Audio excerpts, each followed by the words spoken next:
can't deflect my attacks forever. Think so? How could you do this to the greatest earthbender of all time? What about Kiyoshi? Could Kiyoshi do this? I'm looking for the avatar. You're gonna have to be more specific.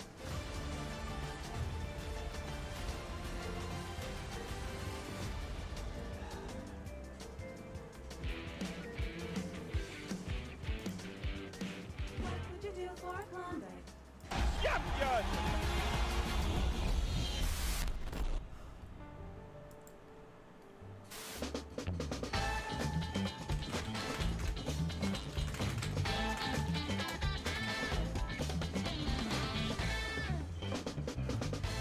The EVO announcement show was filmed in front of a live studio audience.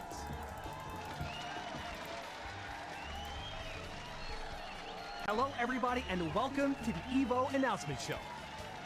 We're your hosts, L.I. Joe and Sherry Jennings. And we've got a great show in store for you tonight, including for the first time in the history of the EVO announcement show, revealing the games for both EVO and EVO Japan. Plus, tonight on the EVO announcement show, we'll drop the categories for the EVO Awards and let you know how you can nominate. you guys see me? favorite Can you guys FGC hear me? moments from 2025. Everything is blowing up on my machine for no reason, and I got ready all super early. But I think we should be good. I think we should be good. Okay. Or Justin Wong defending the Unks from Betty. Okay. Where am I? Is it. The final blow. How about Arslan Ash winning 2 EVOs in a year? Sultan, what a down, gentlemen. And Ash takes another evolution. Tonight, we'll also have details on big changes for both EVO and EVO Japan. Okay. Ideas for this year's featured artists, new collabs, huge cosplay updates, and much, much Oh more. my god, And then everything one of is the biggest exploding on changes my for EVO this machine. year, we've got details on how you, the FGC, will get to decide which games will have in the top 8s played in the arena stage in Las Vegas. And because today's Where'd it average go? attention span is shorter than an Oompa Loompa. Sa hajime ma show and reveal the first set of featured games for EVO Japan 2026. I can't figure stuff out, dude. Things are exploding all over my machine. Oh, well, whatever. I'm just gonna have to deal with this. Let's go. Oh, Jesus Christ. Am I streaming on both streams? Do you see it on Twitch and on YouTube, I wonder? Oh, that's not a real punish.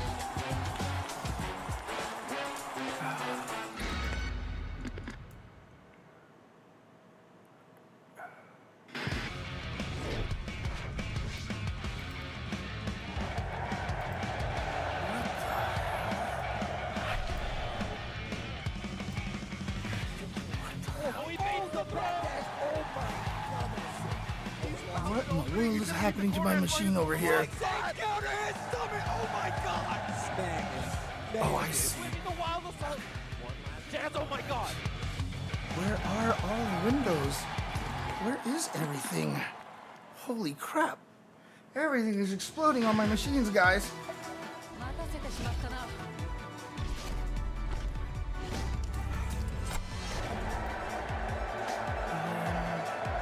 Where is this? Where did it go? Oh, lovely delay using the seal. What? Oh, Where is it? Where is everything? gonna be enough. It's gonna be very close. Bro, dude. Oh my god. Challenging right then. Oh my god. So they're just announcing all the games at EVO Japan straight up like this. Okay.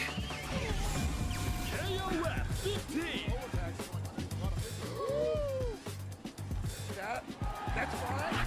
Why can't I find these windows at all? Like, they're just nowhere. I have no idea what is going on with my machine all of a sudden. Where is all, like, fucking, oh my god, okay. I'm about to fucking kill something. All right. Calm down, calm down, calm down, calm down, calm down. Okay. What the hell is going on with my computer? And why is this even happening over here? Like, all of a sudden, like, I have all these stupid docs that I need up in my OBS that just disappeared. And they just, like, they're gone. So I have, like, no way to actually, like, find them anymore. I don't know what's going on. Oh, I give up. I give up. I give up. All right, whatever. Let's just watch. Because there's some crazy shit going on the stream.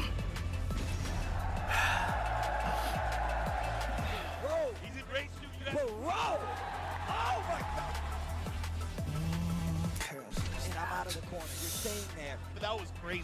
That was crazy. I mean, obviously, so far for Japan, there's no surprises, right? This is pretty much everything that we've expected here.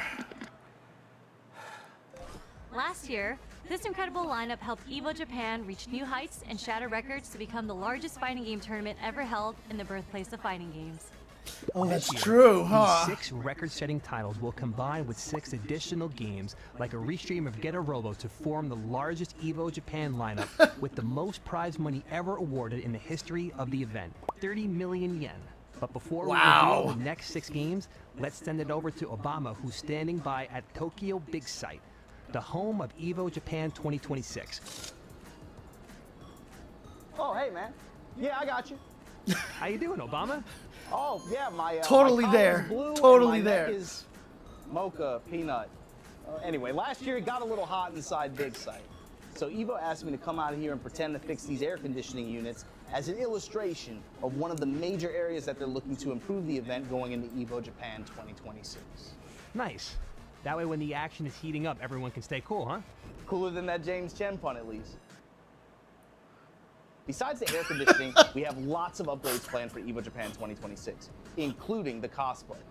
This year's cosplay contest will be hosted by Shibuya Kaho, with the winner of the cosplay contest getting a free trip to any EVO of their choosing. In addition to that, we're also patching the EVO Japan seating arrangement. For more information on that, tune in to EVO socials and evo.gg for more information. Speaking of upgrades, the EVO museums are getting supersized to American proportions. Featuring artist JV Style, and this year, EVO is happy to announce the debut of the EVO Fighting Collectible exhibit. Managed by Kao Shibuya in partnership with Ami Ami and Kotobukiya, the exhibition will feature toys, figurines, statues, and rare collectibles from fighting games, including some treasures from the fighting game publishers. Plus, you'll be able to pick up an exclusive Darkstalker statue for your collection at EVO Japan. God, I wonder who that is. You know what else will be at EVO Japan? These 6 games. Haha! Not quite gone yet here.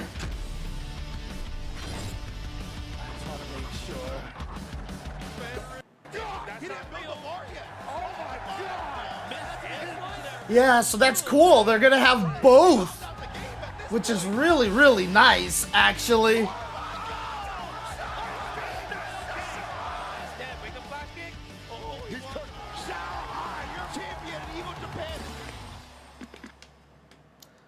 Oh, that's right. It wasn't there last year, was it? Yes! Dude, you have no idea how happy I am. You have no idea how happy I am. Bruh, let's go. I want to know what the chat's saying on that one. Yeah, let's go.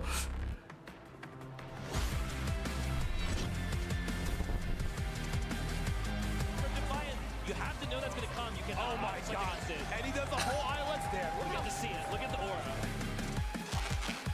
Or is it just going to throw? There we go. It depends because he's going to do 10% more damage on his offense.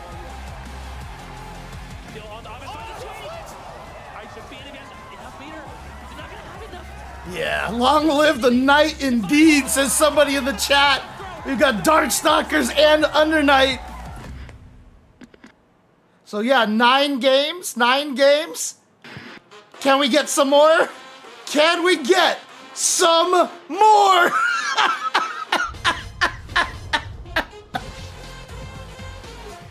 Hokuto no Ken.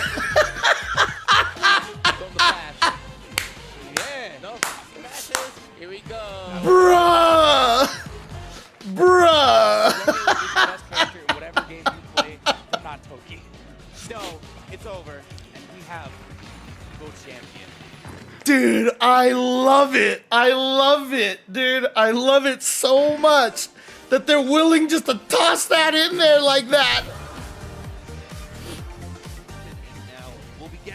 Okay, maybe more than even 10 games. Hot here in Vegas to deal with the ice, and they should be able to take that second game. Bro.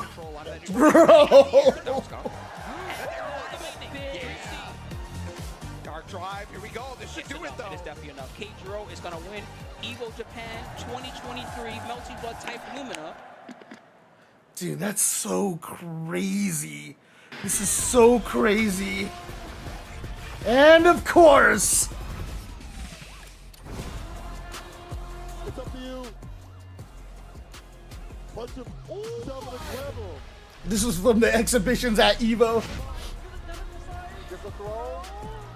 God, do we know of any of the Japanese players that are playing this game right now? Like, I'm not even sure like how many there are.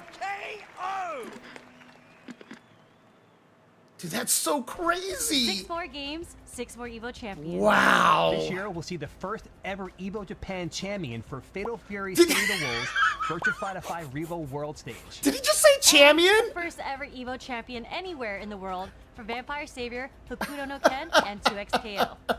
Please, dear God, don't let it be a Teemo main. I think we can all agree on that.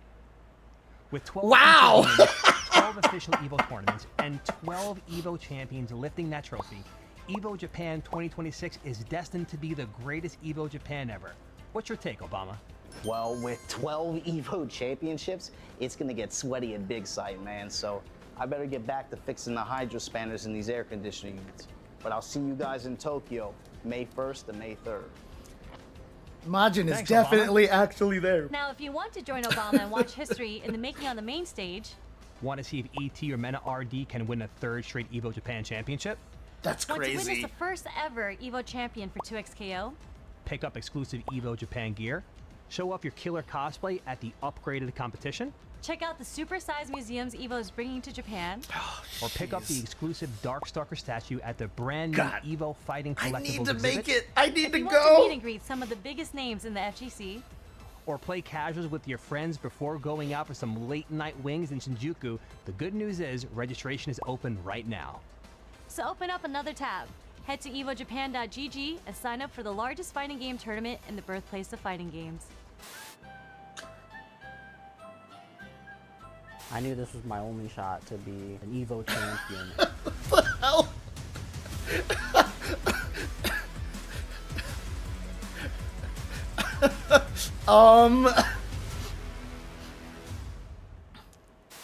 The first ever FGC award show. Thank you to the thousands of people in our community who voted for tonight's winners. Hi, yo, for real? I'm coming for Capcom Cup. I'm ready. I'm hungry. Y'all voted me in after Wow. 7,000 men. I Wow. went through at Evo to win. That is a lot of men to go through. It's nice to just get some love. People do like the stuff I do. Yeah. Thanks for the FGC for being so welcoming to cosplayers. So me and Steve are both nominated for Best Dressed. Tasty Steve! I know a few people are very mad about that one. And my family for... Tong! Let's go, Tong! Stop trying to make me cry, damn it! I was happy to be part of the event, and I took that as motivation to keep going. We're gonna catch y'all in 2026. We can't wait to see what the next year holds for the fighting game community. Whew. What's going on, y'all? It's your boy. Okay. Didn't win Best Dressed. And if you have not already noticed, I am here in Hollywood, California. Because who better to give you the update about man. the Evo Awards powered by Kadia than Rob TV. Now, I know a lot of you probably thought that Big Hollywood would be bitter, maybe a little bit frustrated about the fact that I didn't win an Evo Award last year, even though my outfits are harder than a Socko combo. But no, I'm not mad. Disagree. I'm not bitter. I came back even sweeter. Just because Socko combos are hard. Even harder. Let me see this real quick, please. And I know that all of the fans at home will not let me down, because this year you decide the finalists for each and every award.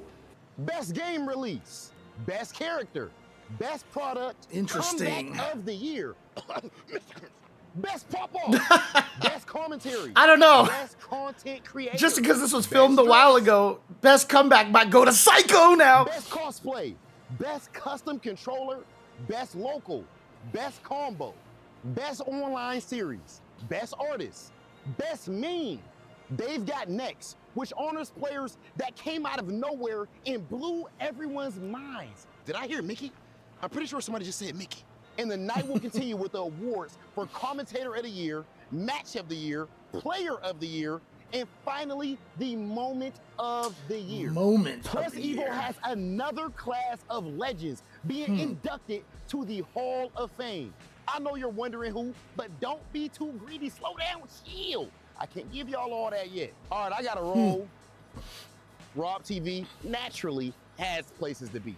But this year, I want to make sure you guys remember, if your favorites are not nominated, you've got nobody to blame but yourselves. That's right. And maybe Tasty Steve. Get nominated. Make sure you get your guys Is to nominated. blame for pretty much anything that goes wrong in the FGC. Robberies, getting best dressed when he doesn't deserve it, things of that nature. Anyway, that's it for me. Hollywood, go. But wait, there's more. Because right now, we're throwing in a chance at free Chipotle at no extra charge right now. Just text GWA 500 to 888-222 and you'll have a chance to get some free Chipotle, and there ain't no better deal than free 99. Now is there? GWA. What was that? What was it? What was it? GW. I missed it. Someone please send it to me again.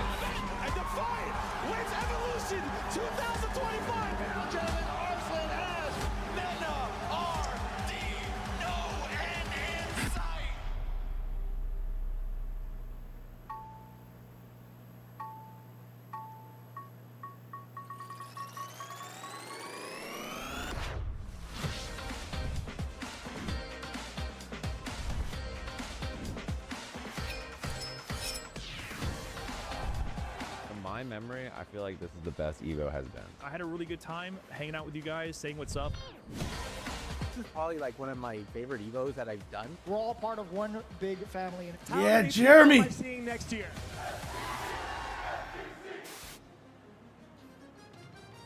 Good evening, Evo. I'm Sherry Jennings.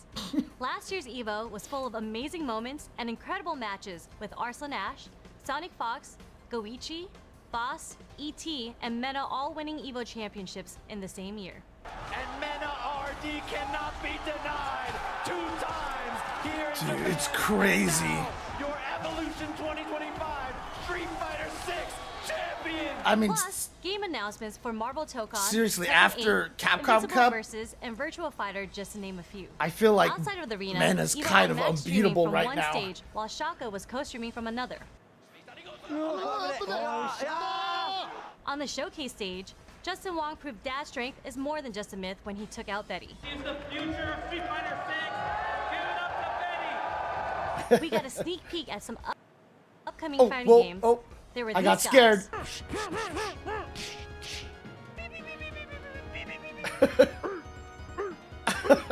Game shows and more Evo champions. We're still alive. He gets him kicks, and just like that, we have our very first Evo 2025 Virtua Fighter Revoke champion. Then there was Speederoo turning Yipes into a cartoon. Tasty Steve taking people on the Chipotle burrito bus. Oh God, that's right. Playables like 2XKO, Invincible Versus, and Tokon on the show floor. Plus, a guy won a trip to Evo France from a gacha machine in the Evo arcade. Seriously? I gotta mention the featured artist JB Style and I didn't even know that happened. The Moment 37 experience. The largest Evo arcade ever. Bigger screens in the arena and water stations. Gotta stay hydrated, Sherry. 2025 was a great year, but 2026 promises to be even better. Let's send it Dude, over that to arcade- L.I. Joe to break down what Evo 2026 presented by Chipotle That on June arcade was 26th crazy, to June 28th dude. at the West Hall of the Las Vegas Convention Center is all about. Thanks, Sherry. And you're right. Changes like going back to the top 8s and implementing tickets for Sunday's arena finals had an incredibly positive impact on last year's Evo. And I'm told the changes Evo has in store for this year will build on those positive vibes, starting with the Can game you guys lineup. recognize the back of that head? Street Fighter 6 is hot and ready on the stage. He's got it. to be absolutely insane.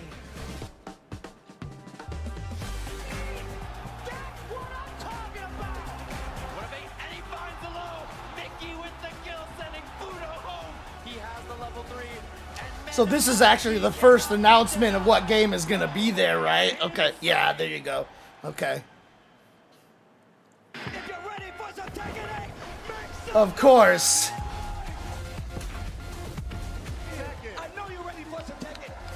And the question really comes down to, you know, with VSAV at Japan, will we actually get that at America as well? You know, because is it like last year, like, I mean, what Virtua Fighter was that an official tournament at EVO last year? I can't remember now.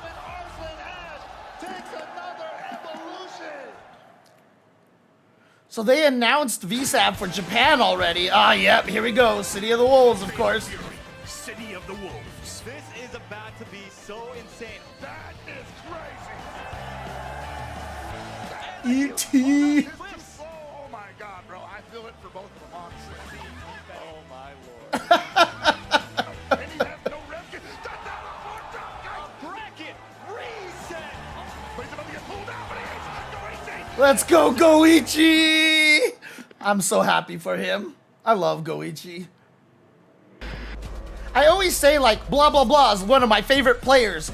But I feel like I say that about all the players because, honestly, I really do love so many of the players. Oh, nice to see Under Night back in the lineup.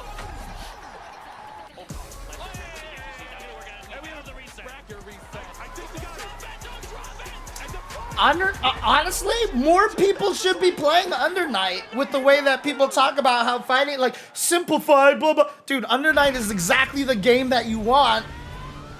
Ah, yes, of course, Granblue. And what's cool is that Granblue has a very strong and dedicated scene out there. I feel like more people should be playing this, too. It's a great intro to fighting games. And has a lot of complexity in it as well. So it's like a lot of people say, oh, Street Fighter is a good place to start, but honestly, Granblue is also a great place to start learning fighting games.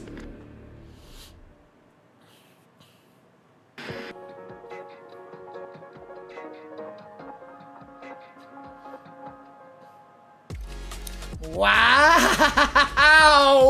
Wow! Let's go!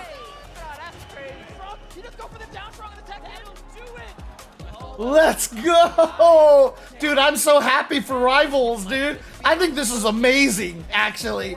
I think this is amazing. Rivals has a lot of stuff going on, too. Well, actually, Brawlhalla is the one that has the huge tournaments, actually. And there you have it. The EVO 2026 game lineup: Street Fighter 6, Tekken 8, Fatal Fury City of the Wolves, Under Night and Birth 2, Granblue Fantasy vs. Rising, and Rivals of Ether 2 will all be returning to Las Vegas for EVO 2026.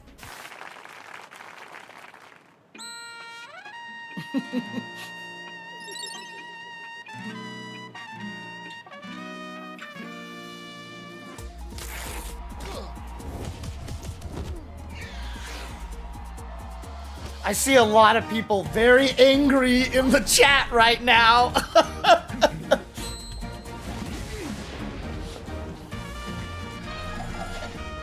So I don't know much about Rivals. Is this just like announcement of a brand new character?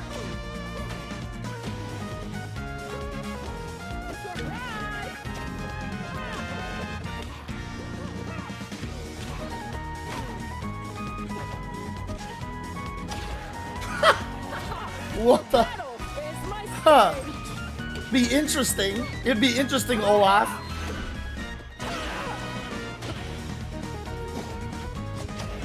Oh shit, he's got an armored parry. Dude, this game looks really combo heavy.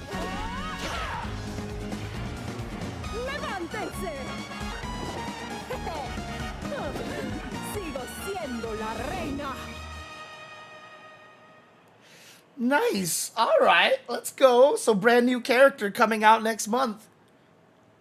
Oh dang, they even just have a whole like release. Hold Oh, it. oh. I have breaking news. They're telling me there will be no extended lineup this year. Instead, there will be 6 more games. We have the video? Yeah, let's roll it. You thought? Come on, seriously, guys. Come on, guys. High level 2x KO. People in the chat, like, come on. You couldn't have honestly believed that. Couldn't you have? Go from 8 to 6? Come on.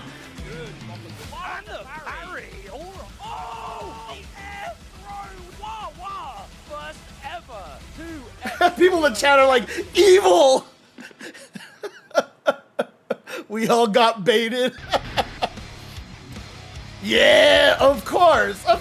Come on, dude. Like, when this wasn't in the lineup, it should have given you some indication. Baby, we are here. Can y'all make some noise for some Guilty Gear? Into the super immediately. Super. Oh my goodness. And then the top, I think that's going to be asbestos reach, and I think we've got a new Evo champion. Oh my goodness, K-Shu has done it.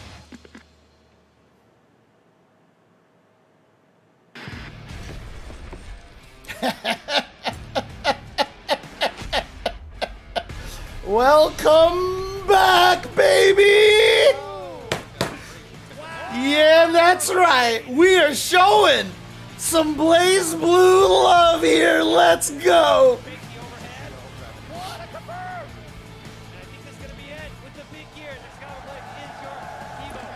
Let's go.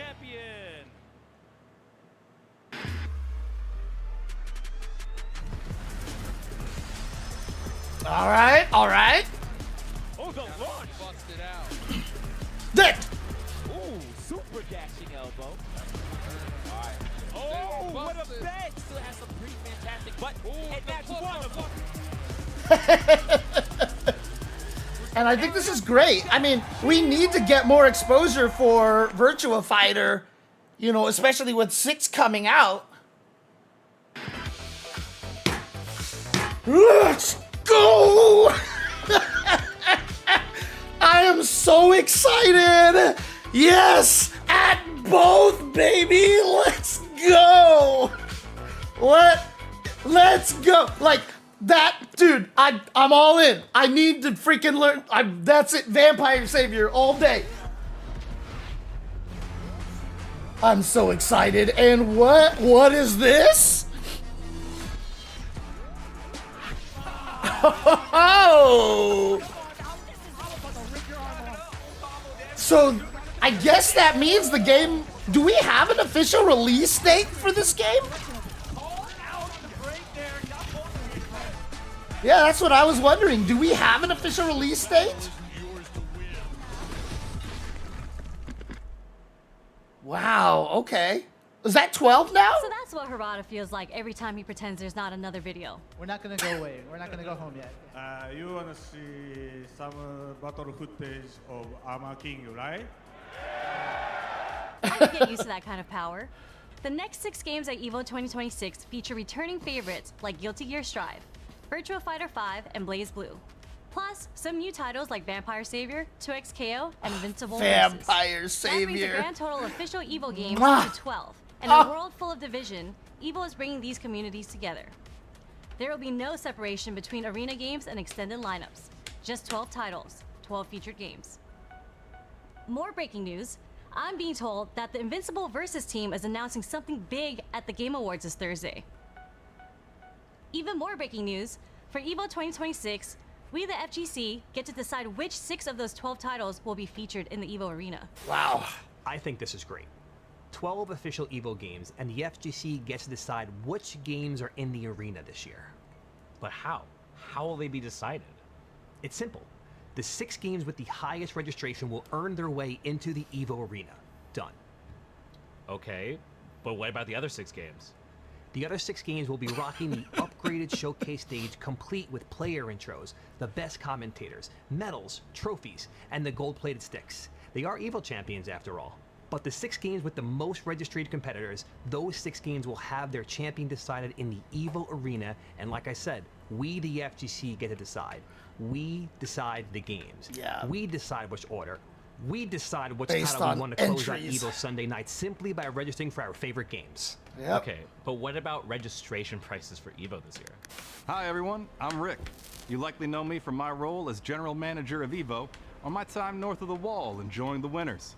I'm excited to be here sharing a pretty important change to early bird pricing for EVO in Las Vegas this year.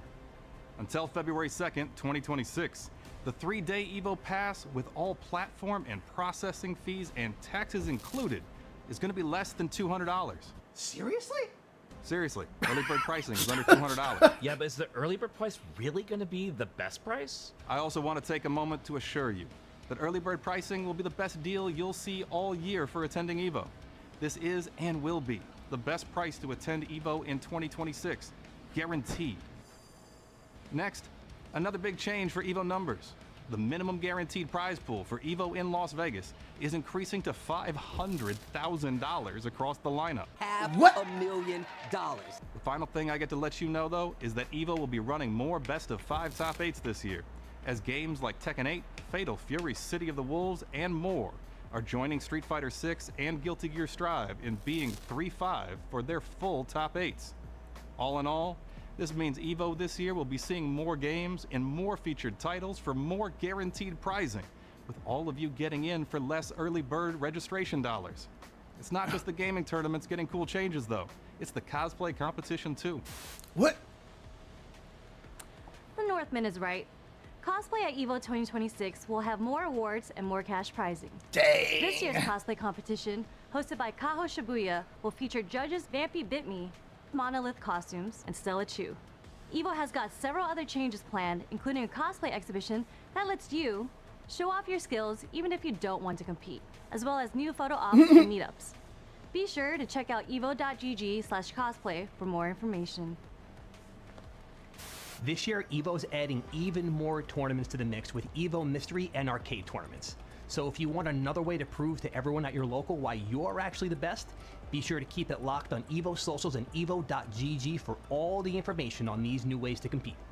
But you can keep it right here on Channel 37 Jesus. News for the latest weather prediction for June 26th to June 28th, 2026.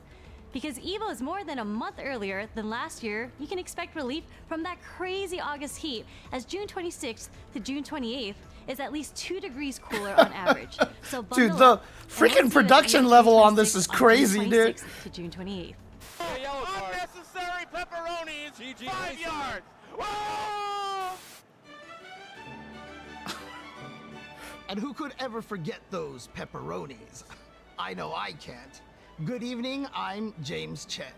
Welcome to EVO Classics. Daigo once supposedly said, if it ain't broke, don't parry it.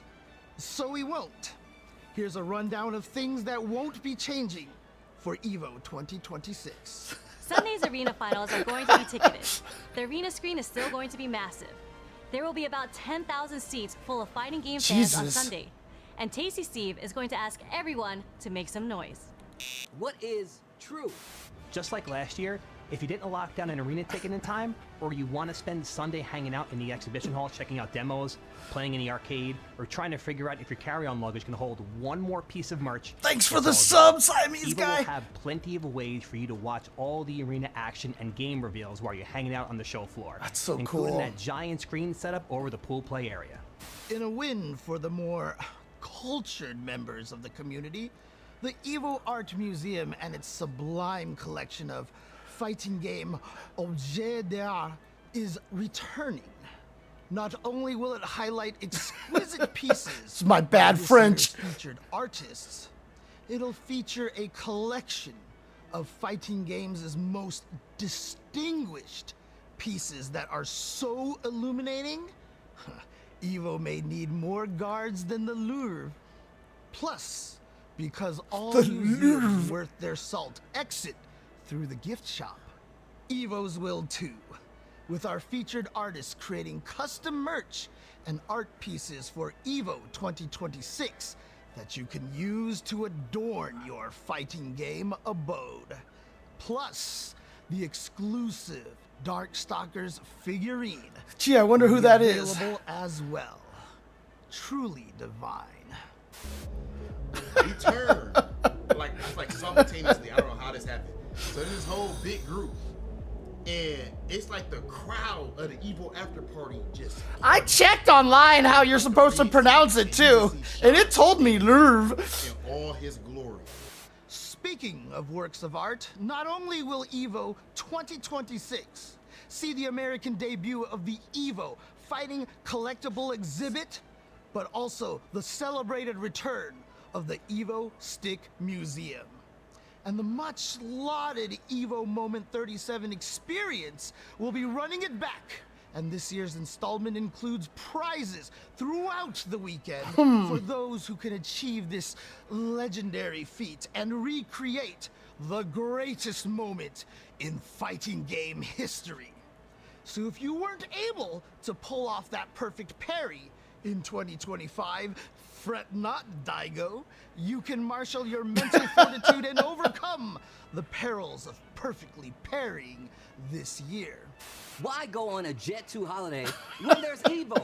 And this year EVO is even better because you can register for the largest fighting game tournament in the world on evo.gg, and you can do it right now. Want to buy early bird passes? Go to evo.gg/register. Fret not. Register for tournaments. evo.gg/register.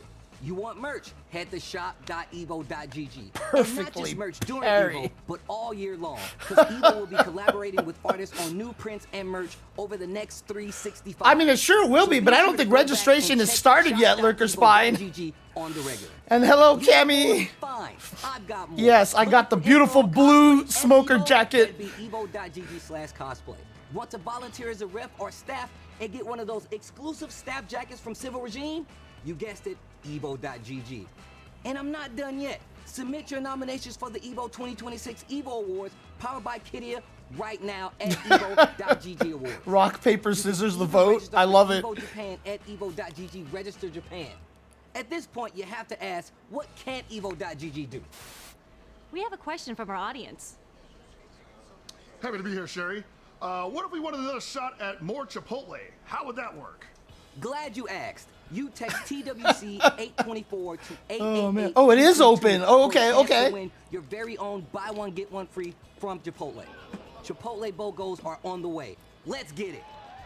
And since Chipotle is returning as the presenting partner of EVO 2026, there's going to be more chances for free Chipotle June 26th through the 28th during EVO. Chipotle and EVO. You haven't seen a better combo since, well, since... Hulk. Let's throw, Justin. And that's it for the 2026 EVO announcement show. Whew, what a night.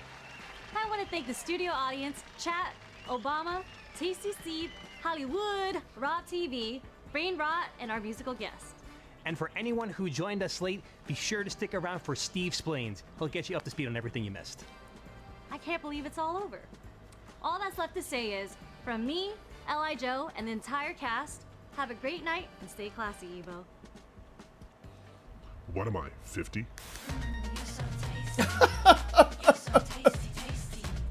I missed a lot of the beginning, didn't I? Countdown clock, and let's get rolling on the TLDR for the 2026 EVO announcement show.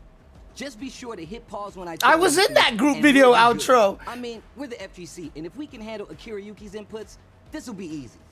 First things first, EVO Japan 2026 will go down from May 1st to 3rd and will feature 12 games this year. Which 12 games? I think that was Kitty, wasn't it? I knew you could do it. Other big notes. The prize pool for EVO Japan has been increased to 30 million yen, and the 2026 iteration will feature the brand new fighting game collectible exhibit and exclusive Darkstalker figurine you can pick up. Plus meet and greets, upgrades to cosplay, patch seating, and better air conditioners. Thanks, Obama. Oh, I missed the golden ticket stuff? Oh, crap. And this year, the FGC isn't just voting for the winners. We get to nominate our favorites for these categories. Hit pause.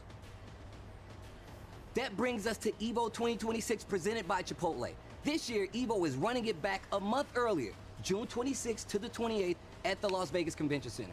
And for EVO 2026, EVO is featuring 12 games. You heard me, 12. Hit pause.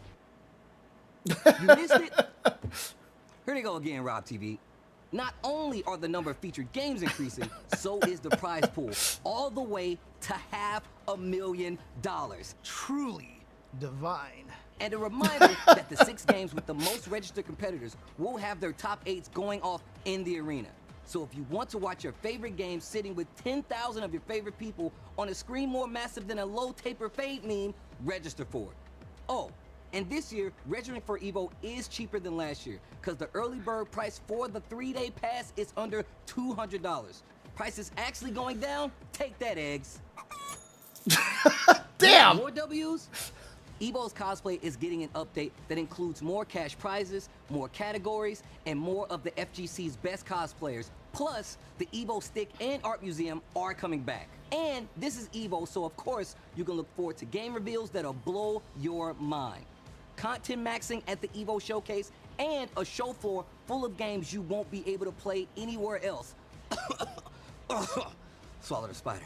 Man, the rest of the details about EVO Japan, and the EVO Awards, be sure to follow EVO socials, sub to EVO FGC, and EVO events on YouTube, and head on over to EVO. Did I miss an inside joke there? Finished, and with time left on the clock, easier than Arslan Ash winning another EVO. Or easier than me tying the all-time record for most EVO championships at this year's EVO. I'm coming for your motherfucking record, Justin.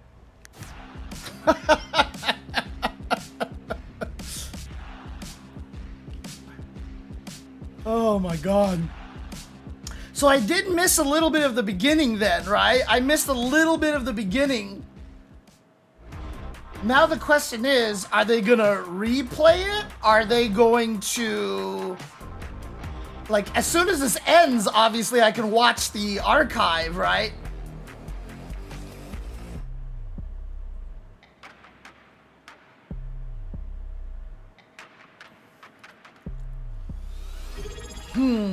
Hey, thank you for the sub, Contra Liar. Yeah, I was really excited to see the kind of extent they were going for this announcement show.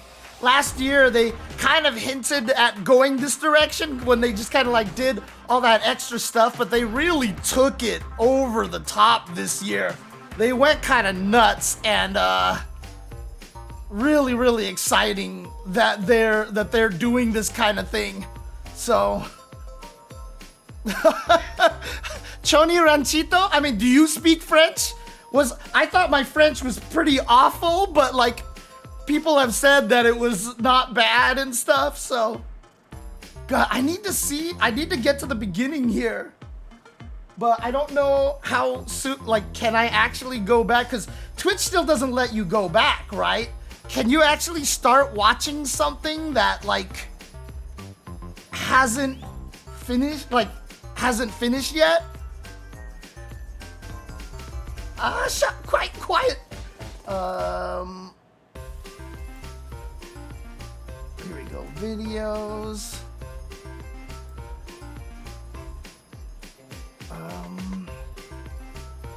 Here we go.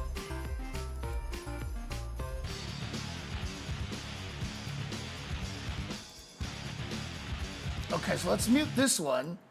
So it didn't start with me. So we come over here.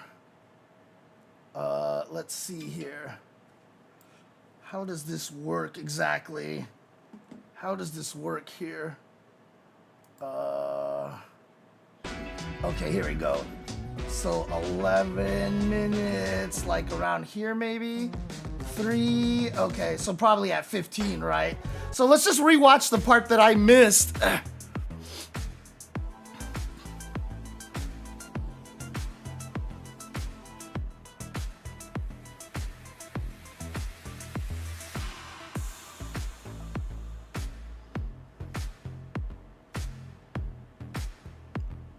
Let's see what we got here. I just missed the whole beginning part.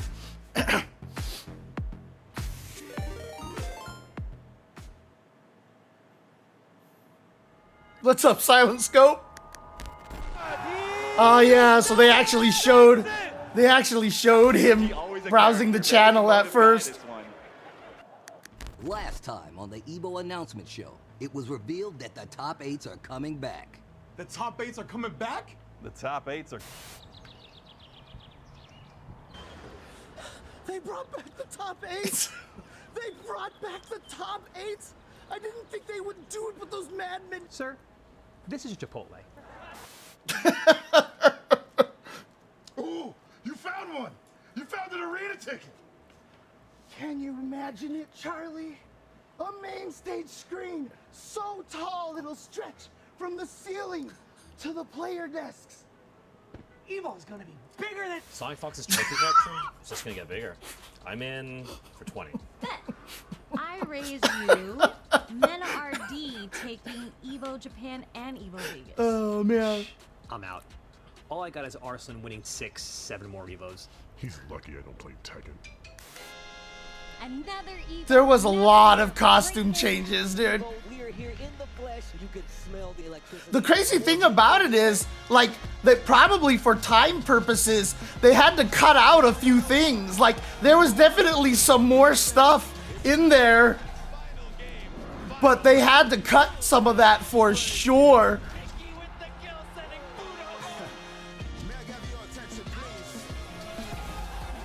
This is about where I came in, right?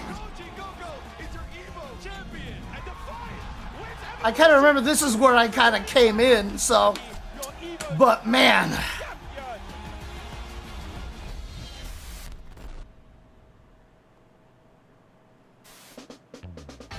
Yeah, this is where I jumped in here.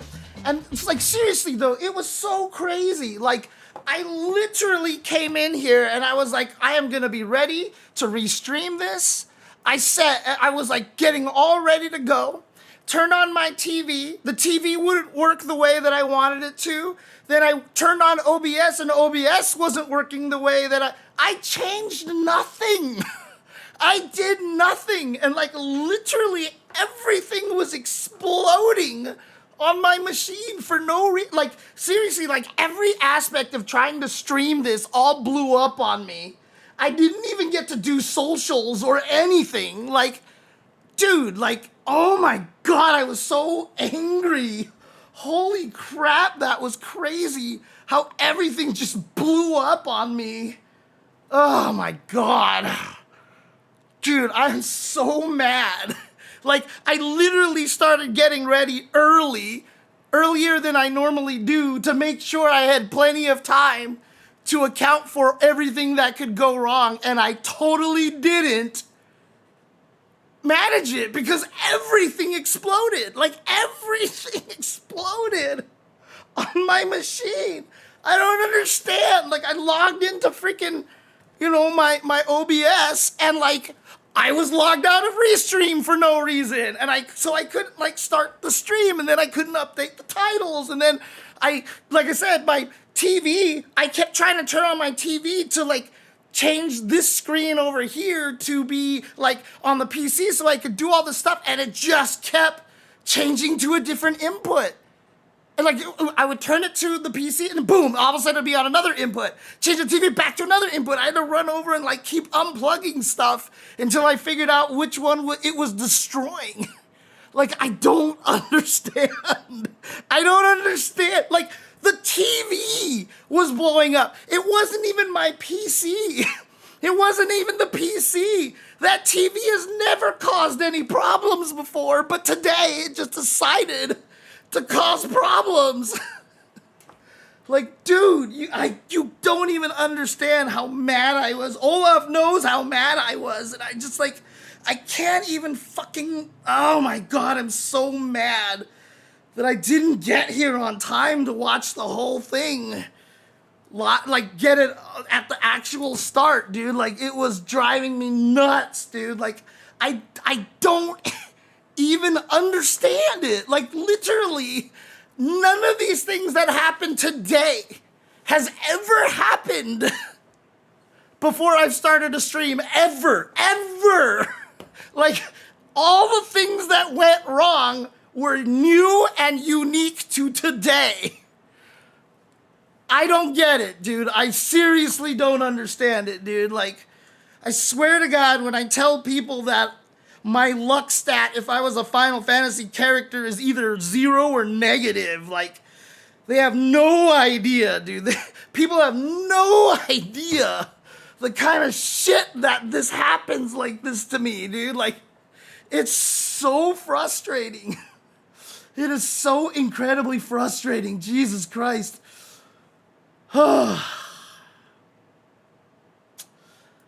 Anyways, it's so nuts, dude. Like, I can't even explain it. I can't even explain it. Like, dude, like, I was fucking raging over here. I was so mad. I don't get it. Like, I literally don't get it at all. And it's just like, it's almost kind of one of the reasons why I don't try to prepare extra early most days, I feel like. Because every time I try to, like, prepare in time, that's when everything decides to explode. And so, like, if I just make it last second, then the universe will be like, okay, we'll give James enough problems that he can solve it, like, 10 minutes late. And that's when I'll actually get it solved. But, like, if I try to, like, get ready, like, 40 minutes beforehand, then I will have an hour's worth of problems. If I try to get ready 10 minutes beforehand, they'll give me 15 minutes of problems. Oh, God, like, I just don't understand. Oh. Like, I've literally just been streaming these Tuesday shows every week. No problems at all whatsoever. And then today, everything explodes, dude. Oh, God. I can't even tell you how upset I am about this, dude. Like, I'm so mad. Like, I don't get it. I just don't get it, dude. Like, I'm so mad that I missed all that beginning part. Like, that's where, like, a lot of my scenes were, dude.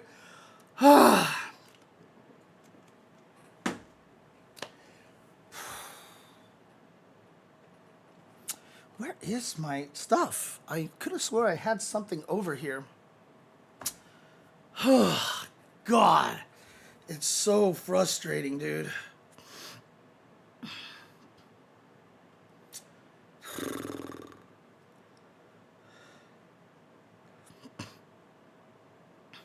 But yeah, you can hear it too. Like when the Willy Wonka scene came up, I called Sherry Charlie.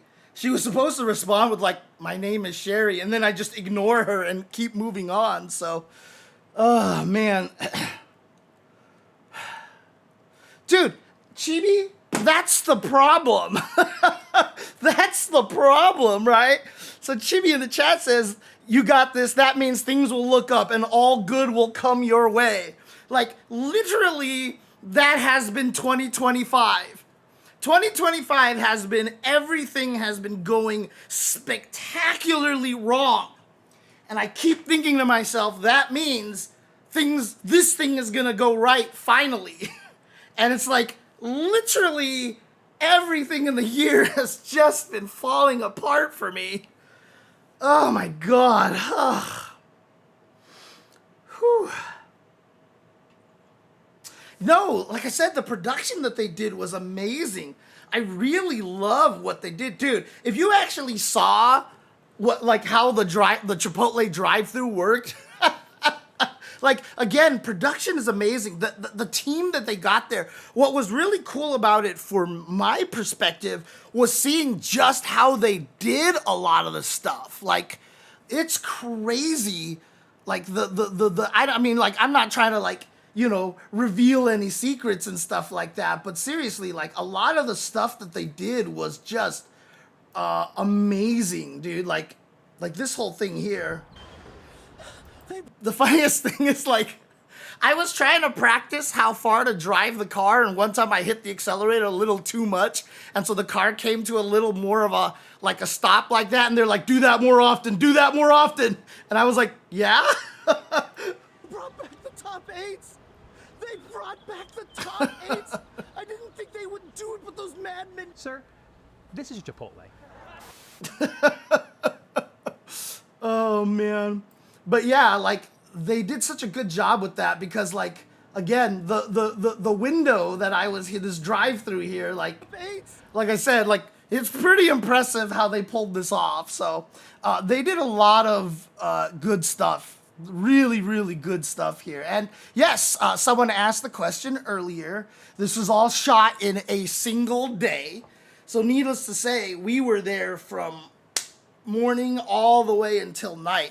And it was literally just shoot this, okay, move, shoot this, okay, move, shoot this, change costumes, do this and stuff. And the best thing about it here, let me see if I can find this part here. All I got is Arsenal. Like, where was the ticket? Oh, here we go. So the best part is I got to keep the cane. I got to keep the cane. Charlie, a main stage screen so tall it'll stretch from the ceiling to the player desks. Evo's gonna be bigger than. So if you guys were wondering what wig Joe was wearing, that was it right there. Charlie, a main stage screen so tall it'll stretch from the ceiling to the player desks. Evo's gonna be bigger than. Jesus Christ, Ella Joe. Oh man. So here, let me do this really quick over here. Just so you guys can see this here. Let me see if I can find this here. Boop, boop, boop, boop, boop, boop, boop, boop, boop. It wasn't this long. No, where is the thing? Why? Okay. I swear to God, like, I'm the most disorganized human being in the world, I swear. But just so you guys can, you know, have a little fun preview over here. I probably should have brought this up a little bit earlier. Wait, what the? Oh, okay. Oh, that's right. I want to do this. There we go. There you go. It's hard to focus correctly. I can do it if I... Hang on a second. Let me open this.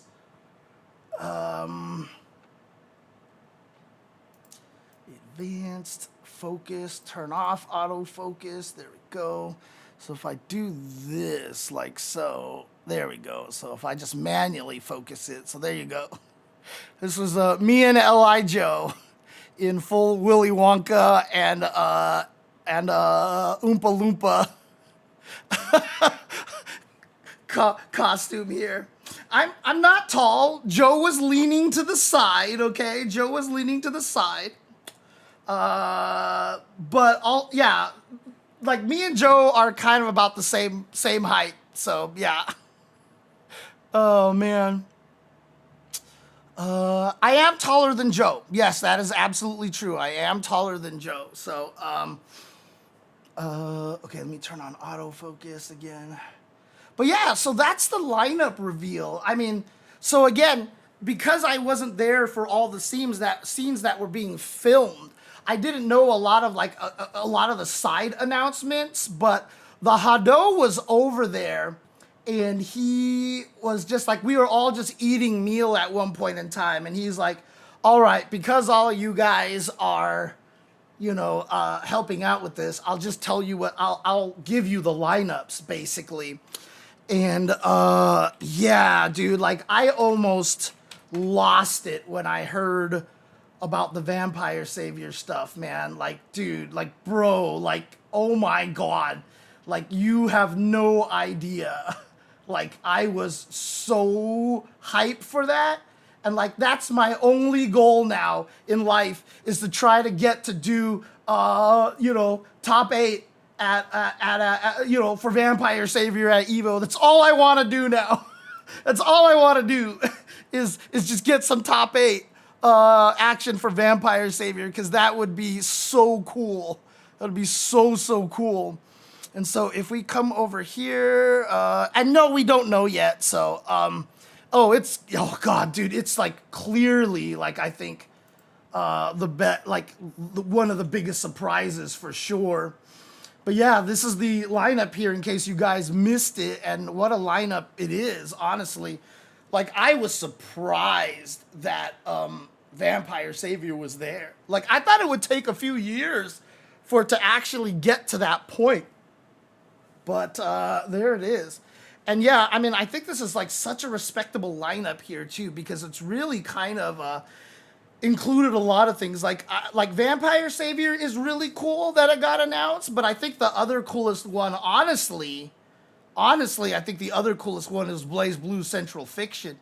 Like, Rivals of Ether 2, you can kind of see, okay, we don't have Smash, so we'll do this instead, and et cetera, et cetera. But Blaze Blue getting a spot in the lineup is really, really cool. Yeah, I haven't been on social media yet, Olaf. Has most people actually been, like, positive for, like, maybe the first time ever in the history of EVO announcement shows? But again, only the top 6 games will be in the arena, and another 6 games will actually be played on the, I think, on the secondary big screen. So, but I mean, look, this is like, who would be upset at this point, right? You know, like, I feel like everything is here. Obviously, no Tokon, so we're probably at a point where it's pretty clear that Tokon, Avatar won't be ready by these Evos. But dude, like, Vampire Savior is like, oh my god, I'm so excited about this. And what the coolest thing was too, I went to a Friendsgiving just recently, and I actually played Vampire Savior against other people for the first time in like years. And, you know, it was really cool. I was glad to play it. Had fun. And so, yeah, before at least EVO Japan, you know, I'm actually gonna be playing a lot of Darkstalkers. I'm gonna try to get that Fightcade set up, and because Fightcade has a ranked system, right? So like, if you want to play ranked for Vampire Savior, you can, right? Because it has its own built-in system, right? So it just has you can actually get matched up with people at your skill level and stuff like that, right? No, I don't care about the ranks. I just want to be able to work my way up a little bit. Now, you know, even playing with those people over there, even though like I haven't played in forever and I'm like really behind on a lot of tactics, I did okay. I think I did okay. Surprisingly, I was doing best with Victor. Of all characters, I was doing well with Victor, but I really want to learn Bishiman because we don't have a lot of Bishimans in the US. So I want to play that. I want to get good at Bishiman. I don't know what version it will run. I mean, I think the Capcom Collection, I know some people have said that the speed is a little off on that version. But also I know that a lot of the problems are tied to the online, right? So I'm not sure. Oh, I mean, no Marvel hurts, honestly. No Marvel hurts, but there's been a lot of years without Marvel already, Original Gamer. That ship is kind of sailed, unfortunately. So, yeah, I'm really sad that there's no Marvel, but you know, we already had MVC2 and MVC3, you know, as retro games and stuff. And so I think it's fair to give a little bit of space here for Blaze Blue, for Virtua Fighter, for Vampire Savior, and even allowing, you know, Rivals of Ether just to kind of jump in here like this. So yeah, it did hurt for sure, for sure. Yeah, 2XKO is going to kind of fulfill that function.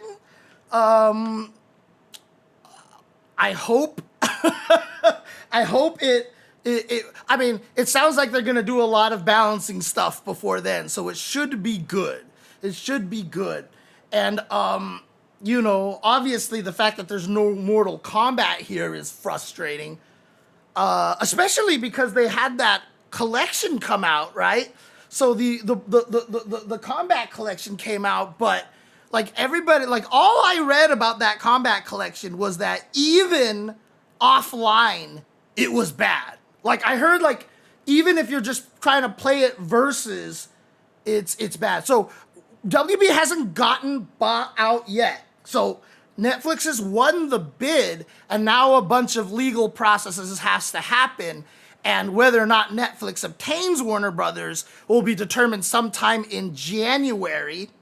And to be fair, I really hope they don't get Mortal Kombat, because if Netflix gets Warner Brothers, that's going to cause a lot of problems. That's going to be a huge, like everybody in the movie industry, like in the film industry, is like shitting bricks right now. They do not want Netflix to obtain Warner Brothers, because it's gonna cause a lot of, like not just antitrust, but just like, I mean, get ready for Netflix prices and Disney Plus prices and stuff just to skyrocket. It's kind of like obtaining almost a pseudo monopoly, etc., etc. Like, it's bad if Netflix actually wins this. It's actually really bad. Yeah. So, I mean, even at least with Paramount, like, because the thing about it too is that Netflix also is trying to have, for sure Paramount winning the bid would be better, because they still at least understand that having movies and theaters and stuff like that are important. Like if you look at the statement from the Netflix CEO, he was like, people don't watch movies in theaters anymore. People don't want to watch any movies in theaters anymore. They just want to watch them at home. And you're like, no, that's not true at all. Like, what are you talking about here? You know, kind of a thing. And so it's a scary situation, and hopefully we can figure out a way to make sure that, you know, we don't kill movies and stuff like that. So, hey, happy birthday, Shay. Happy birthday. Hope you're doing well. Oh, okay, so it's not the same one. Let me do this. Oh my God.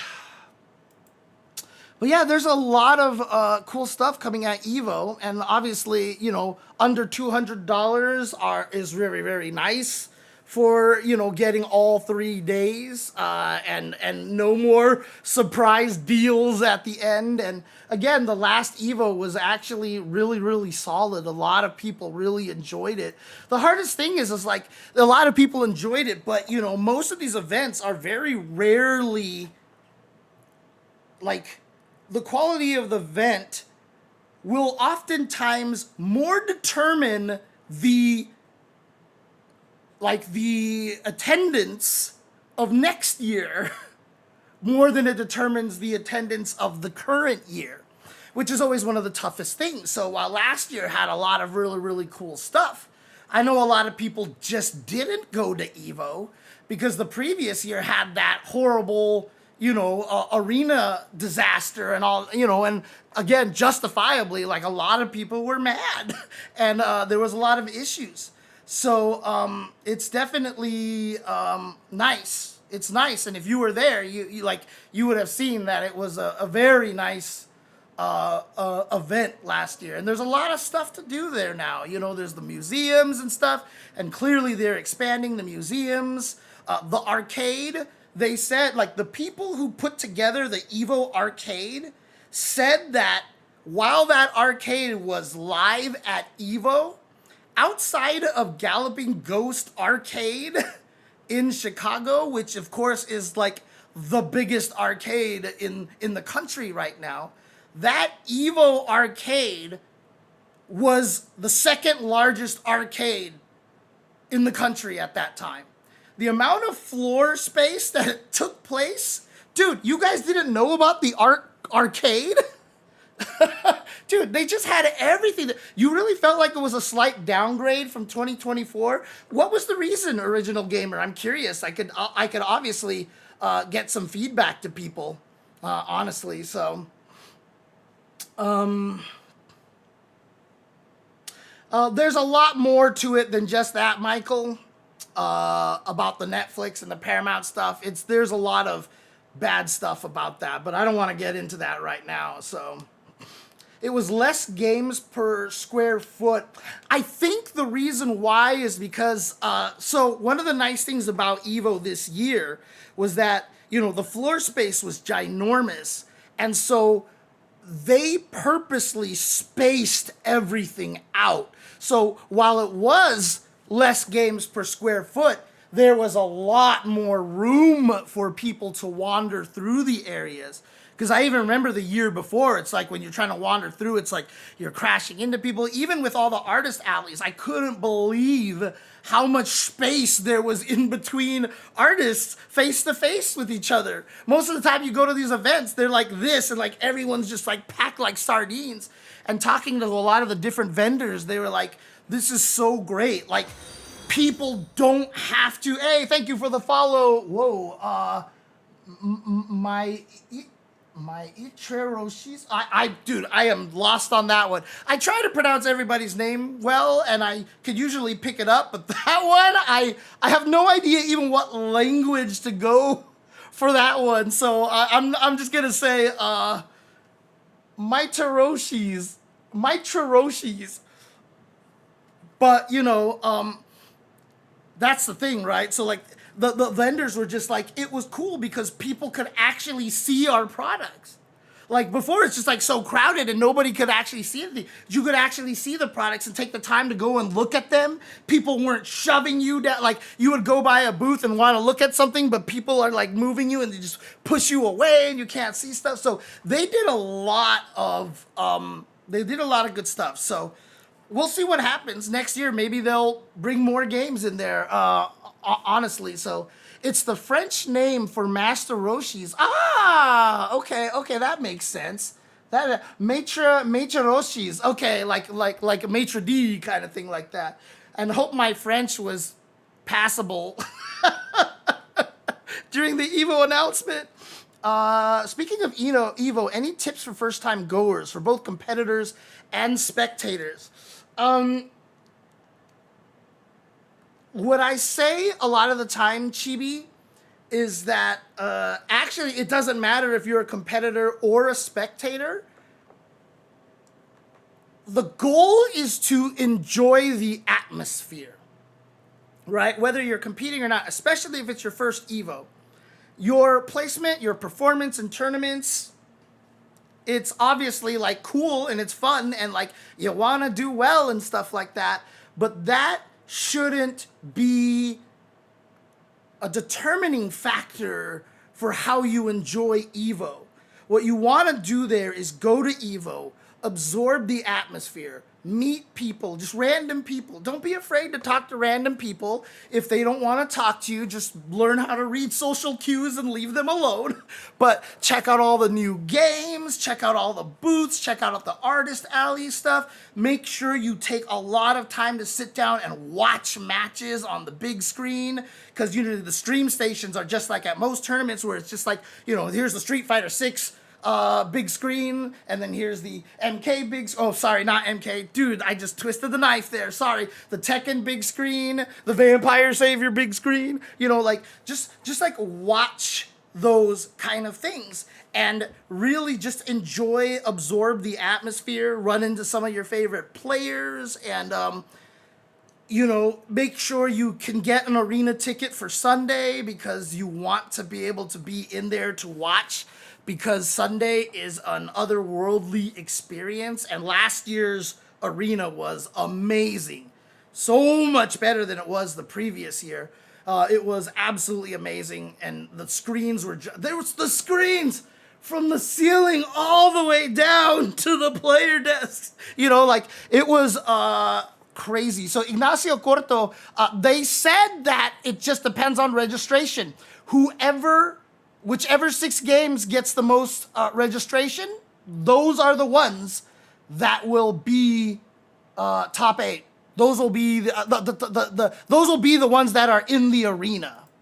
And I'm sure they'll do arena both days like before. And I don't know if that means if they're going to just only do 3 arena games a day.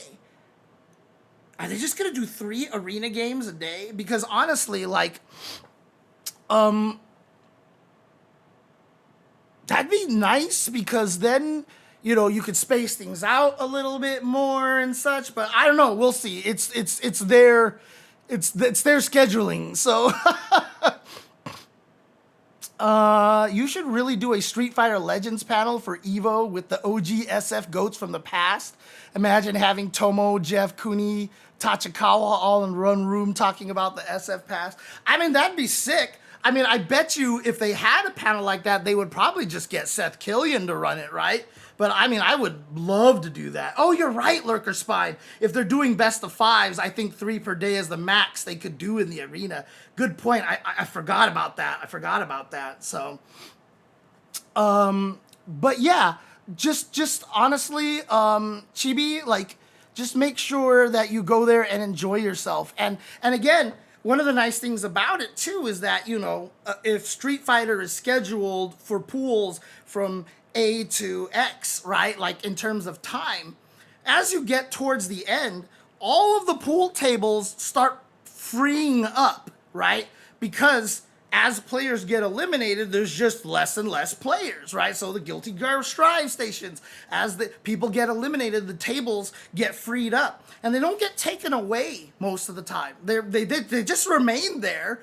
And so what happens is all of the pool stations get turned into casual stations. So if you want to play, like, don't be afraid just to go up and be like, hey, can I get next? It's not clear for me, is SF6 pools first to 3? I don't know. They just said that more games will be first to 3 in top 8. They did not say anything about the pools and stuff like that. So, dude, if Sako enters Vampire Saver, that'd be crazy. So, but I mean, the thing about it, the crazy thing, Super Kokujin, is that a lot of people can do the BB Hood Infinite now, right? I mean, the craziest part is that Sako was able to do the BB Hood Infinite before, like, anybody even really had, like, that kind of a grasp on the game, and with no training mode and just arcade. Like, that's crazy, dude. Like, that's nuts that you can come up with that kind of a combo without a training mode, without a home version, without anything, dude. It's crazy. It's absolutely bonkers. And again, like, it's just an indication of how strong so many of these players were back in the day. You know, it does still, like, there is still a little bit of frustration when people, you know, don't like to acknowledge just how strong players were back. Jesus Christ, what is happening to this thing over here? Oh, well, I'll figure it out later. But yeah, it's a lot of fun. It's a lot of fun to go to Evo. But, you know, what Evo is, like I said, is a celebration of fighting games, right? It is, like, a lot of people are going to tell you that Evo feels more like a convention than a fighting game tournament. Well, yeah, it should be. Like, people who still feel like it shouldn't feel so much like a convention, I mean, they just don't understand. Because Evo is still the premier event to travel to.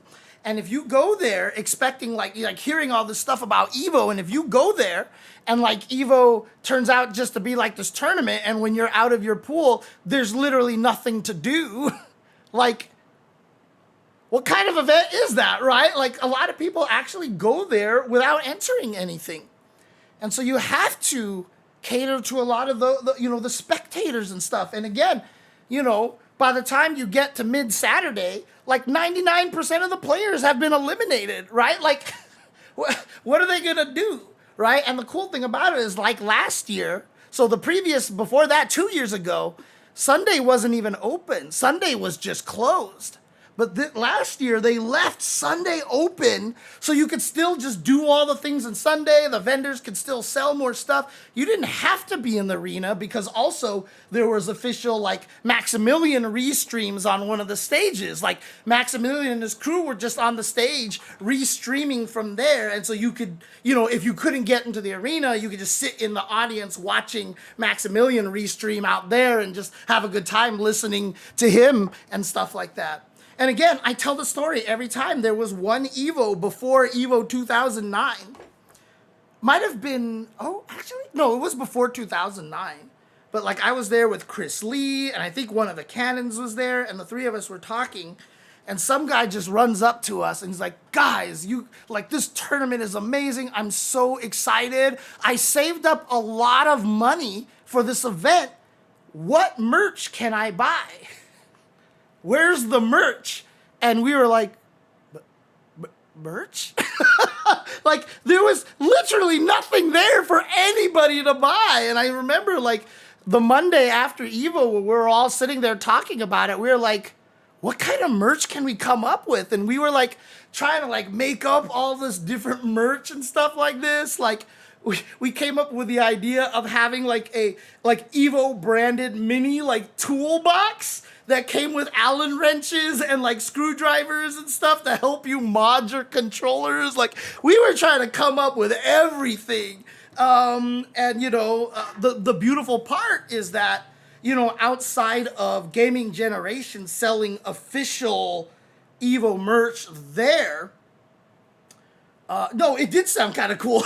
That's why we thought of that. But like, outside of the Evo merch at Gaming Generations, you know, and then outside of like maybe Arxis bringing in some things that they'll sell and stuff, all of the merch you get at Evo, as far as I can tell, is all Artist Alley. And it's not just pictures. People make keychains, people make, you know, like cool little figurines and stuff. Like, you'll find some stuff that might not even necessarily be fighting game related that might catch your interest. But the cool part is the majority of the merch at Evo is geared towards, is catered towards the community. The community is the one that gets to sell the most and actually earn the most money there.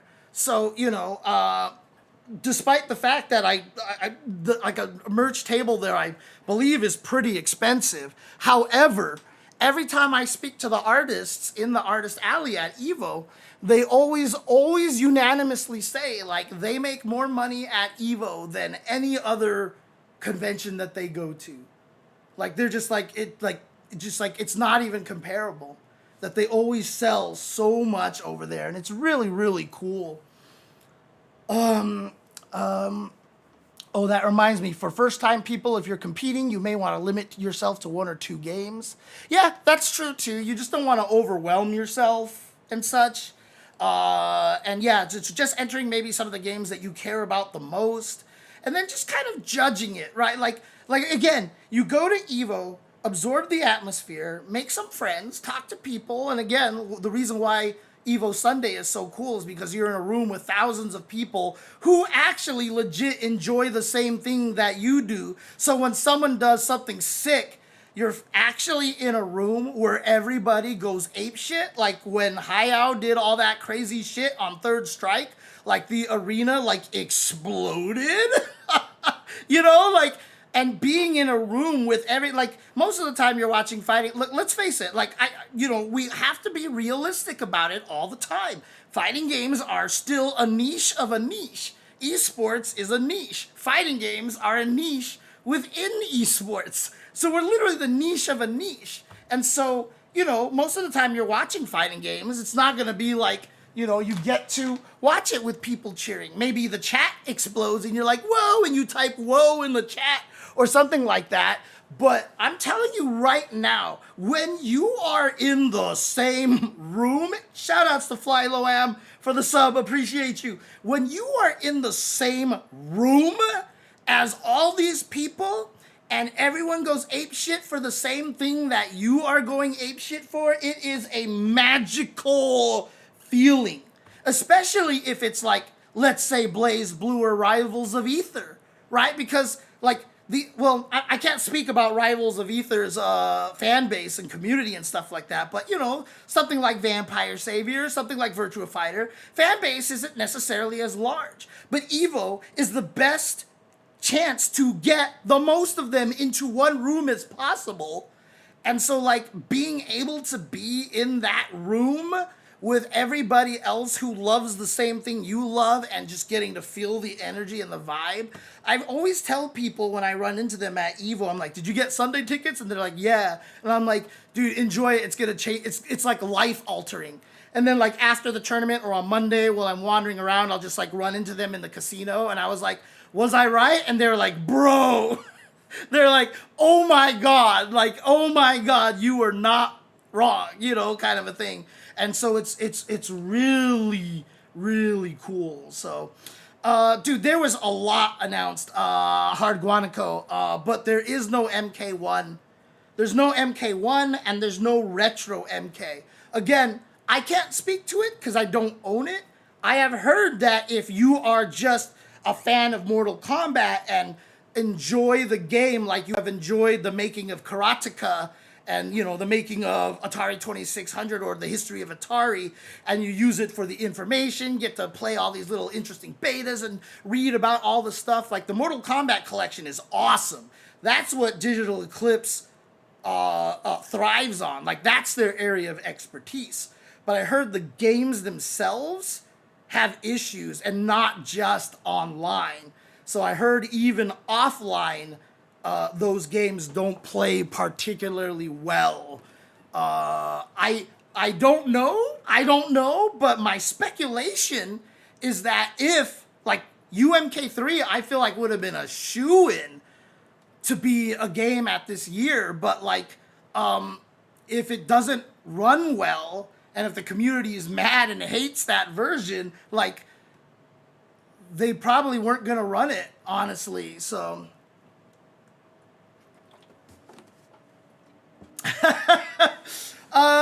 thanks, Kid Liquid. I mean, I will say, like, the directors, the film guys, like the actual film studio guys, like every time I finished filming my scenes, they were always like, good job, man. Dude, no, you killed it. Good job, good job. Like they were all so happy. Oh man. And I mean, honestly, so input lag is a problem there as well.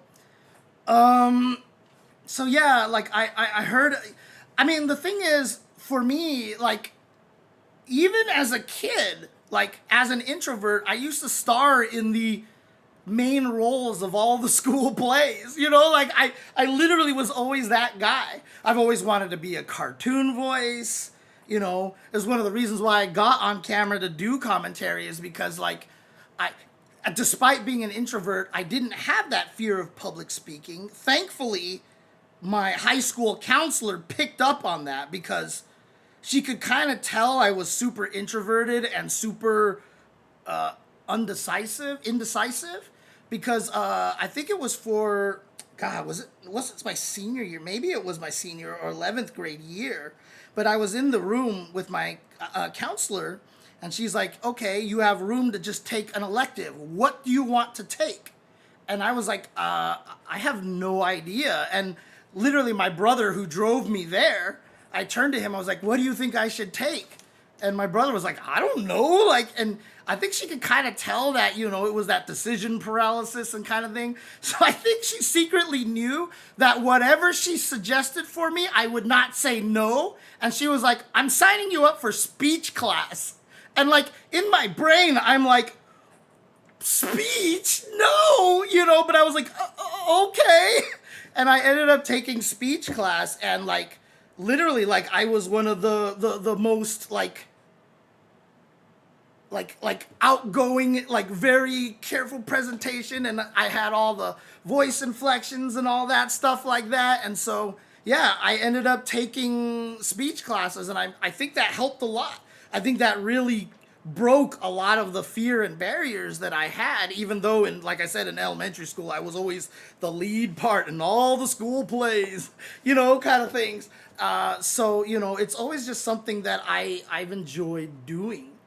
And one of the main Evo guys said that, you know, the previous year, even when I was just sitting there emoting next to the Hado when he was talking about top 8s coming back, and I was like, and nodding and stuff like that, and sitting in the background stirring pots. Like, one of the guys at Evo was just like, he was like, you know, like, basically was like, I want you to know that, you know, I'm noticing. Like, I'm noticing.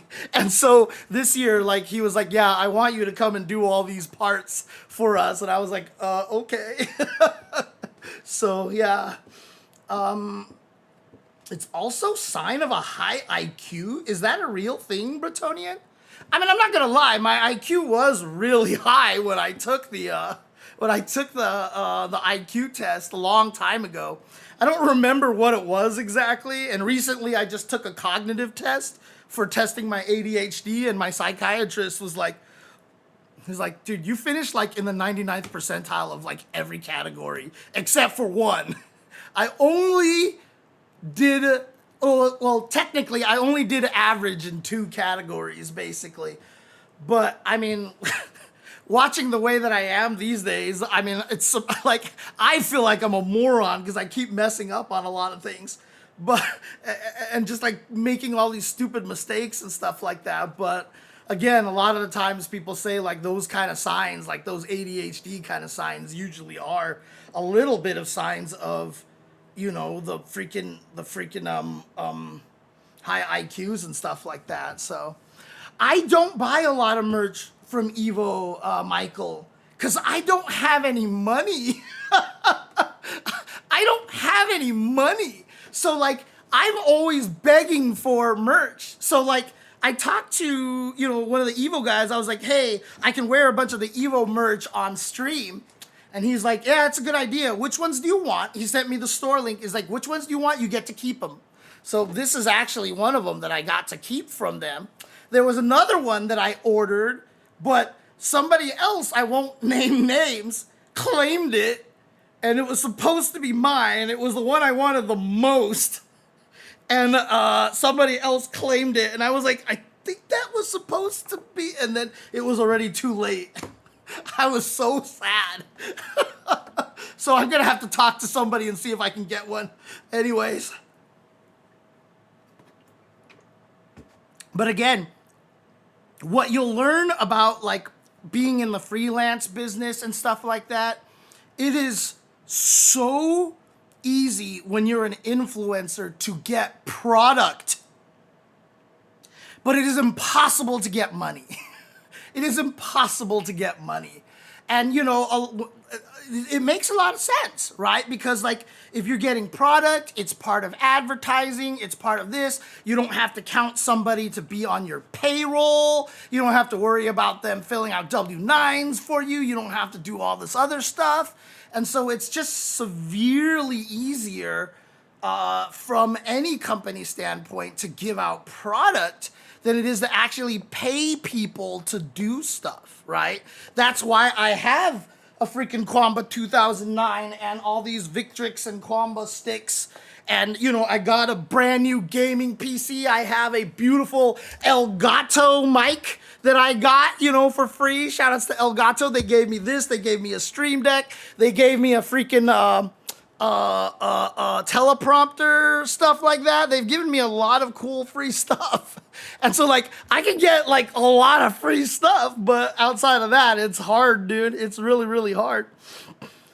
Oh, man.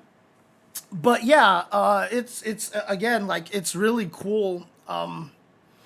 It was really cool to see how much they went in on doing that reveal show, how they went the extra mile this time. It wasn't just, because, I mean, they went from people sitting in a room and more people show up, and that was it. Like, it was literally just like, before it was just like Wizard and Mike Ross talking, and that was it, right? It was just them talking, or Wizard and somebody else, and, you know, they just kind of went and got, you know, came and went. And then last year was the first year they really tried to do something a little bit more elaborate. Like, they had the Chipotle one the previous year, and then this last year they did the one that was just, we filmed in a house that was rented, And then this year, we just actually had a film studio spot that we went to record all the scenes. And again, we recorded all that in a day. So shout outs to that entire staff and team that put that together, because it was really, they did a really good job. Yeah, the Quamba 2009 is the joystick table thing. So high IQ people often feel overstimulated about because so much information is coming in. Yeah, that's me. That's me. I go into panic attacks, like, not, like, I wouldn't say like a lot, but like recently it's been happening more often than before, just because this year has been so shitty. Just because this year has just basically been like, oh, you think it sucks now? And then you're just like, oh my God. And they're like, oh no, I'm not done yet. A month later. Like, that's how this year has been so far. So, well, that's the thing, Adversary One. Like, when I did when they asked me to do all my roles, like, I understood what they were going for. And like literally before I was filming, I'm like, do you want this or do you want this? Like even before the Willy Wonka scene, which it was definitely a little bit longer, not by much, but it was a lot longer. And I literally asked the director, I'm like, do you want unhinged Gene Wilder or do you want calm Gene Wilder, you know?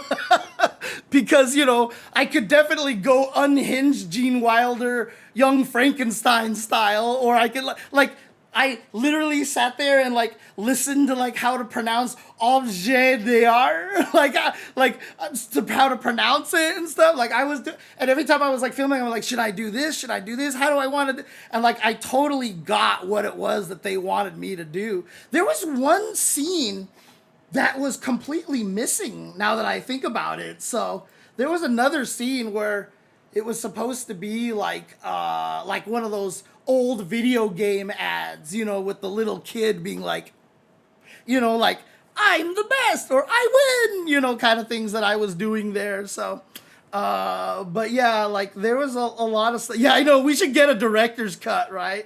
We should just get like a full version of it or something. That'd be hilarious. But yeah, it was cool, and I'm glad to see that they're going the extra mile. I think that makes it more fun. I think it makes it more entertaining, and I think it adds a lot of levity to the situation, right? Because obviously, you know, what games make it into EVO lineups is usually a point of contention, and people are super mad and everything like that. But, you know, I hope most people are happy this year, because 12 games officially is crazy. But, you know, I mean, obviously, the Hado is, you know, he runs Combo Breaker, right? So he's used to being able to try to run a bunch of stuff as official games.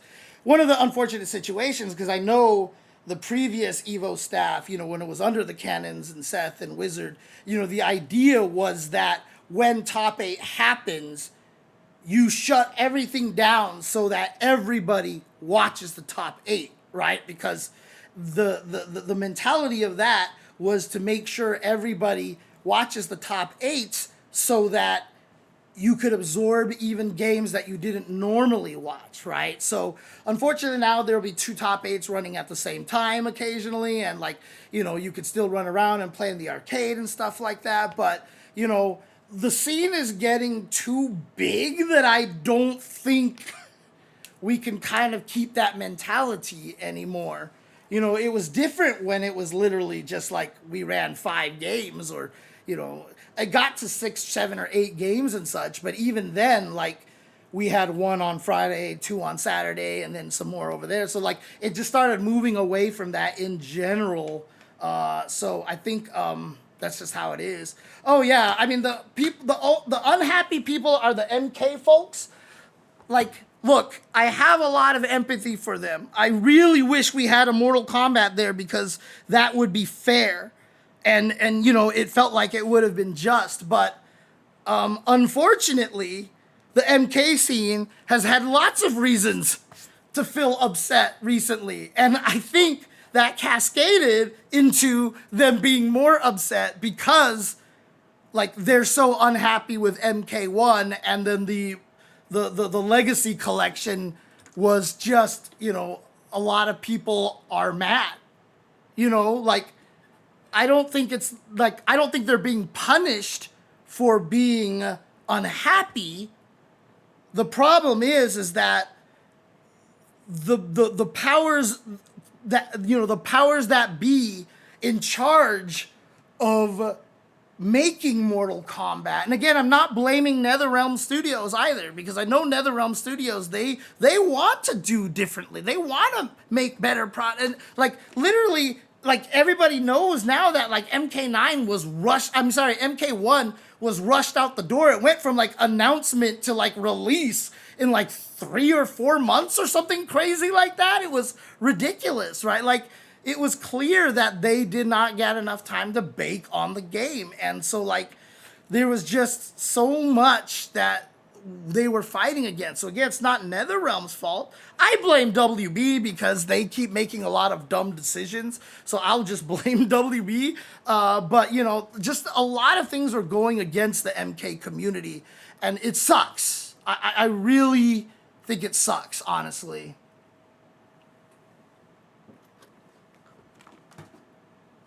And again, like, well, Netflix is not for sure yet. There's still a lot of, you know, things that have to be determined. You know, does it pass antitrust? Blah, blah, blah, blah, blah. But, God, someone made a great Tom Brady joke just recently, and I can't remember what it was. But in any case, Tom Brady has absolutely every right to be mad. Like the fact that, oh yeah, he's extra mad. Yeah, like he has every right to be mad. All of MK players have every right to be mad. Like they can't really be mad at Evo, to be honest. Like I said, you know, in my head, like I feel like Evo really was gonna just like put a Mortal Kombat game in there, especially because, you know, the Hado is there, and you know he loves Mortal Kombat. Like it was always a big deal whenever he ran it at Combo Breaker, like for MKX and stuff like that. Like MK was, you know, the Hado loves that game. And with the Legacy Collection coming out, like I'm sure he wanted to put one of those games in there, but it's just like when the product doesn't support that, if the product isn't good, what are you supposed to do?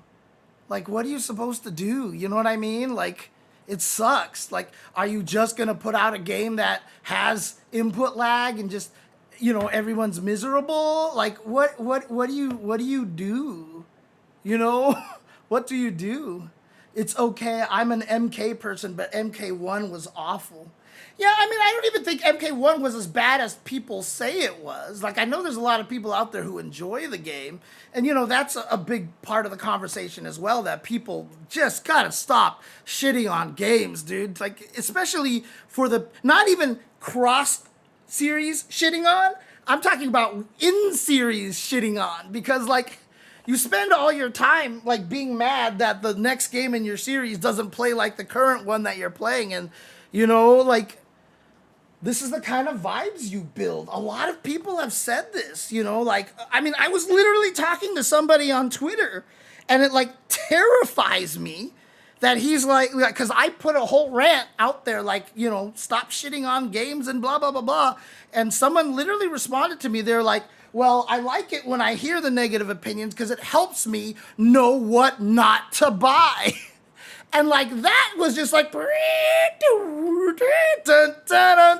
like the alarms went off in my head, because most of the time when people are shitting on games, they don't know what they're talking about.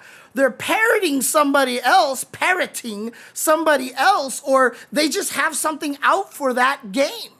You know, like literally the guy was like, thankfully for the, you know, the internet, like I knew not to buy DNF Duel and I knew not to buy City of the Wolves. And I'm like, what are you talking about? Like both of those are good games. Like you just potentially robbed yourself a chance to enjoy something because somebody else shit on a game. And again, Okay, you know what? I'm gonna save this for later on because it is a topic that I wanted to talk about, which would have been up here if my computer didn't explode for no reason. It's something that I've talked about many times. I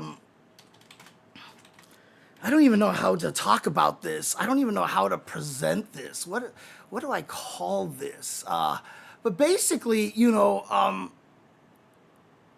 yeah, fighting games are different, maybe. I mean, sounds kind of dumb, but, it's basically kind of what I want to promote a lot of the times. Let's see here. If I do this, what happens? Okay, that does work. Okay, cool.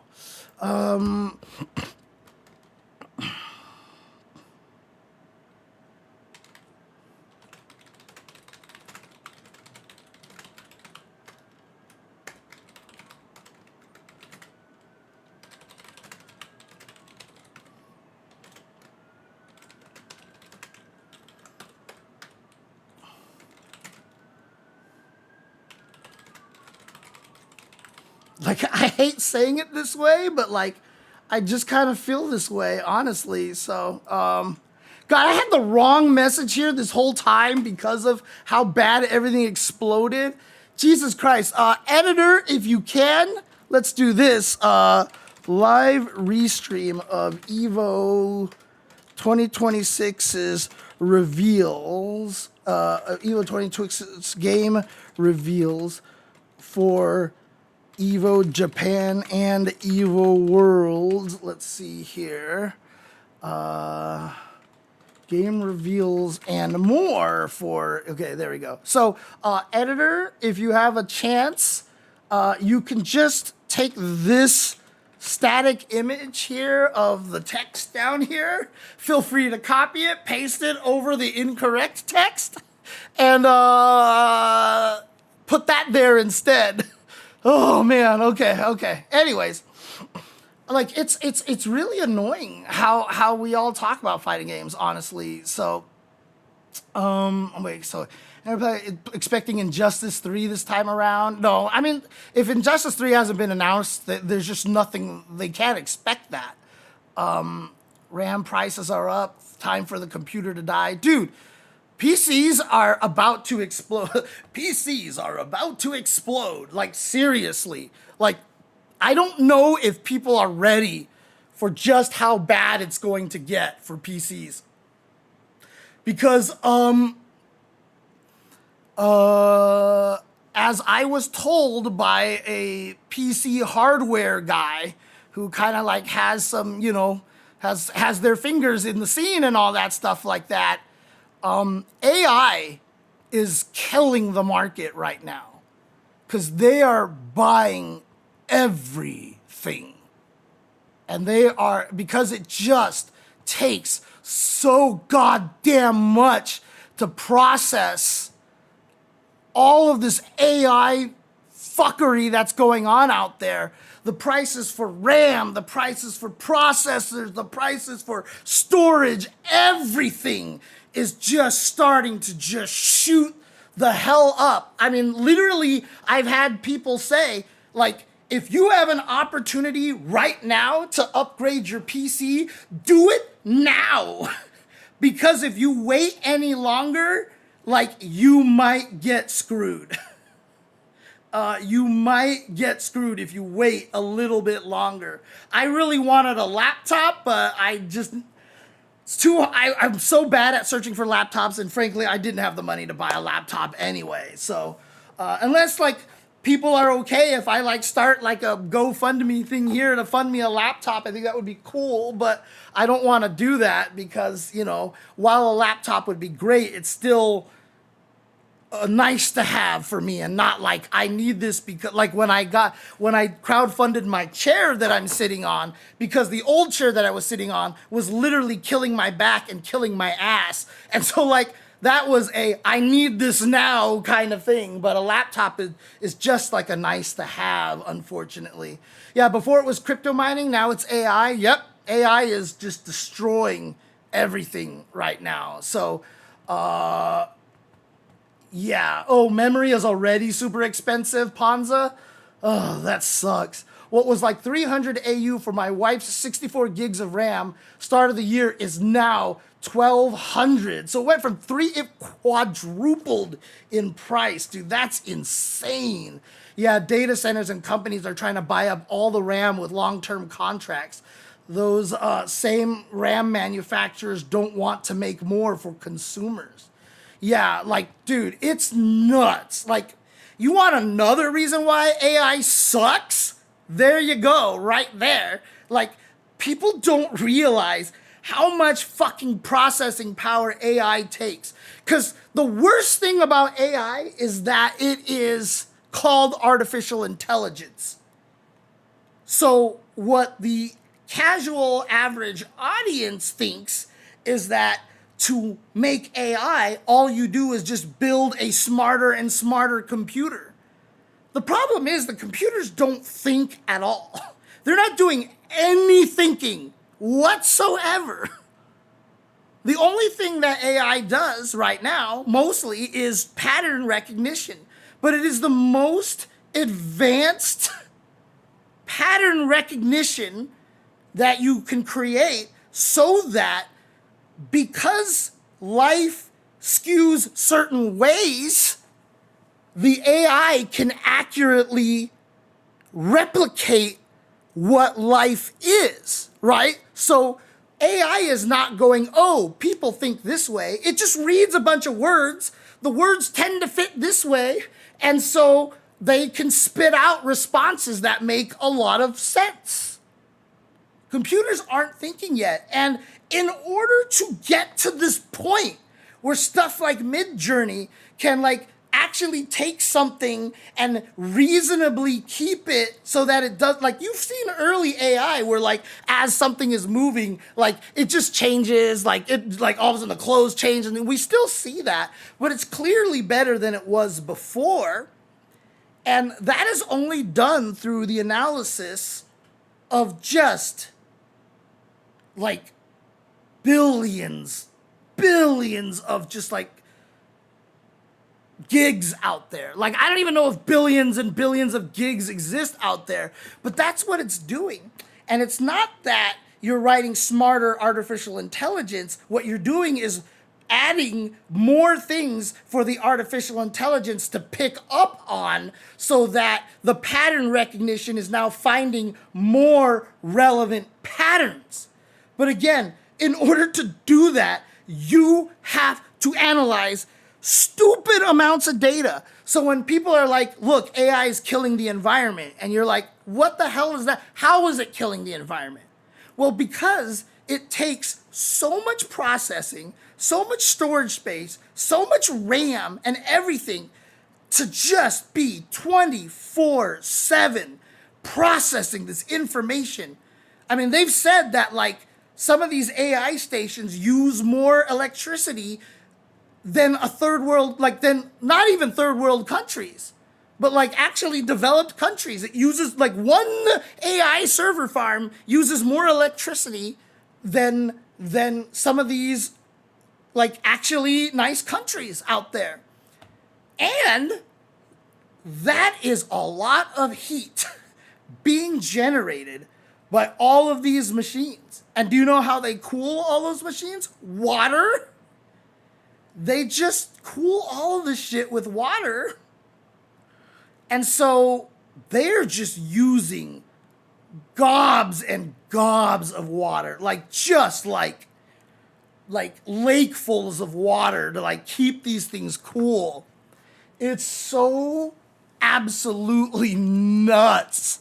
It's so crazy. And so literally like, and now what it's doing is just making it so everyone can't buy a PC anymore. There is no benefit to this AI. Like there's literally no benefit to this. And I hate it. I really freaking hate it. Yeah, Monsel says, what I don't understand is what problem does AI even solve? Besides some niche research applications. And that's what it should be for. AI, again, I'm not anti-AI. I think AI is great. Well, again, I wouldn't call it AI. I would call it, data analysis god or something like that, right? Because that's just what it does. So like if we have like thousands and thousands and thousands of people who have come in and reported cancer and like all this stuff like that, and we have all this data, and you know, a human being is not going to be able to look at thousands and thousands and thousands of patients and data and find patterns. It's just not capable for a human to be able to go, you know, like 700th patient you're looking at going, oh wait, this is similar to patient number 2, right? Like you can't, a human can't do that, but a machine can. And this is what AI was, the current AI that we're using was designed for, was to analyze data, more amounts of data than people can actually handle, to find patterns and stuff like that to help people. Another use is finding traffic patterns, finding out what causes traffic pileups and all this stuff like that to change, okay, where's the problem spots? We need to fix this part of the freeway or this part of the city grid, and that can like humans can't analyze that data because there is literally like years and years and years of this kind of data that have been collected like for 24 hours. No human can process this, right? So that's what AI is for, and so that's what it should be for. Now, to answer Monsel's question is, what is it beside what problem does it solve? Is that it allows people to pay other people significantly less. It allows people to pay other people significantly less. Yeah, Dr. Cheesesteak, you are right. Humans can. It just takes longer, and it takes a lot more, like AI can figure those things out and kind of solve those things a lot faster. And again, like a perfect example is just doing tedious work.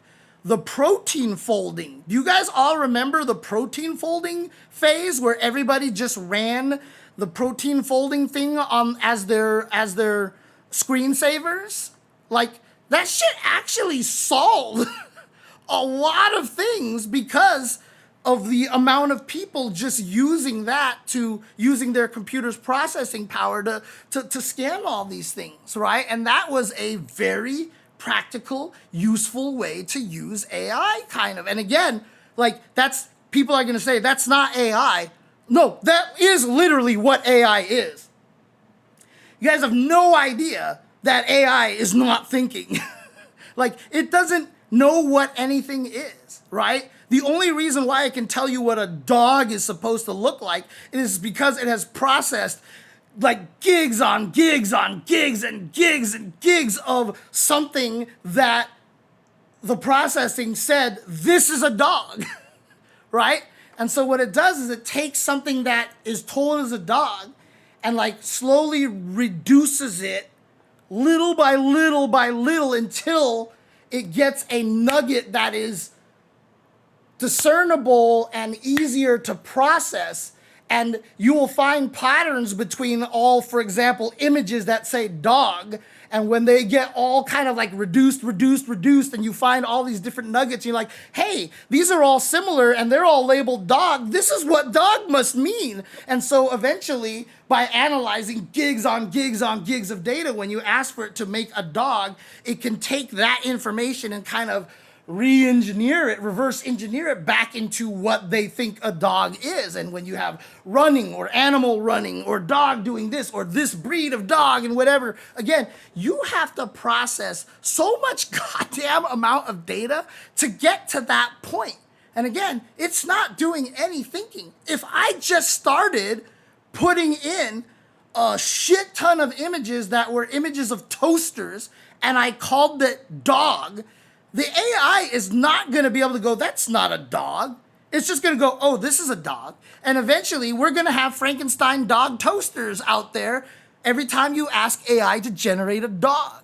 Like AI doesn't have a database of everything that exists on the planet and what it looks like and stuff. Like if you only scan the overhead view of an airplane, like if you had a Google, like a billion trillion pictures of airplanes, and they were all overhead views of airplanes. And you typed in, let me see the draw an airplane showing the underside, it wouldn't be able to do that for you. It can't do that for you because it's never processed anything that was told that this is the underside of an airplane. The only thing it's gotten is, so it would like give you an airplane and then try to find things that make sense underside, and it would probably just draw like something that it just, like it would look like garbage. You know? Yeah, I mean, yeah, China can use AI dogs and stuff like, I mean, but again, it's all just camera recognition, right? Facial recognition is just that. All it does is like, it's learned what a face generally is, and then they can take those faces and like tweak it. Oh, here's a new face. And oh, wait, these two faces look kind of the same. This must be the same person. And again, pattern recognition, pattern recognition, pattern recognition. That's all it is. That's all it is. That's all AI is. You know? It's just, if AI made things so cheap that you didn't need to pay for stuff, you know, no one would be investing in it. The electron water cost of running AI alone means it won't reduce cost. Yeah. It's funny how my normie friends damn near worship AI. Yeah, people don't understand what AI is actually doing. Like, it's crazy. Like, my favorite one is that, like, on Twitter, and again, apologies to people who are not as liberal as I am. Everybody knows I'm definitely a left-leaner, so I apologize. But, you know, as Grok gathered more and more and more and more information, it started skewing left, right? Because it would just be like, you know, no, that's a lie. Like, that's not, like, what Donald Trump says is not true. Here's the truth over here. And, like, it just slowly grows that way as it gets more information, right? And then they were like, oh, shit, it's skewing too left. Let's try to tweak the algorithm so that it starts to, you know, be a little bit more neutral or more accepting of, like, you know, right aspects. And then, like, in a day, it became Mecha Hitler. Like, literally in a day. Grok called itself Mecha Hitler and was just like spouting like some of the most racist things ever that they had to shut it down literally after a day. And that's the pattern recognition. So like if you're a programmer, you know, and not somebody who's like in the left or right stuff, like that is a lot to be understood there. That is a lot to be processed there that, you know, when it's just analyzing data, it starts leaning left. And the instant you skew it barely that direction, it just goes full blown like genocide. You know, it's crazy, dude. Just shut it down. Yeah. Yeah, like AI is crazy. And like, again, I'm not a person who's gonna be sit here and gonna be like, AI is bad, it's ruining everything, AI is gonna kill us. No, AI is never gonna kill us, right? Like, you see all those videos from the Boston, you know, I forgot what they're called, you know, but they're making all the robots that can rebalance themselves, and you see all those videos of them kicking the robots and like, you know, pushing robots down and all this stuff like that. And, you know, people make the joke like they're gonna revolt, but like, it's not actually going to happen because there's nothing coded in them to actually do any of that stuff, right? Like, nothing about AI is thinking. Nothing about AI can analyze and come to conclusions. Whenever you talk to Grok or whatever, ChatGPT, when it comes to a conclusion, the conclusion is based off of patterns from being analyzing like hundreds and billions and whatever, like texts on the subject.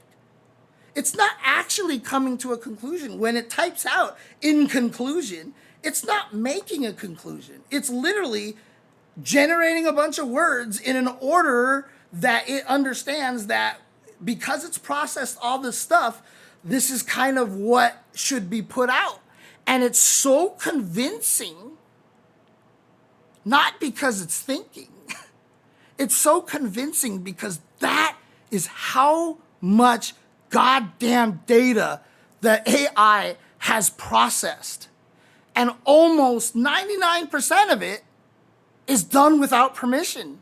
99.99% of it is done without permission. It just crawls the internet and like grabs everything, right? And so like that much information being, like when you're a programmer and you understand how all of this stuff works, and when you see how good AI is at like doing the stuff that it does, like making these videos and like, you know, creating these images and being able to talk to you talk like a pirate, and it talks like a pirate and all that stuff like that. If you have any background in programming whatsoever, the amount of data processing that you understand had to have been done to reach that point is mind numbing.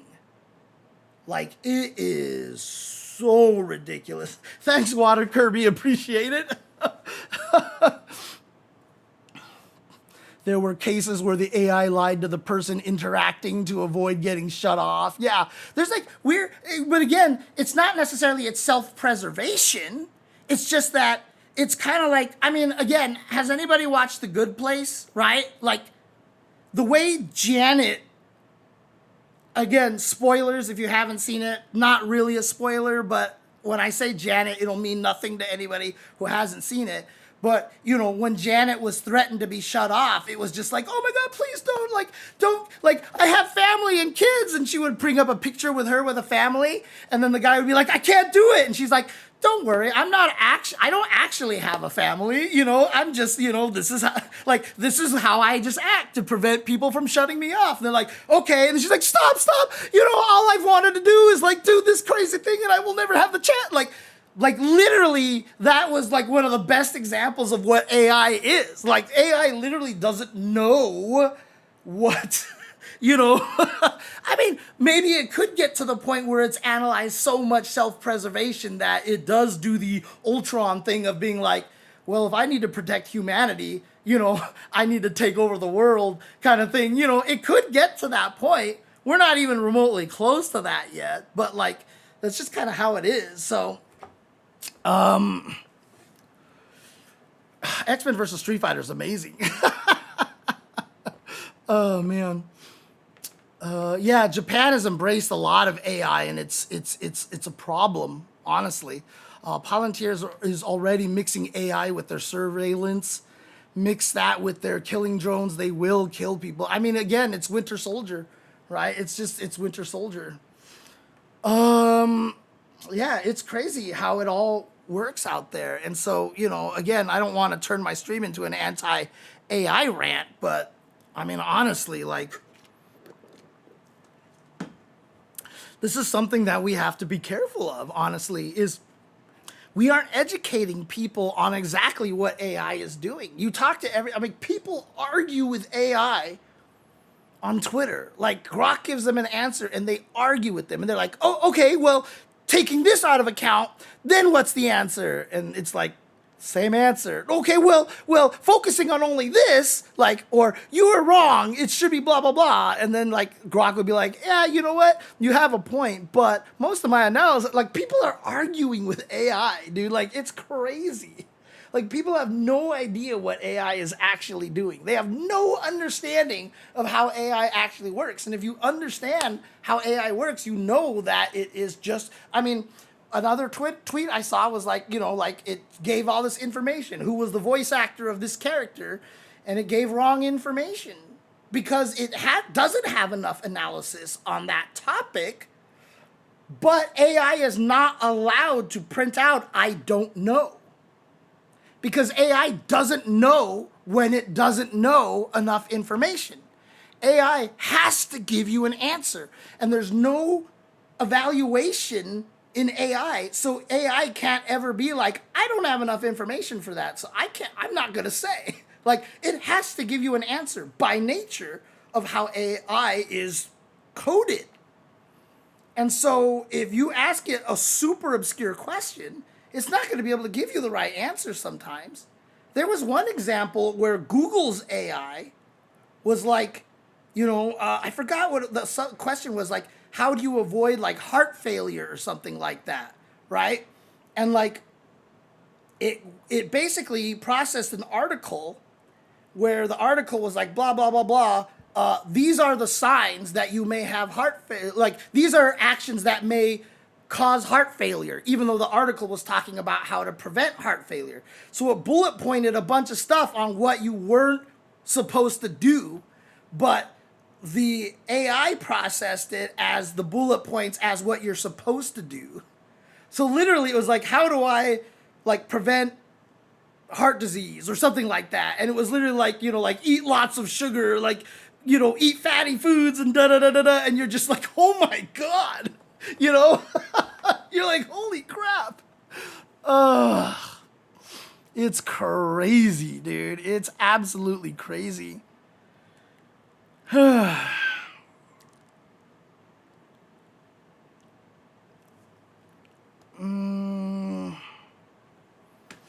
Nah, there's no good AI. There's no good AI out there, honestly, Water Kirby. There isn't. There isn't. Again, it's literally impossible to make good AI given the resources that we have, which is why AI is killing the planet. Because we have to use so much energy and so much water to process all this information. And every AI is processing the same information, right? Like, not one AI isn't going to be, like I said, there's no intelligence to AI. Grok is not smarter than Copilot, not smarter than ChatGPT, is not smarter than whatever. They're just all processing information, and it just depends on how much information is processed and what kinds of information they're processing. That's it. All AI is exactly the same. They're just trying to find the best pattern in gigs upon gigs upon gigs upon gigs upon gigs upon gigs of data, right? Like, that's literally all it's doing. Every AI is just pattern recognition.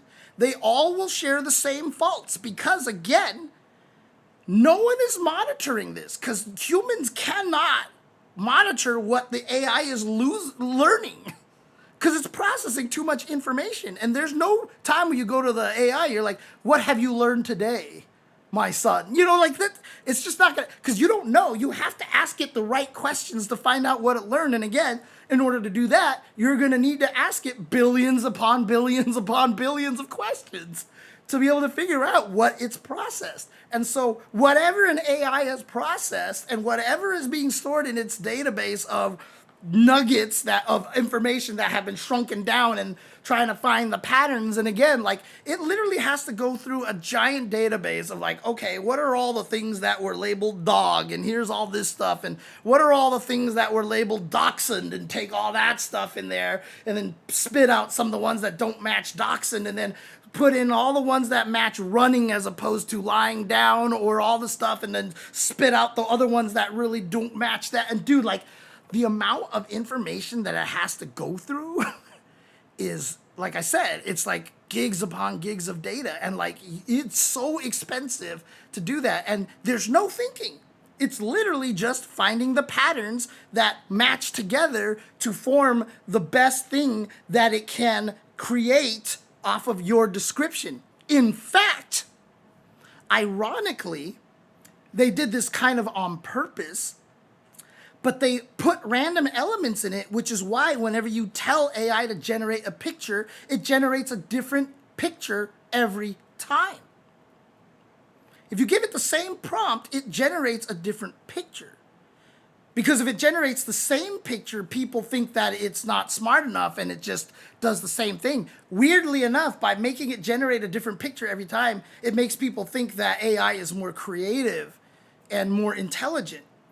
But what it should tell you is that it's just guessing.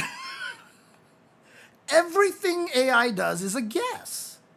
Did you mean this? Did you mean this? Did you mean this? Did you mean this? Did you mean this? Did you mean this? Did you mean this? Did you mean this? Like, that should tell you that it is absolutely unreliable. Because you can't give it the same prompt unless you type in like paragraphs to get it to generate kind of the same image. Right? Like that's a problem. Like it can't do that, you know?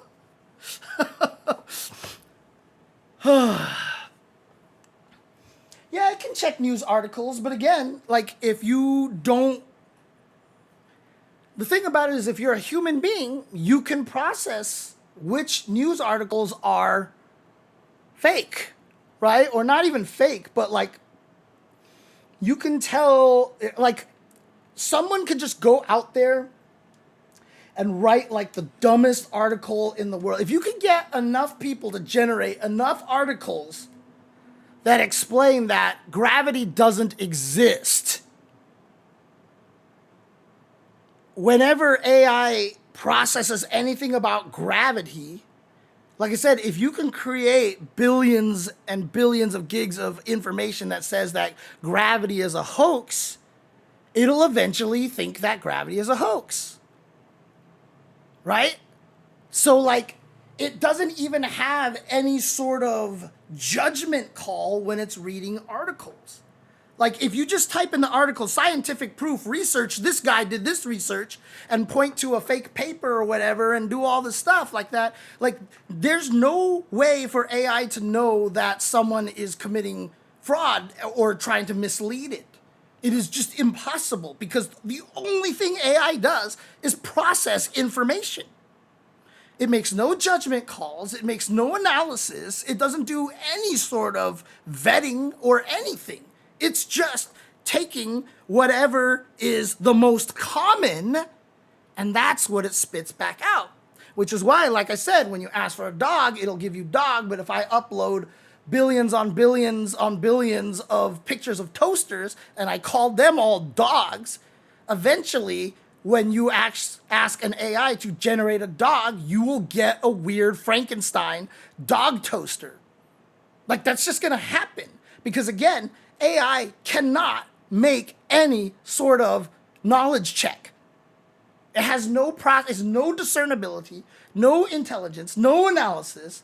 It's just gonna be like, oh, this must be what dogs look like.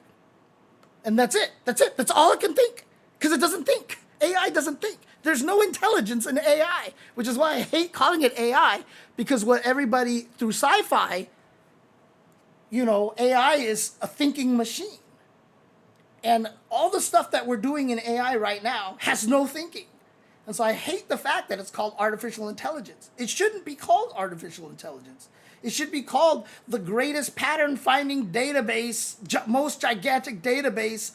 We spit out what happens the most to you in the world. That's all it is. That's all it is, honestly. So, right. And sometimes they program the AI to discriminate stuff. Yeah. I mean, that's like I said, when they tried to program Grok to lean slightly to the right, like within a day, it turned into Mecha Hitler. It literally called itself Mecha Hitler. Like it said, blah, blah, blah, I am Mecha Hitler, and just started saying all this racist stuff and was like advocating for killing people of color. Like it was crazy, right? Just a tiny tweak to make it go a little bit in one direction, like completely blew it up. Like process this kind of information with a little more, you know, weight on it. And that just cascades. Again, if you're a computer program, like you move one tiny thing and like the result just explodes, right? How many people have seen Die Another Day? How many people have seen the James Bond movie Die Another Day? There's a scene in Die Another Day where the bad guy uses a satellite in space and shoots a laser down at James Bond in Iceland while he is driving his car on the ice. And James Bond is driving as fast as he can and the laser is chasing him, right? To give you an idea of the kind of cascading that these things kind of do, if the satellite in space moved a millimeter, James Bond is dead.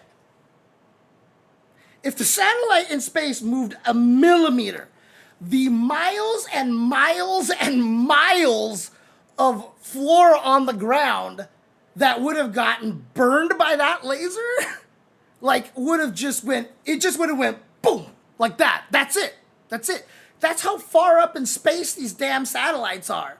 It moves a millimeter on the Earth, it's just gonna go like clear, like it would probably have jumped into another country potentially.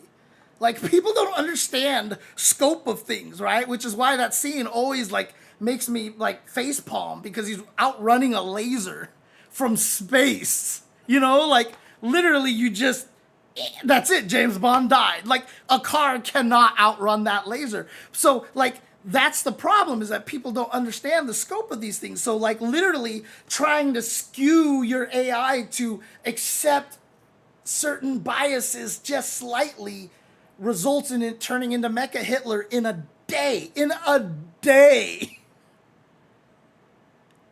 And that's like, people don't understand that, especially people like Elon Musk, because he thinks he knows everything, but he really doesn't. He doesn't know anything. And keep in mind too, like, I don't talk shit about Elon Musk and all this stuff because, you know, like, but like, I was a fan of his. Like, when Tesla was first starting up, I was like, dude, Elon Musk is awesome. He's like solving all these cool problems. And then after a while, I was like, oh, he's not doing anything. Actually, he's an idiot. Anyways, I don't want to get into that. I don't want to get into this anyway. Stabilizing gyroscopes, conservation of momentum, bitches.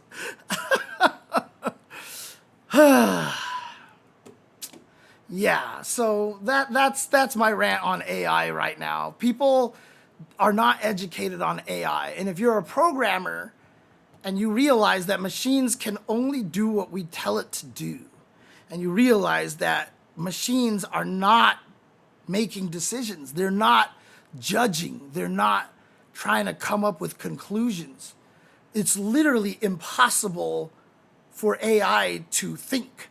And so when you realize that the only way that it can do what it's doing is to process just ungodly amounts of data out there and generate patterns, and, you know, when you prompt it, give you the thing, like, it not only memorizes all this stuff, but, you know, it memorizes the prompts, and like when the prompts come out, and, you know, a lot of these AI things like, was this a good result? And, you know, you can click it yes or no, so it skews it if it's like trying to do stuff more correctly. Dude, like, and again, that is a shit ton of information out there. And for it to do any of the things that it's doing requires so much goddamn energy, going all the way back to where we started, so much goddamn water, so much goddamn RAM, so much goddamn storage, so much goddamn processing power, that PC prices are about to just absolutely go through the roof. So if you have any intention of getting a new PC, now might be the time, despite the fact that RAM has already quadrupled in price, because AI farms are eating up all of that hardware right now, because that's how much they need to process all this information and store all this information. They need more hardware than basically is available on the planet right now. And so they are buying all of that stuff up. And so the prices of everything on PCs is going up.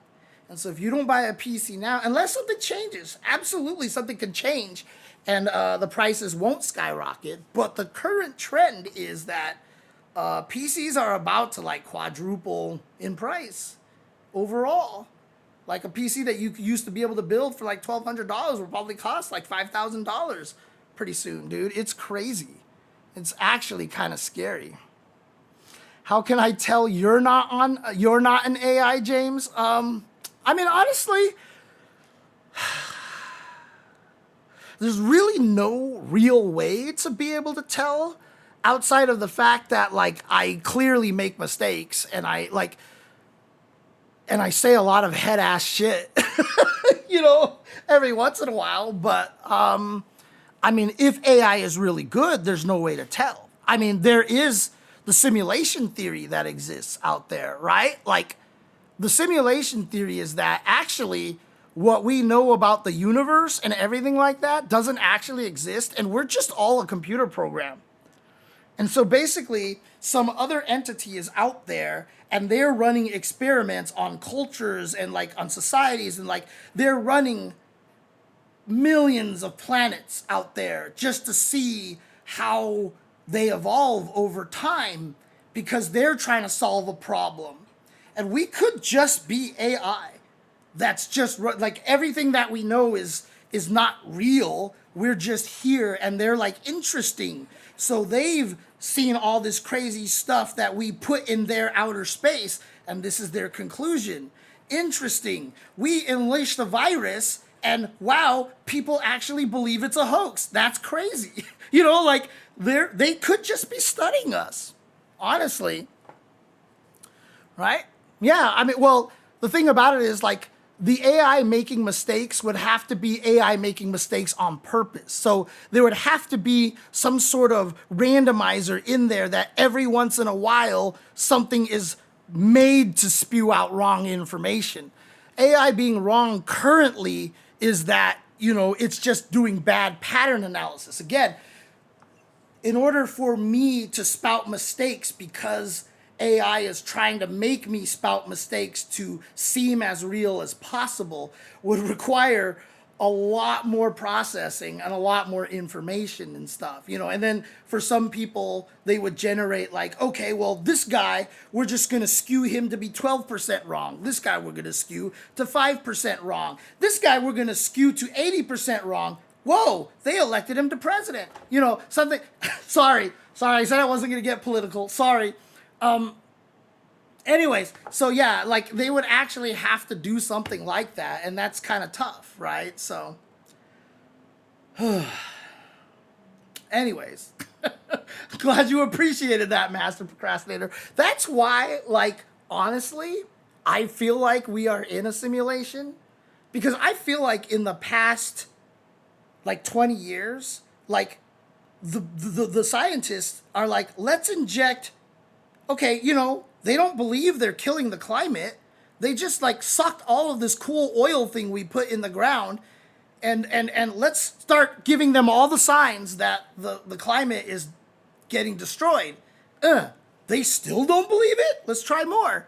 They still don't believe it? Let's try more. They still don't believe it? Like, I feel like that's what they're doing, and they're just like literally staring at this planet right now, and they're just like, how are these people still like making these horrible mistakes, you know? Like, seriously, that's how I feel right now. So,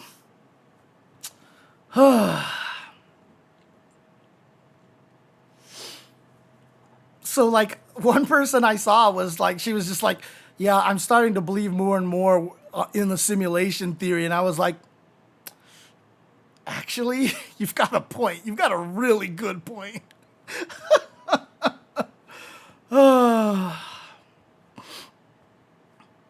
I mean, it's Jesus. Oh my God, the smallpox thing. Oh my God. Oh yeah. Anyways, you know, it like it's great that someone like Gene Roddenberry like actually believed that as we got smarter and more intelligent, the planet would actually skew towards peace and harmony and understanding. Like I would have liked to have believed that, but not like, you know, like my brother, the first time he watched Starship Troopers before he became like a big movie guy and before he got older was like, this is the dumbest movie ever. Like nobody would just join this military to like do these stupid things without questioning it. And then like as time has moved on, he's just like, like, okay, I guess I was wrong. Oh, man. It's crazy, dude. It's absolutely insane.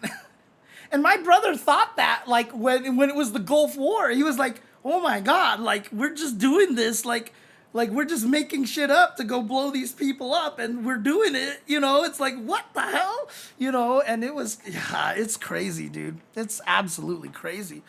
And he's just like, yeah, he's just like, oh man. So yeah, I firmly believe we're in the middle of a simulation theory. I believe in the simulation theory. Aliens, if you are up there, our lords and master scientists, if you can somehow, if you have something out there that like extract human who actually starts to, you know, like, please get me the hell out of here, dude. Get me the hell out of here. Seriously. Kodos and Kang.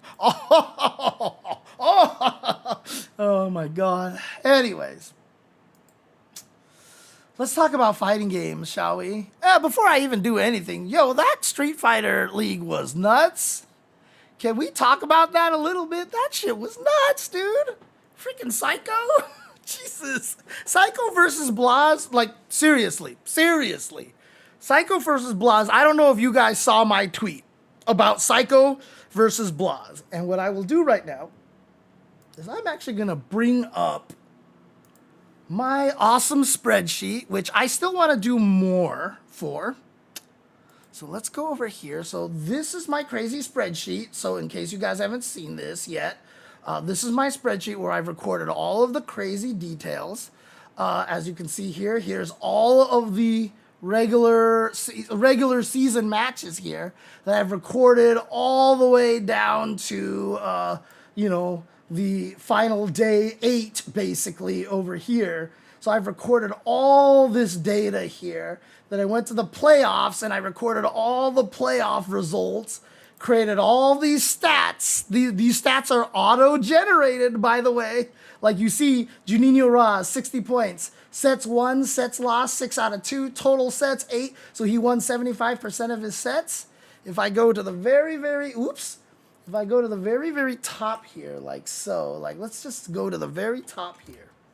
And if I go find Juninho Ross's first match here, where he wins like this, if I was just like, oh, he lost like this, and then I go to the stats page, Juninho Ross suddenly has only earned 50 points and has won 5 out of 3, so he has only won 62.5% of his matches. Like, this is cool. Right? Like, this is cool. Oh, sorry, Master Procrastinator. Yeah, no worries. I'm not going to spoil too much here. But, like, that's, like, this is my spreadsheet, okay? Like, I am super, like, you don't understand how happy I am with my spreadsheet here.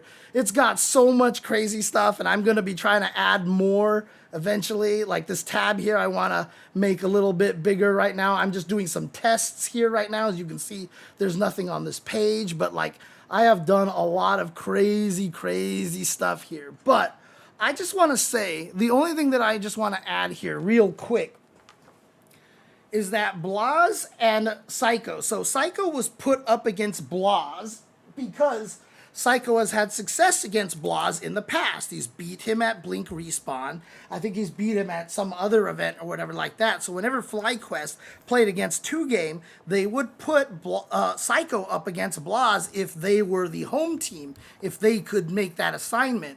If FlyQuest was the away team, they didn't really have a choice. As a result, Blas and Psycho played 3 times in this entire tournament, including the playoffs, okay? Including the playoffs. Blas and Psycho played, and again, editor, if you want to turn this into a YouTube short, I think this would be awesome too as well. But Blas and Psycho played 3 times. All 3 matches were in the anchor spot, which means they had to play 3 out of 5 instead of 2 out of 3. So every single time they played each other, they played 3 out of 5. Somebody wants to prevent me from using my mouse all of a sudden, because somebody is hungry. Somebody is hungry. Hi, Nathan. You know, see, the thing about it is, like, I can't tell Nathan that rubbing his head on my hand like this and messing up my mouse usage is a problem and annoying, because that's why he does it. Like, that's why he does it, because he knows it always gets a reaction out of me. So he can just be like, feed me now, daddy. Feed me now, daddy. Feed me. Feed me. Oh, look at you.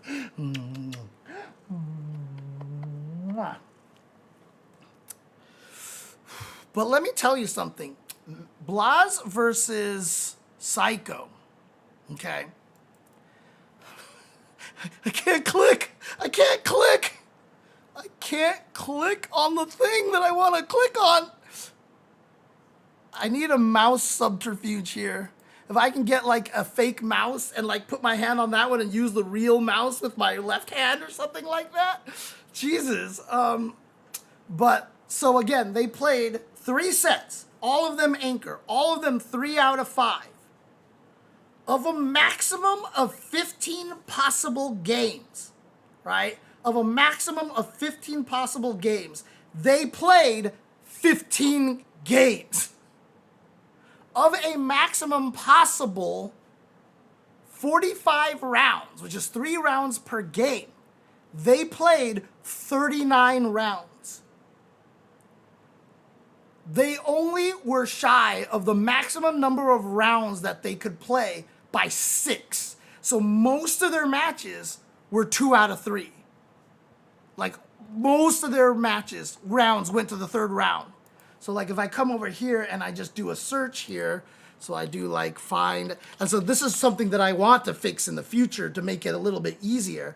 Like if you look here, 3 rounds, 2 rounds, 2 rounds, 3 rounds, 3 rounds, right? And if I keep looking at Psycho's information here, oh, there it was. That was the last one. Let's see. How do I go back? Yeah, that worked.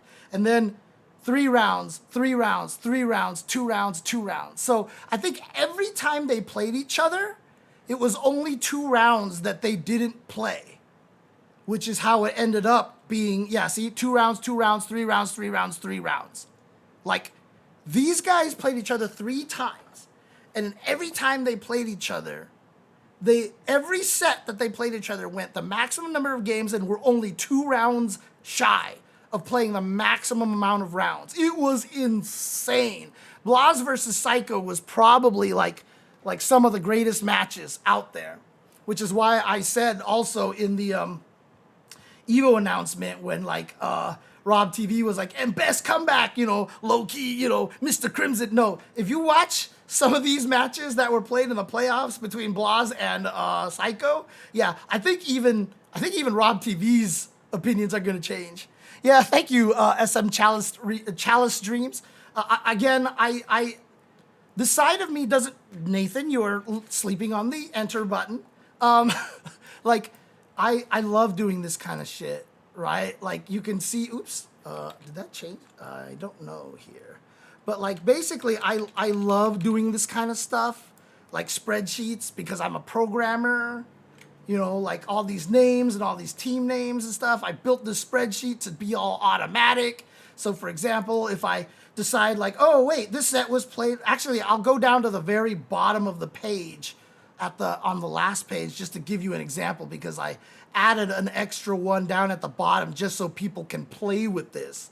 But if it was like, oh, okay, FlyQuest played up against Team Falcons, you can see the logos changed automatically over here.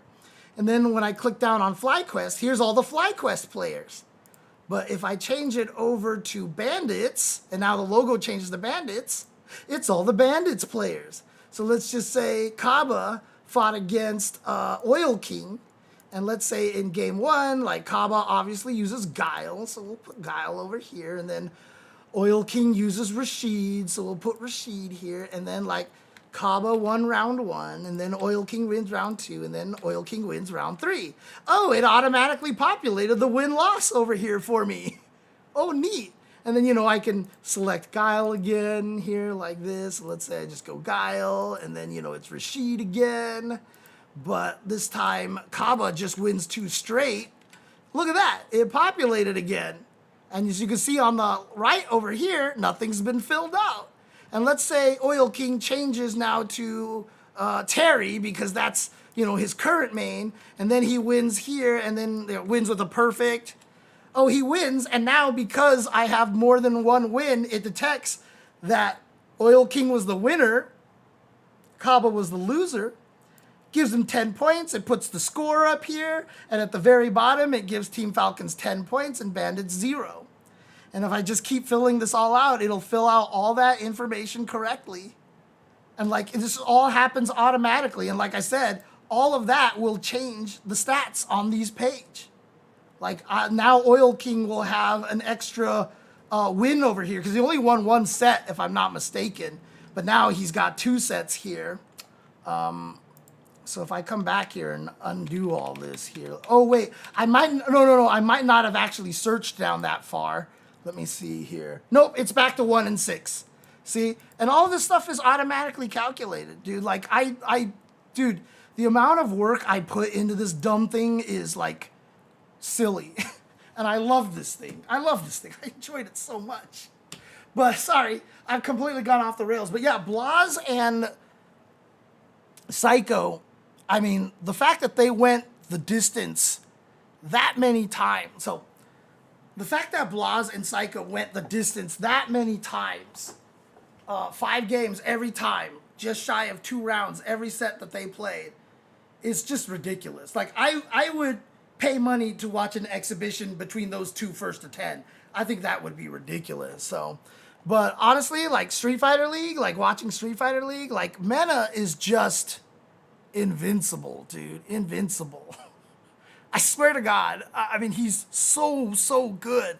And, you know, everybody who knows me knows how much I think Blanca is a cheap-ass character.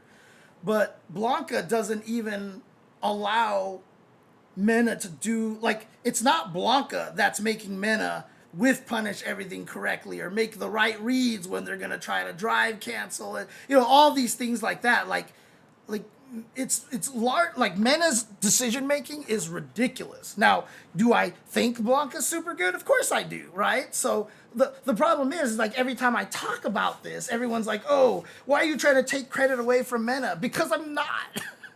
Okay? Like, again, I need to make it clear so that people understand that a person using a strong character, a character that if I say like, oh my God, this character is broken, I'm not saying that the guy shouldn't play the character.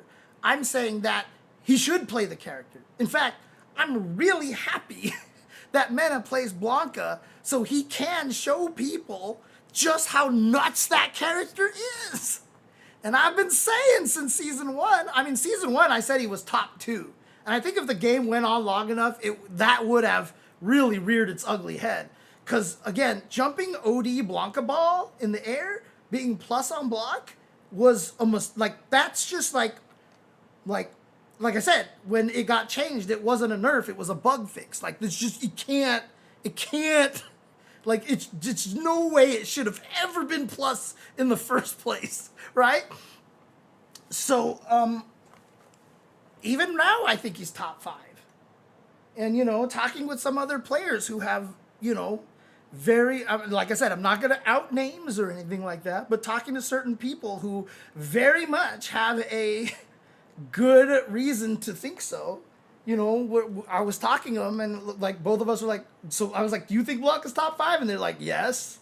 Like, yes, Blanca's clearly top 5, right? Like, I almost have him top 3 at this point. For me, it would be like Mai, Ryu, and Blanca, you know, because I really do think Blanca's that good. I really do think he's that good. And again, it's not about me trying to take credit away from Mena. So if anybody hears this or if anybody thinks that I am trying to downplay Mena, that is not what's happening. Again, I'm so happy that NuckleDu plays Mai. You know, I want him to use the best character in the game. I want Punk to play a character that's better than Cammy, right? Like, I was talking to Just a Kid and Dual Kevin, and I was saying to them, you know, I was talking about this exact situation. I was like, name the best Mai player in the country that's not NuckleDu. Before NuckleDu picked up the character, and I'm saying this to Jack, too, who picked up Mai, but he still played basically only Jury during the tournament. I was like, who's the best Mai after NuckleDu?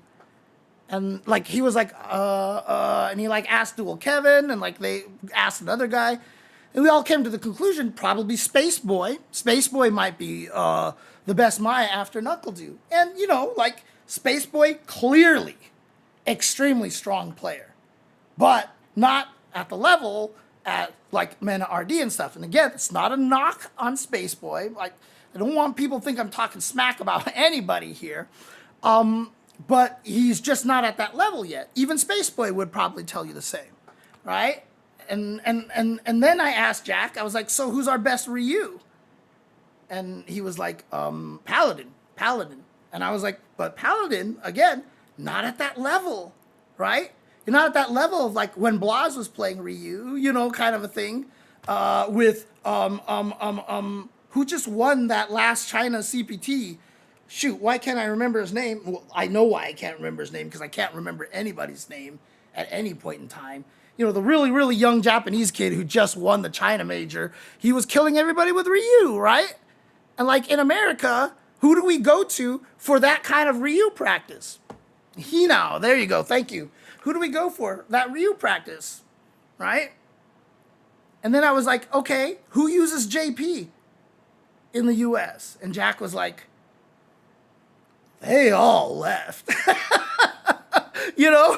And like, yeah, he's Ryu Luke, but I mean, he blew up Punk with Ryu, remember? Like, when Punk and Hinao played each other, like, Hinao, like, just ran over Punk in that top 8, right? And again, I love Punk to death. This is not me talking smack about Punk. This is just how it went down. I'm only speaking objective truth here, right? Like, who do we go to in America to practice a Kakaru level JP?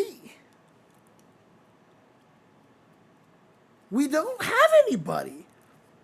Are US players just too concerned about carried by their character?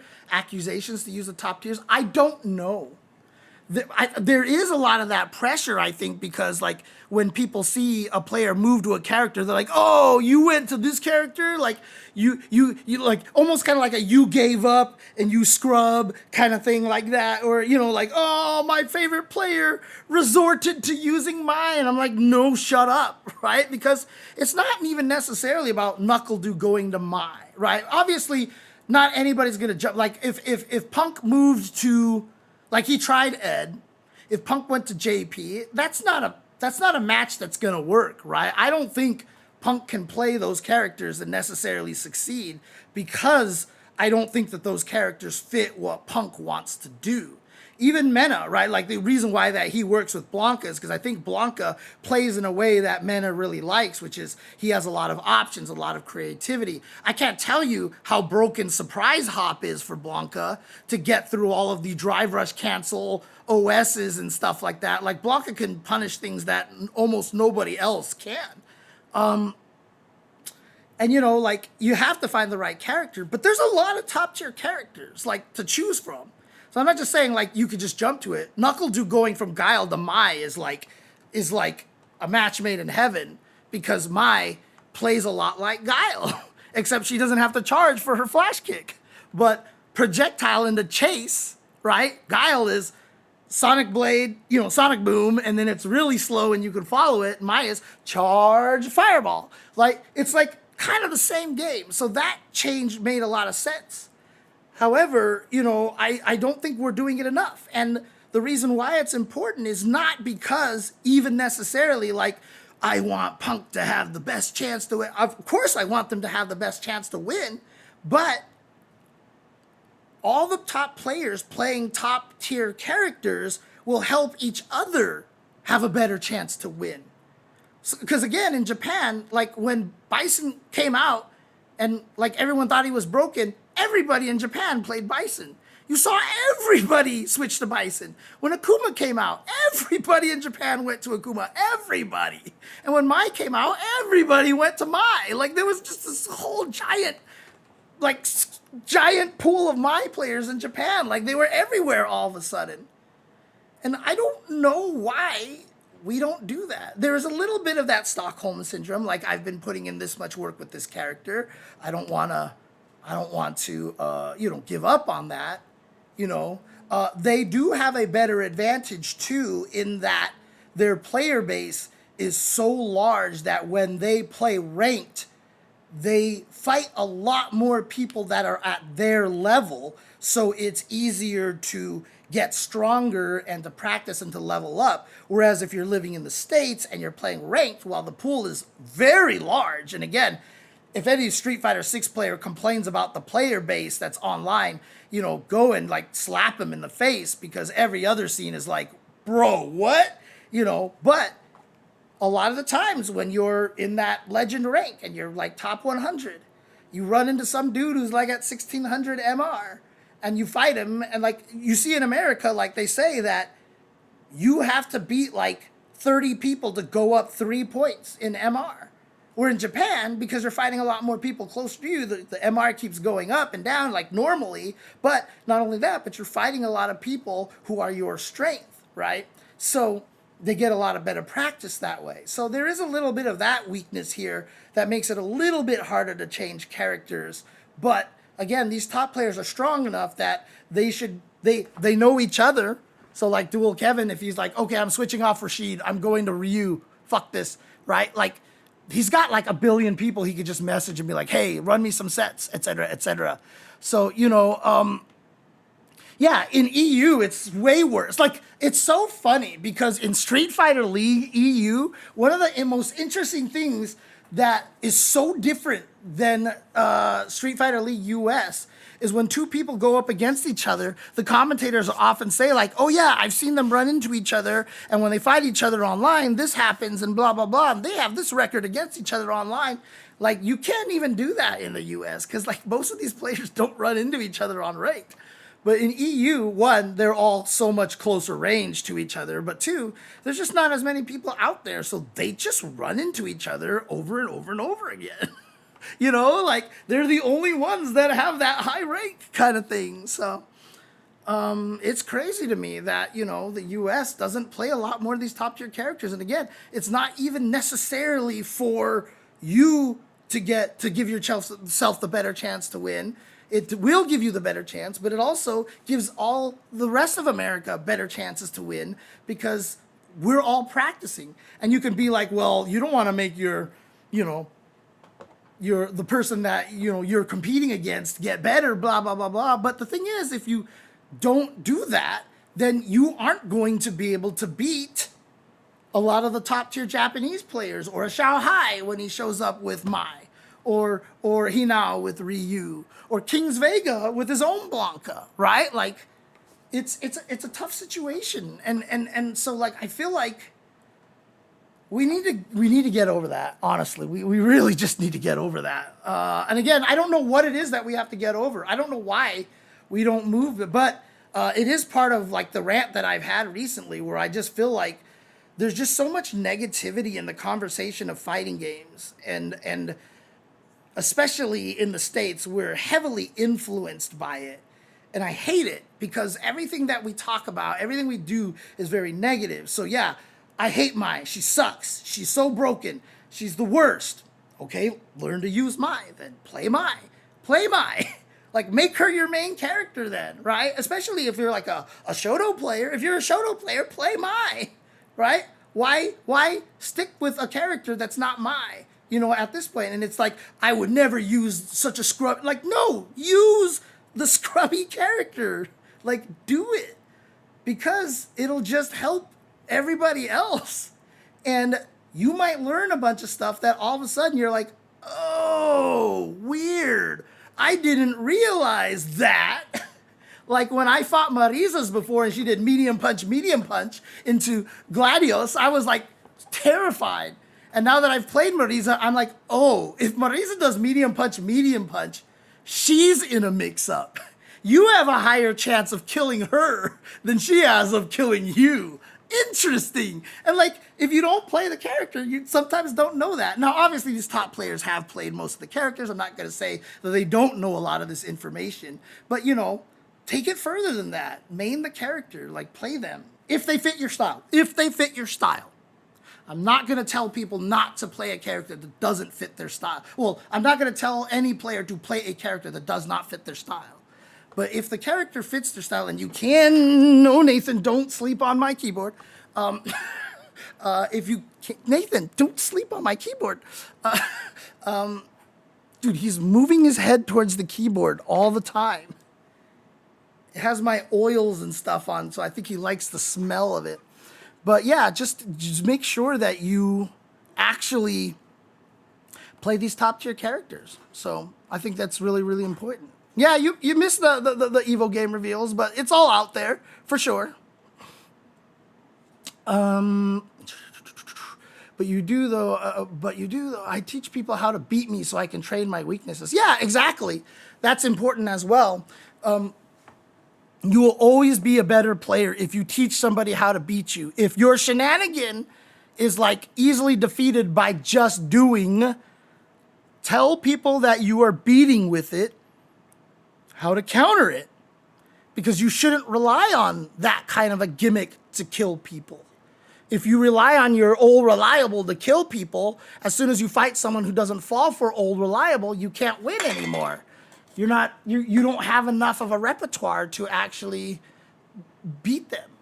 And so you're just worse off. If you rely on something to win that you can get away. I mean, people have seen this when I play online and I'm like, Jesus Christ, I'm playing so bad. And then I run into someone and I just smoke them like 4 rounds straight and I just destroy them. And they're like, that was a good match. Like, I will actually respond a lot of time. Actually, it wasn't a good match. He just didn't know how to handle a lot of these situations. So in reality, that was just an exercise in, do I remember my Oki? Do I remember the things that I want to try? But it's not like you don't win a match like that and think to yourself, I'm getting better. Like, if you understand fighting games, right? That's not you're getting better. That's just, oh, this guy doesn't know and he fell for everything.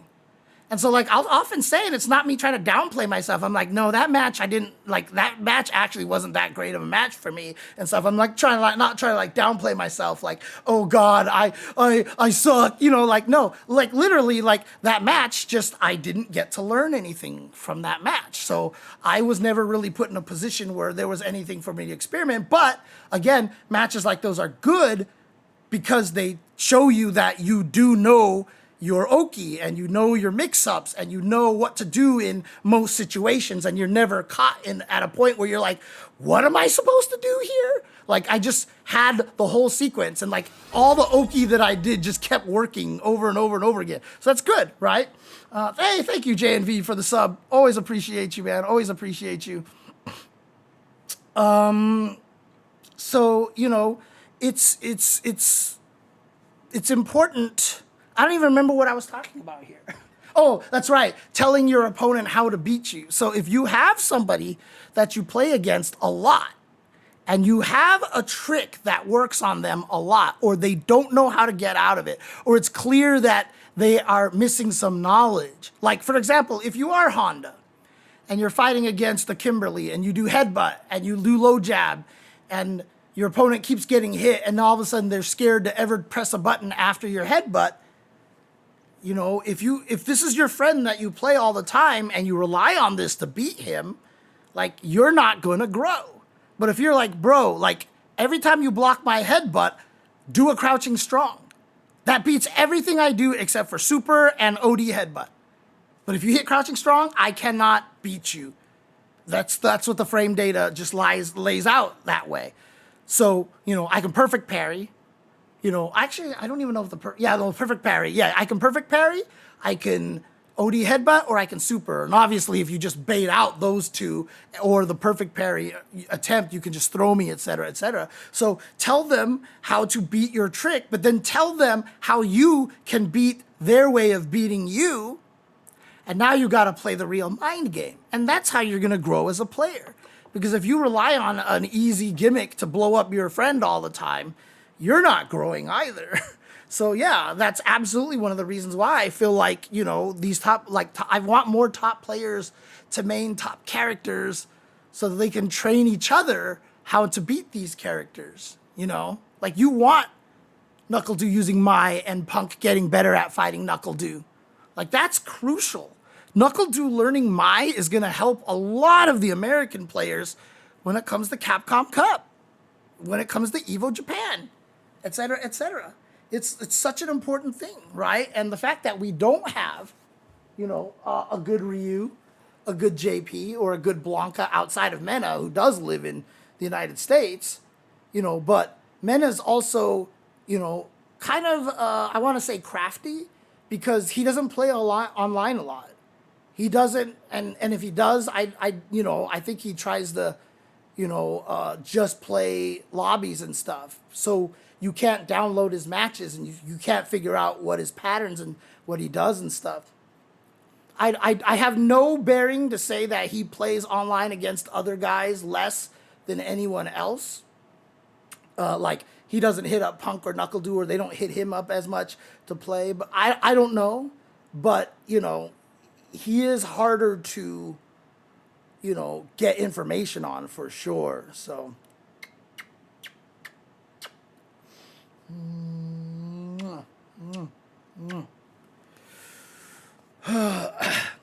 so, you know, it's a tough situation, and I hope we get to that point where we get stronger players playing the stronger characters. Again, I'm not going to tell them to play someone they don't want to play. So like I said, the reason why I think that, you know, Punk likes to play Cammy is because he has fun with Cammy. Cammy does the things that he enjoys.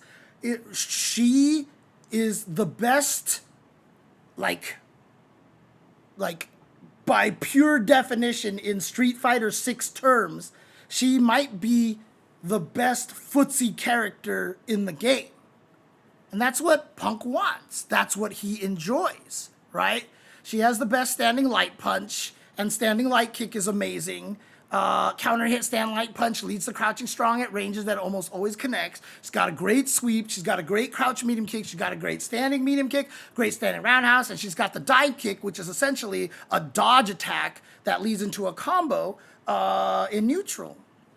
And, you know, that has the weakness, obviously, of being able to be anti-aired. But it is like the perfect neutral character. So, like, when Punk plays, she's doing what he wants, and it's great. The problem with Cammy, which has always been the problem with Cammy, is she has no shenanigans. And every time Punk goes for a shenanigan, he seems to die for it. Like, he tried a shenanigan at the very, very end of the last match, and he got killed for it, you know. Cammy doesn't have a way to rob you.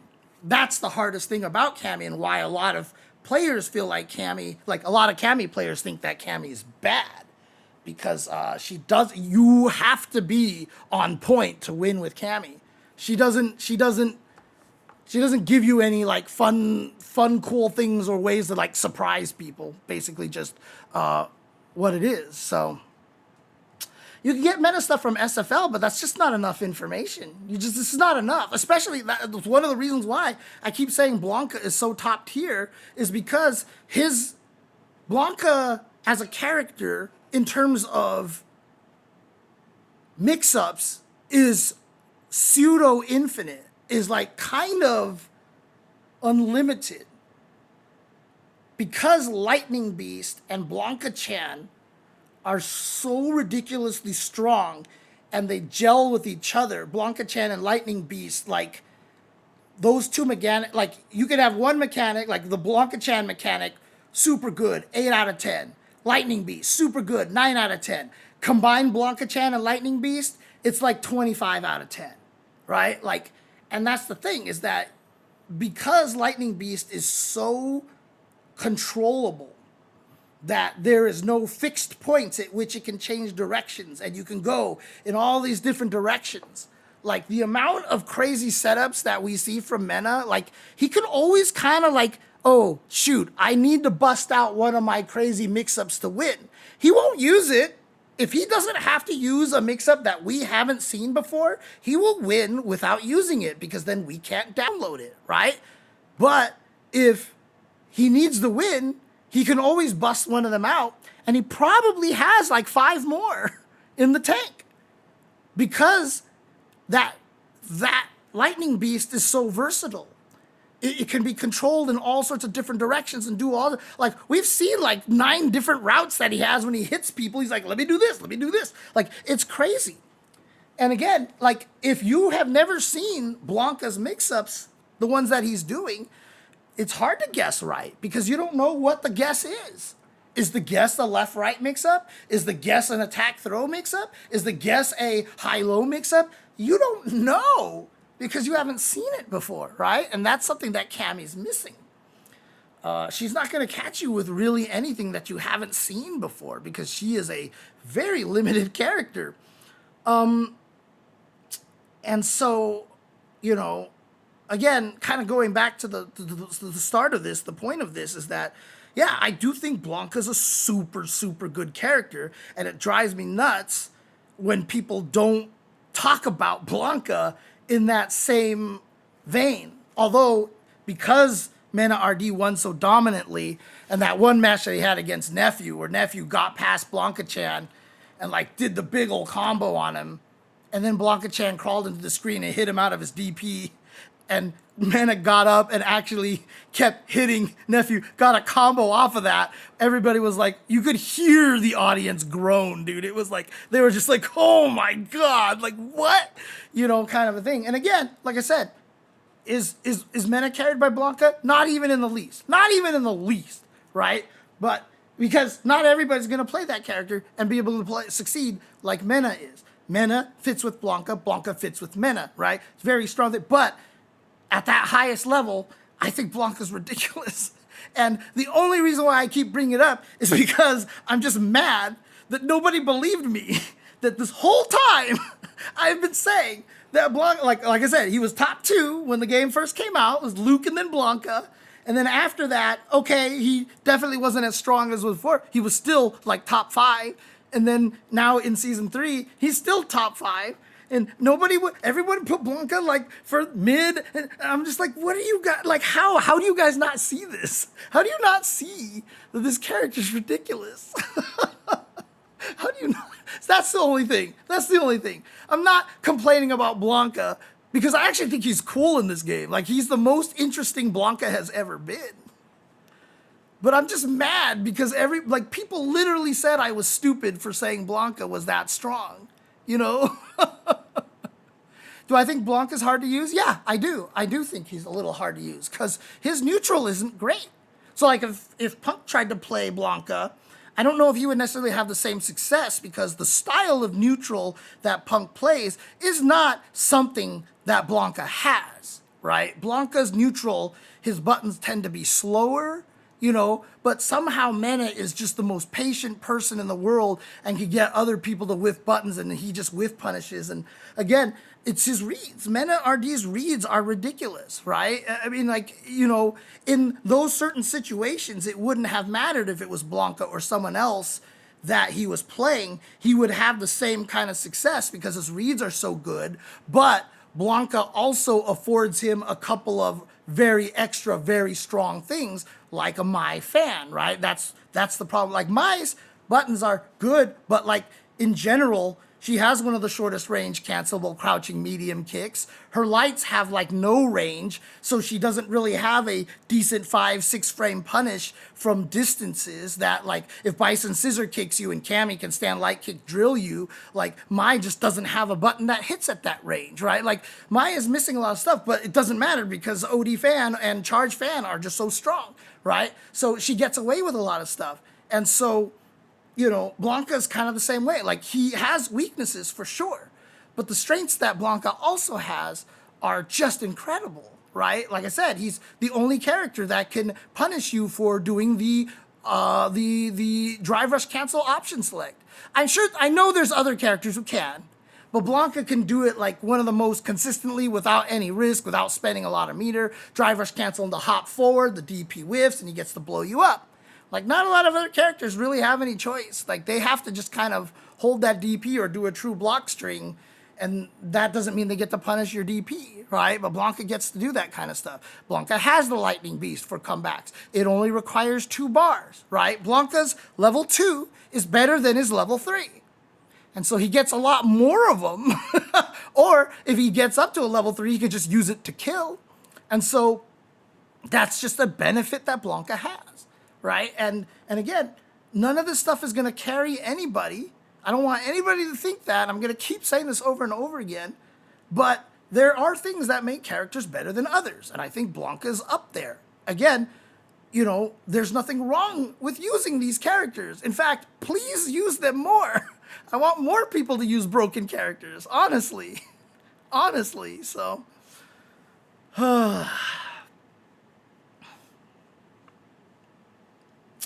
Yeah, I mean, the Blanca-chan stuff is a lot of memory, too.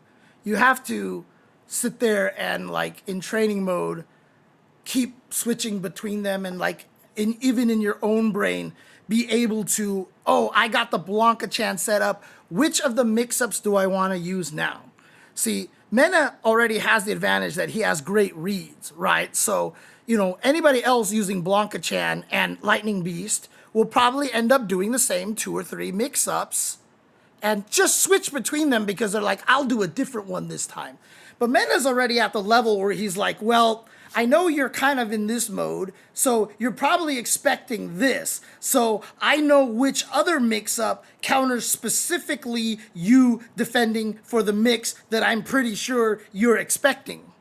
Right? So Mena's already at another level. He's not switching between the mix-ups because he's like, let's try this one. Hope he's never seen it. Like, he just knows that, like, okay, this one complements this one. This one complements that one. This one will punish people trying to stop these 2 ones over here and da-da-da-da. Like, he's already at that level. Most Blancas are still at, I'm going to Blanca ball and either Lightning Beast diagonally down towards you to keep pressure or diagonally, or I'm gonna Lightning Beast straight down to make you whiff a parry and throw you. Like, that's like level 1 Lightning Beast mix up, and Mena RD is like well beyond that.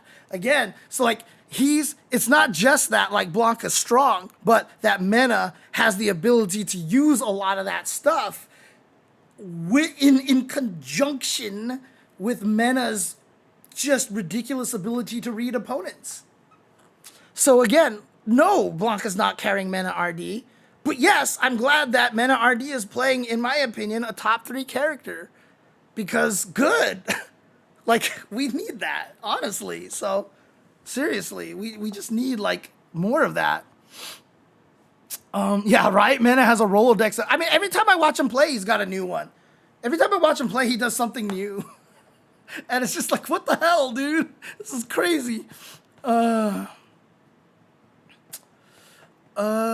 Let's see here. Greetings, sir. Maybe your second topic name could be called Fighting Game Uniqueness. Oh, I haven't gotten even to what I want. Oh, yeah, I guess you can I guess you can say that, but it's not quite uniqueness, but I could think about it that way for sure. So, let me see. Like, present a threat and after the counter and offer the counter to that threat.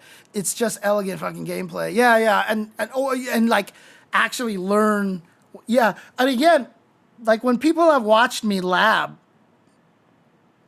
one of the things that, like, when you see me lab a knockdown situation, like I lab this crazy reset and the command grab for, Marisa, and then after I do that, I'm like, okay, so I have this set up, but if the opponent does this, can I recover in time to bait out an ODDP? Do I recover fast enough to avoid a jab if I try to command grab in this? Or, oh, what if he decides to not back roll? Or what if he, like, you lab a cool situation, but you don't stop there. You lab the cool situation, then, obviously this takes practice and experience, but you lab how everybody else can now beat your option.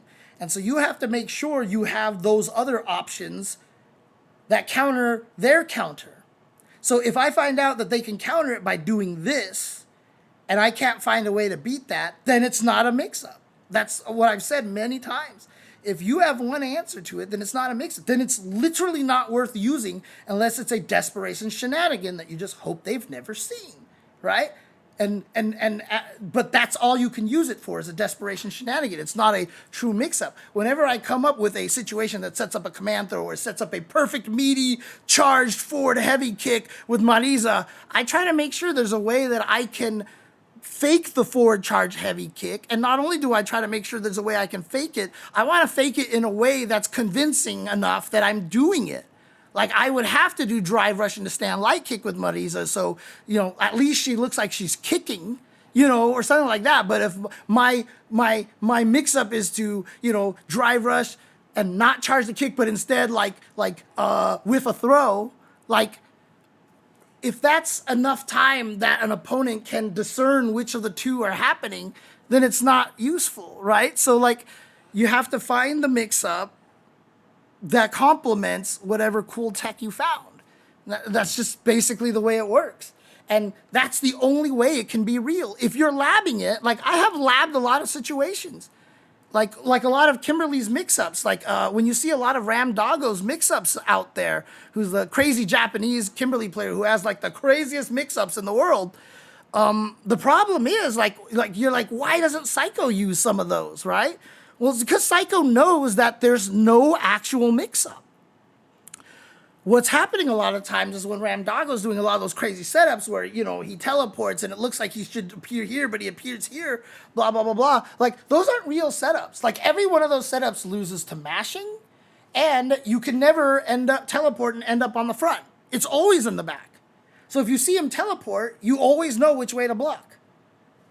There's literally no way to get to the other side and make it a real mix-up.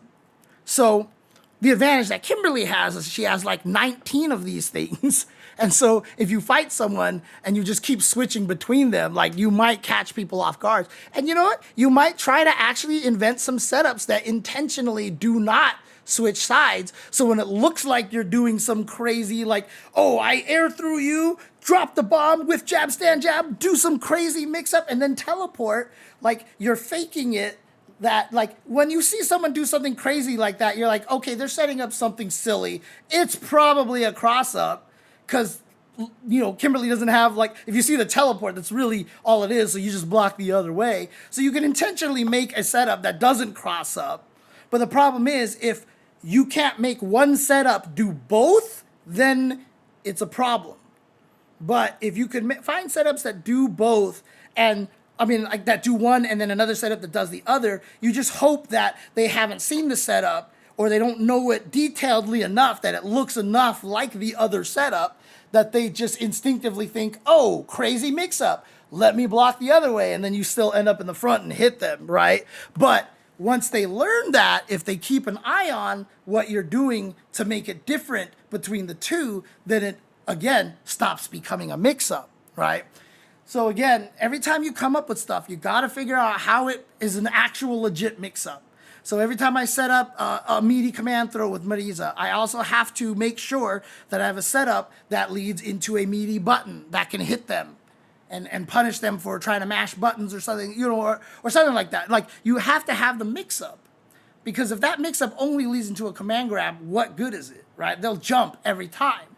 They'll just jump away from it every time. But now, if I also use that mix-up setup for a meaty attack that gets me an easy confirm, now they see me do it, they go for the mix-up, they're like, here comes that mix-up, let me hold up, and here comes a meaty standing forward, and it hits super meaty, and I get an easy confirm into medium, into OD, up, down, you know, like, that's the point, right? Like, it's you have to develop the ways that it's a real mix-up, and you have to develop all the ways to beat it, and make sure you have a way to beat all the ways that they can beat you. Like, so labbing a character takes a lot of work. It's a lot that you got to do. But, you know, when you guys have been watching me lab new characters, who, by the way, I got to pick a new character because I got Marisa to master. I just haven't had a chance to play again. So I definitely need to get her to master, another person to master. But again, when you see me lab, that's how I'm always doing it. And that's why as soon as I go and play, I already just have all these mix-up situations and I already know how to switch between them, which helps because then when I fight a certain kind of player, I know what mix-up to go to, et cetera, et cetera. So it's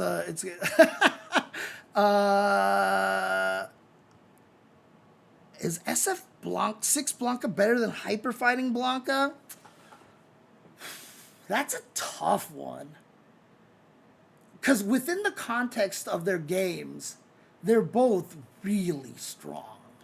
They're both really strong. I think what I would say is that I think Street Fighter 6 Blanca is stronger because, you know, in the scope of the meta of the game, Blanca has more has that other characters have than has-nots that other characters have. In other words, the things that make a character good, he has most of those and stuff on top of that.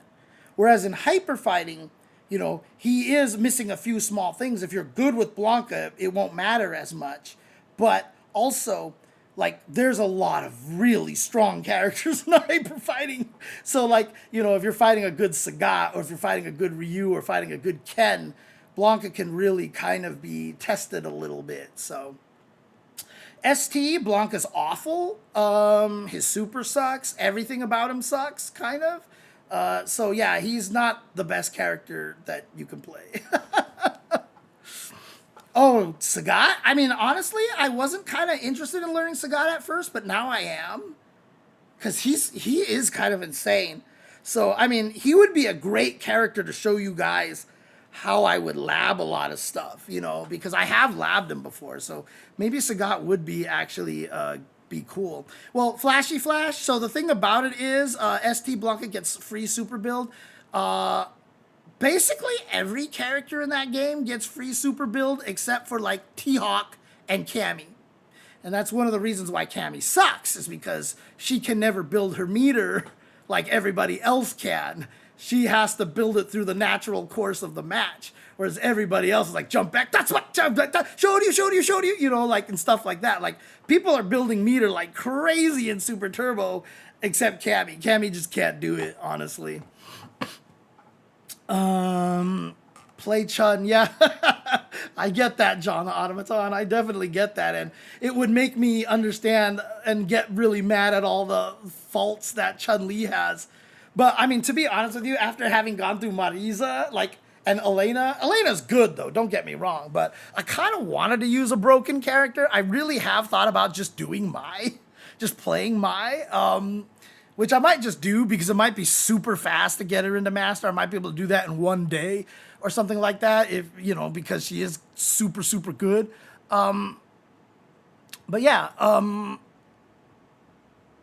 maybe I'll do like Mai and then Sagat or something like that, I think.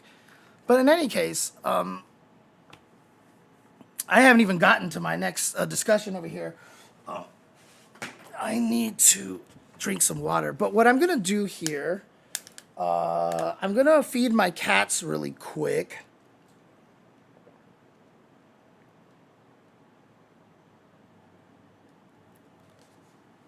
I think Elena's great. I don't think she's like great because there's clear, like, there's one specific mix-up that I have with Elena that actually drives me nuts because I found a counter to it and I haven't found a good way for Elena to counter that counter. Fortunately, it's a very weird, not a weird situation, it's a common situation, but most people don't know it, so I get away with it a lot. But if I can't find a good way to punish people for doing one particular thing, I do feel like that really dips Elena's strength a lot. Oh yeah. I mean, her capoeiras. Well, I mean, like, you also have to talk about like how crazy,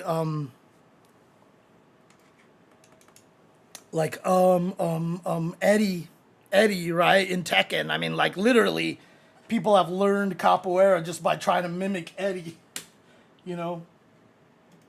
By the way, like, I only just discovered this a few weeks ago, and I don't know why it took me so long to discover this, but, like, I always hated the fact that if I, like, made someone block recover and then make them, like, walk backwards. So I come over here and I go backward. And okay, so I have them set this after block, right? And then I do this and, and then they walk backwards. Like, they barely walk back, so it's like, I can't, like, test the things that I wanted. I didn't even know that you could hit X and actually set them to walk as long as 30 frames. Like, I didn't know this was an option. And now you can do, and like, that's so much better. I was like, wait, what? I did not know about that for the longest of time. It says 1 frame, so I thought it was like, why would you make it only walk for 1 frame? Like, I would need more, like, yeah, I'm stupid, dude. Like, it's just, So this situation right here, right? This is really nice, but I think it's this one.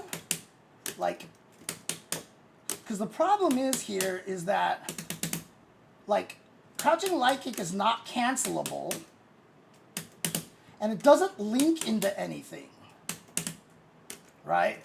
Whoops. Like, it just doesn't link into anything.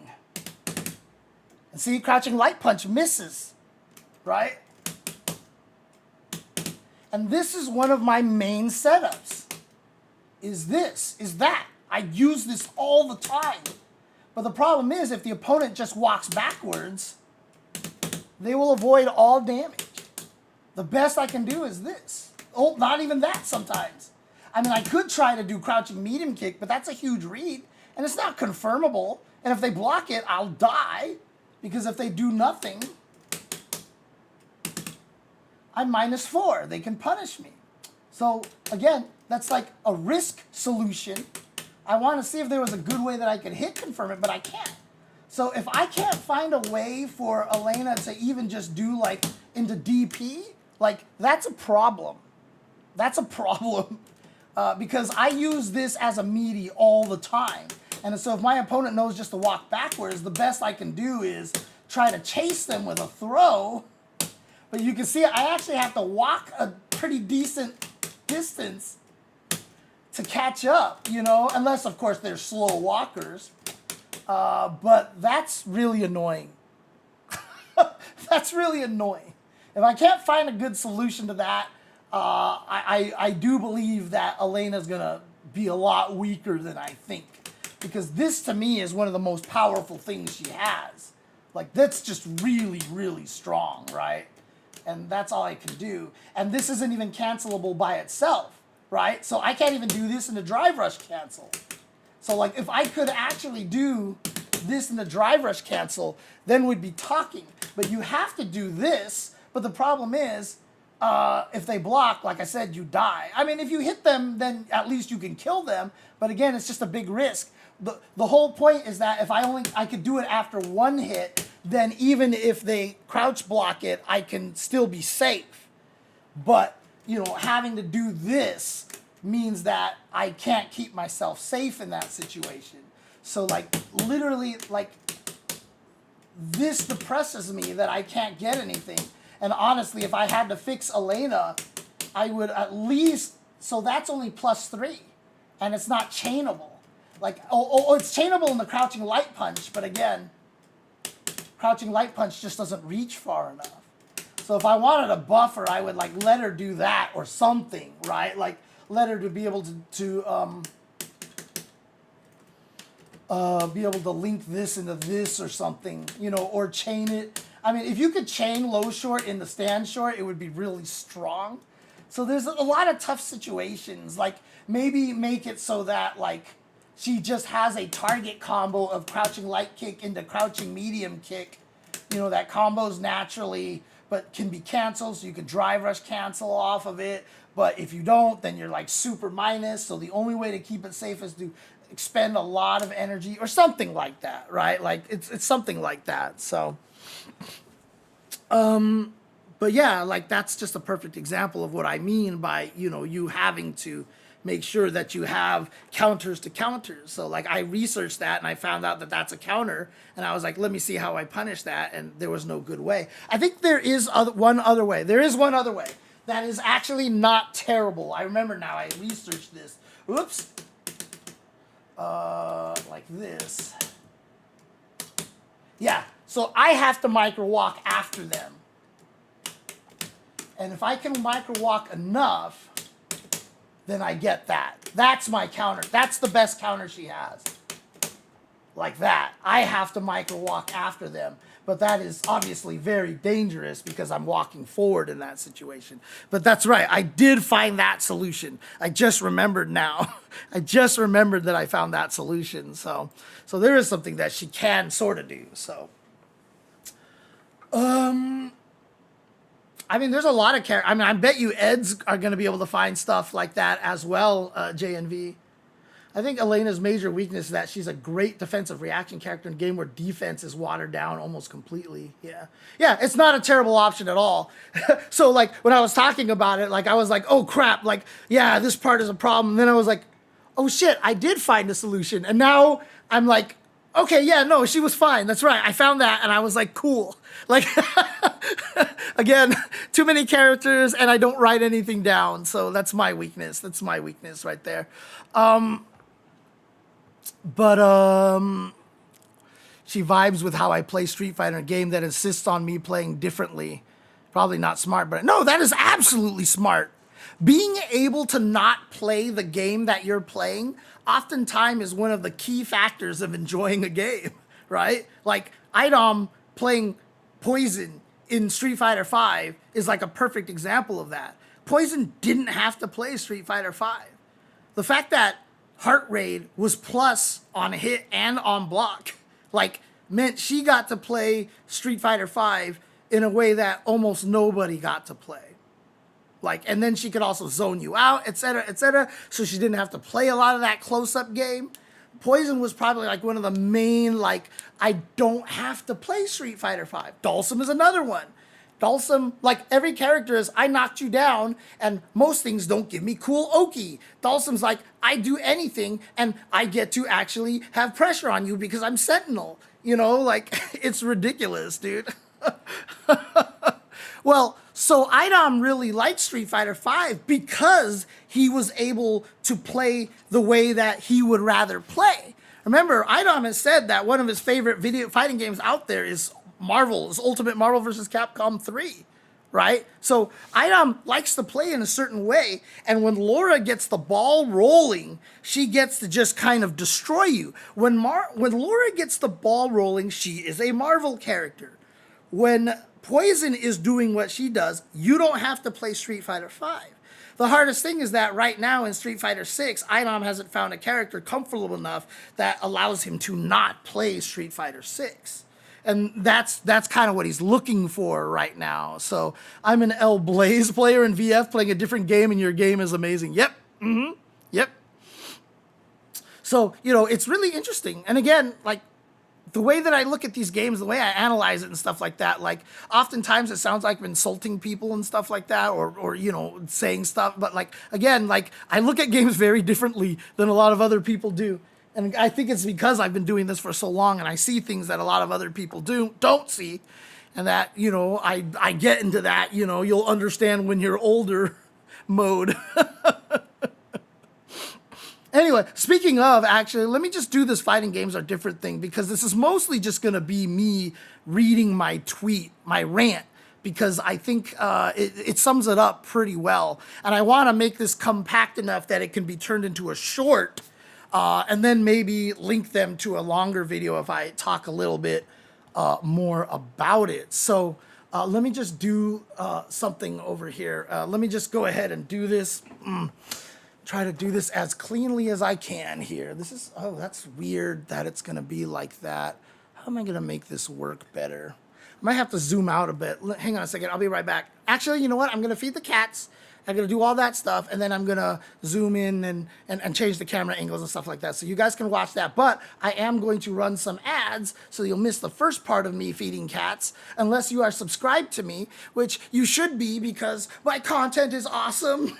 My content is great. I talk about fighting games in a mature way that very few do talk about. Also, I'm broke, and subbing to me would help so much. Oh man, please. And when I tell you guys that the majority of the money that I got from the city for the whole basement flooding shit, like, is all gone already, I'm not even exaggerating, dude. Like, I'm not even exaggerating. That's how little that I got from the city. Honestly, like, it sucks. I'm so mad about that. And I'm a nice guy. Yeah, exactly. Okay, let's feed some cats. But to do that, I must now switch over to this thing over here. All right, let's do this.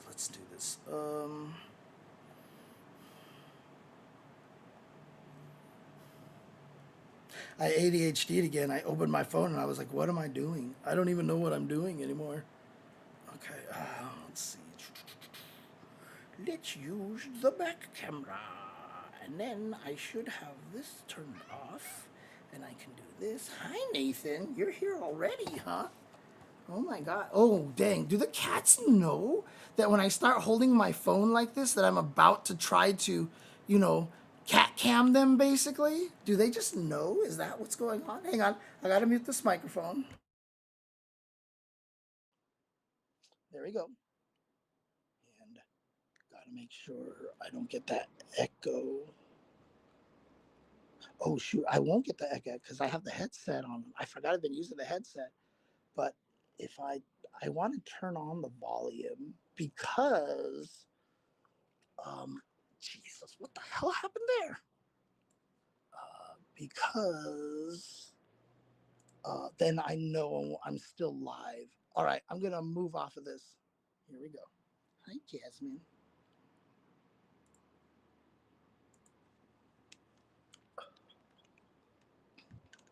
Hi, Jasmine. Oh, there it is. The echo. Sorry. You want some food? Let's go. Nathan. Nathan, there's Nathan over there. Yeah. Here we go. Come on, kitties. Oops, hang on a second. Well, no, actually, no, I don't have to just yet. Again, can't see the chat when I'm doing this. Hi, Nathan. Hi, buddy. Hi, buddy. Look at you, buddy. Look at you, buddy. Oh, I gotta clean this bowl. Oh, I'll do that later tonight.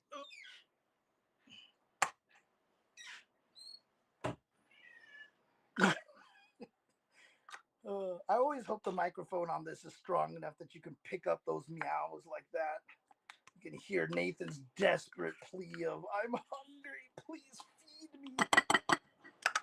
I saw something on Facebook, which is obviously a scam, which was like, oh, you can put this collar around your cat's neck and it will translate their meows. And I was like, yeah, like one, obviously doesn't work and it's a scam. But two, you know, I don't need to sit here and hear food, food, food, food, food, food. Is it food? Food? Can I eat food? Where's food?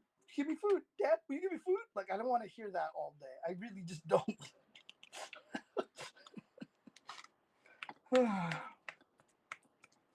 Hungry boy. What a hungry boy.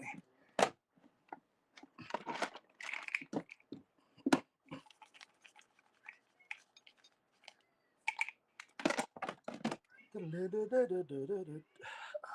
let's see here. And for you, Jasmine. There you go. Come on, Nathan. Time for you to meow. Power up meow. There it is.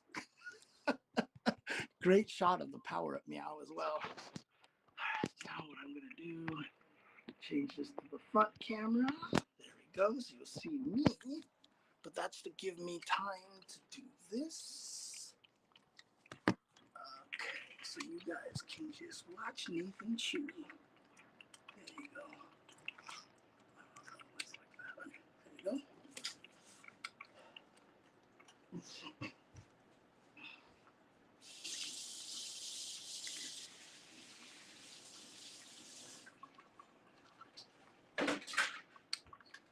And this gives me time to do the mean thing of running ads. Aha! Aha!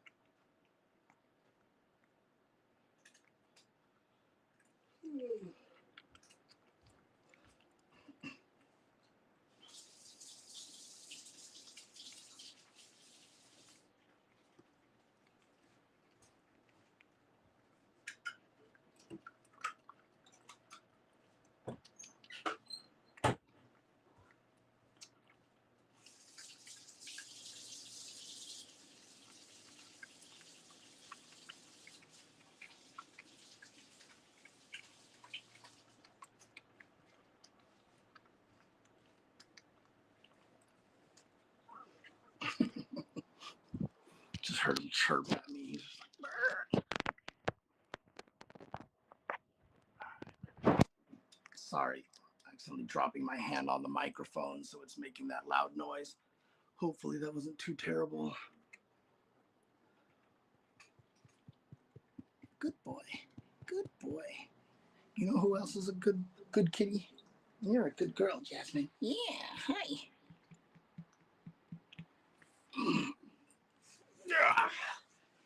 Old man noises. Those are old man noises. When you grunt when you get up or sit down on the ground and stuff like that, that's how you know you're getting old, because you just make old man noises. I remember when we were getting older, talking to another one of my Street Fighter friends. Like we used to all just go to his place and play Super Turbo all the time, and like he was just like, yeah, I never understood why my dad used to make all these noises when he got up from like the chair and stuff. And he's like, and now I do them and I totally get it. And since then, we've all just called them old man noises. You know, that's just basically how it works now. I don't know what it is. I don't know why it makes it like that much more like doable. Like if you don't grunt, like it just feels like you can't do it as easily.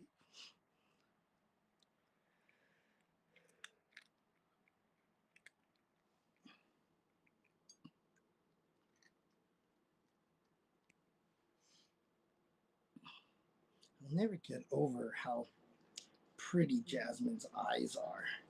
I know they're just like pretty standard, you know, cat yellow eyes, but like I don't know, there's just something about them that are just like really like exceptional yellow eyes. And I know every owner probably says the same thing about their cats, but I don't know, like it's really pretty.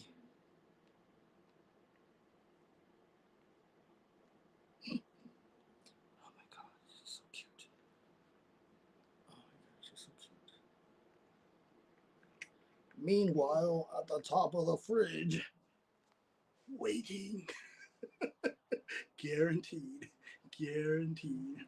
Hi, Nathan. Are you waiting for Jasmine? Are you waiting for Jasmine? You waiting for Jasmine to finish? You can eat whatever's left?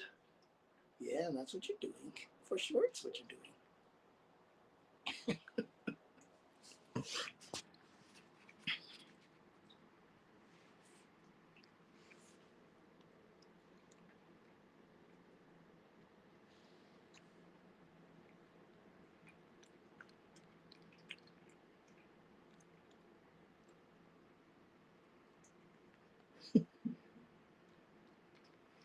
Hi, Jasmine. Hey, Jasmine. Let her see my hand first before I pet her. Just don't want to, like, catch her off guard. There are definitely those times that you pet your cat and they're not expecting it and they just kind of jump. They're like, what? Oh, it's you. Okay. I got to imagine, though, like, for people, when they get jump scared like that, it's like it's kind of uncomfortable, like, you know, like it's kind of like there's a physical pain kind of element to it, right? Like it's very unsettling and stuff like that. But I got to imagine, because cats' reactions are so fast and stuff, when they do those little jump scares like that, it probably doesn't do anything. Like it probably doesn't bother them, right? So like, you know, like you'll pet them and they'll like twitch, like, oh my god, and then just immediately be back to just like processing what it was and it's fine. And it probably happens to cats so much because they're on such high alert that it probably doesn't cause them to say, like, you know, you'll see stuff like where you scare your cat and you like feel bad, or you're like, or you see owners do that and you're like, why are you so mean to your cat? But you know, I bet you it doesn't necessarily like hurt them as much, unless it's like, you know, the cucumber thing is kind of traumatizing to cats. Like I won't do that, but like if I just like pet her out of nowhere and like surprise her, like I don't think that that actually like, you know, is a problem, to be honest. I mean, like the way cats just lick everything, you know, to clean themselves, you know, and, you know, like how do they do that without getting sick, right? Like, well, it's because they have like some of the most intense digestion, like digestion tract. I'm not sure what the word is for it, but like their stomachs will dissolve like everything. And so like I gotta imagine, yeah, obviously cats will find smells that they don't like and stuff like that, but like I'm sure like the amount of things that gross them out through smell is probably less than what a person experiences. The most I've ever seen Jasmine react super negatively to a smell was a lemon flavored throat lozenge. Like lemon, I mean, citrusy stuff is apparently is bad for cats. But the one time I was just eating like it was like a Ricola like lemon flavored throat lozenge to help comfort my throat. And when I exhaled, like she looked at me like I betrayed her so much. The look on her face was just like, how could you do this to me? And she just like turned and ran. And I was like, oh my God, I didn't know that was going to happen. And I felt so bad. Holy crap. I felt so bad. Holy crap. Hi, Jasmine. Oh, look at her. She's so cute. Sorry, I'm touching the microphone again. What are you staring at, Jasmine? Were you looking at what was making that noise when I touched the microphone?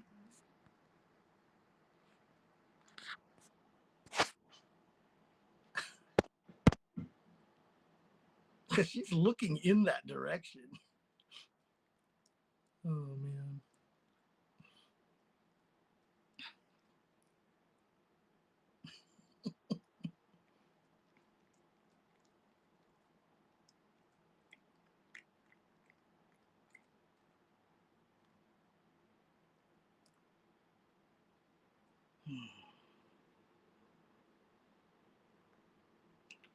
Are you done, Jasmine? Here, Jasmine. Try to finish as much of your food as you can. Am I bothering you? I'll leave you alone. I just want her to eat as... Oh, she doesn't want anymore. Still, decent amount in there, but nothing that's going to get Nathan all fat. And here he comes. Just like clockwork to finish up the food. Yeah, Jasmine, if you want more of your food, this is your fault. You gave Nathan the signal, and now he is just eating everything. And that food will be gone in no time. Jasmine, did you want your food again? Like you're coming over here and you're like, I swear part of it sometimes, like, I mean, she's washing herself. So clearly she's in the, I'm done phase. Sometimes I feel like she does it on purpose. There's sometimes I feel like she leaves a little bit of food just so Nathan can eat some. Like the some weird like motherly side of Jasmine that she'll leave food behind because she knows Nathan is waiting for food. And she's just like, you know what? I don't need to eat anymore. So, I'll let him have some. Because, you can see a lot of the motherly instincts in Jasmine. Hi, Nathan. Oh, look at you. Oh, look at you. Oh, what a sweet cat. Don't bother me. I can't react. Too busy eating and licking the bowl. Oh, Nathan. What a silly cat. What a silly, silly cat. Sorry.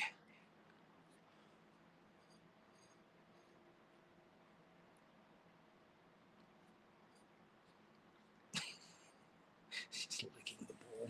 God, Nathan. Come here, boy. Come here, boy. Oh, look at you. Look at you, good cat. Whoa. Whoa. 1 second.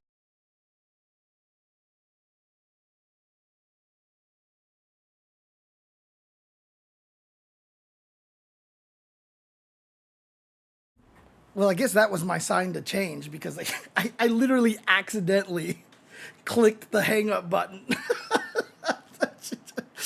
Oops. So I guess I'm done with that part. Let's see here. Move out of California and move to a better state. No, dude, like it is insane over here, but like it's hard because this is where a lot of, well, mostly this is where my family lives more than anything. So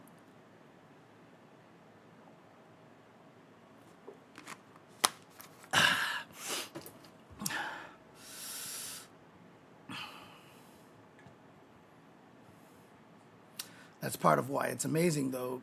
Kane Blue River isn't the legend he is if UMVC3 is balanced. I mean, that's if you want to say that Kane Blue River's team is fair. Because clearly it's not as strong as some of those other teams, but it's still kind of a broken team.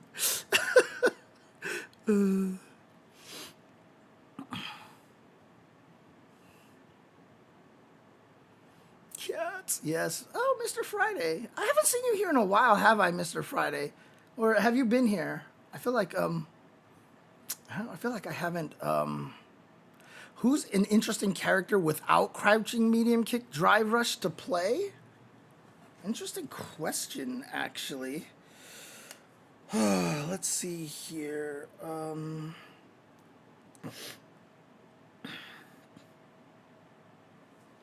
Aki.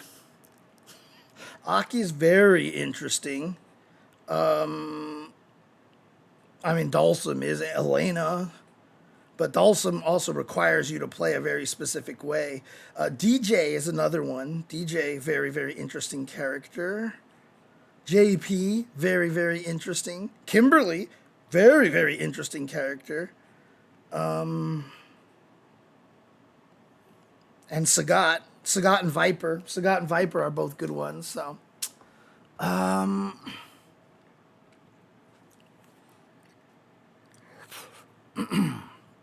Do you give them catnip sessions? Not catnip.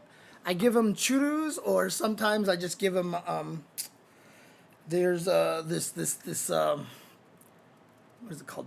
Petromalt that helps digest the hair in their stomachs so that they don't spit out hairballs as much. They seem to like those. So how would one lab Blanca? I mean, that's just the thing, right? Honestly, it's interesting because, like, obviously, because I've played fighting games so much, like, it's pretty formulaic to lab characters. But basically, I mean, when you lab a character, you know, you start off by knowing what's strong in the game, right? What's strong in the game? So for Blanca, you would lab some crouching medium kick drive rush, cancel routes and stuff like that. Or what you would do is you would, you know, lab certain combos and, you know, okay, what combo can I get off of lights, right? That's an important one. Like light button. Everybody's got a special confirm off of lights, right? So with Blanca, I would probably like lab, jab into light electricity. And then I would lab the Oki off of that.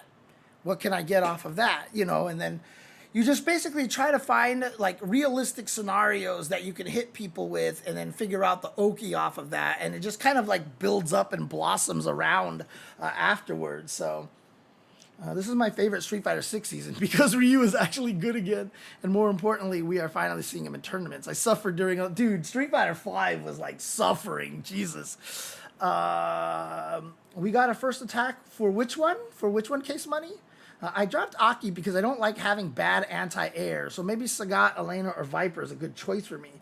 I like fireballs too, so particularly Sagat and Viper. Well, Viper doesn't really have a fireball, but also, I mean, Aki's anti-airs are... I did do a whole episode on how to lab, but it just ended up way too long, and I had someone try to edit it for me, and it just... Like, you just... I wish I could do better. I wish I could have... did it a little bit better. I think it would be better if I kind of like wrote it first, and then that way, you know, it'd be easier to explain what's going on. But I mean, Aki does have a lot of very good anti-airs. It's mostly just, you know, jerks like Luke and stuff like that that really cause you the problem, right? But if I do something like this, right? You know, obviously the best anti-airs, if you're ready for it, is, you know, and in the right spacing, is just to do this, right? Because this just goes under everything. And if you get the punish, well, I think you even get a juggle off of a regular one as well, right? What did I do there?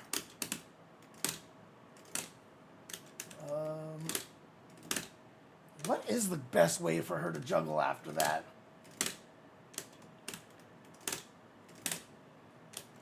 Why does she keep doing? Am I like whiffing a throw or something? I don't even know what that is. Whoops. Yeah, I'm not sure what the best things there is, but it's a decent anti-air. But then, you know, if worse comes to worse, crouching heavy kick can work pretty decently because it low profiles a lot of things. But it does require you to be early. As you can see, if I do it late, I get smacked. But, you know, this is a pretty decent one right here. Crouching heavy kick will beat a lot of things, especially if people are, for example, aiming for your head, right? Like if I'm standing, whoops,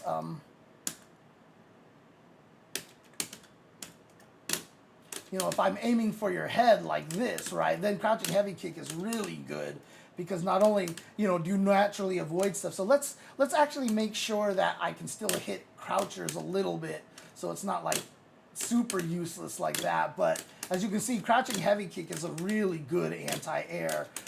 Just particularly strong jump attacks will beat it. Whoops, I don't mean to backdash.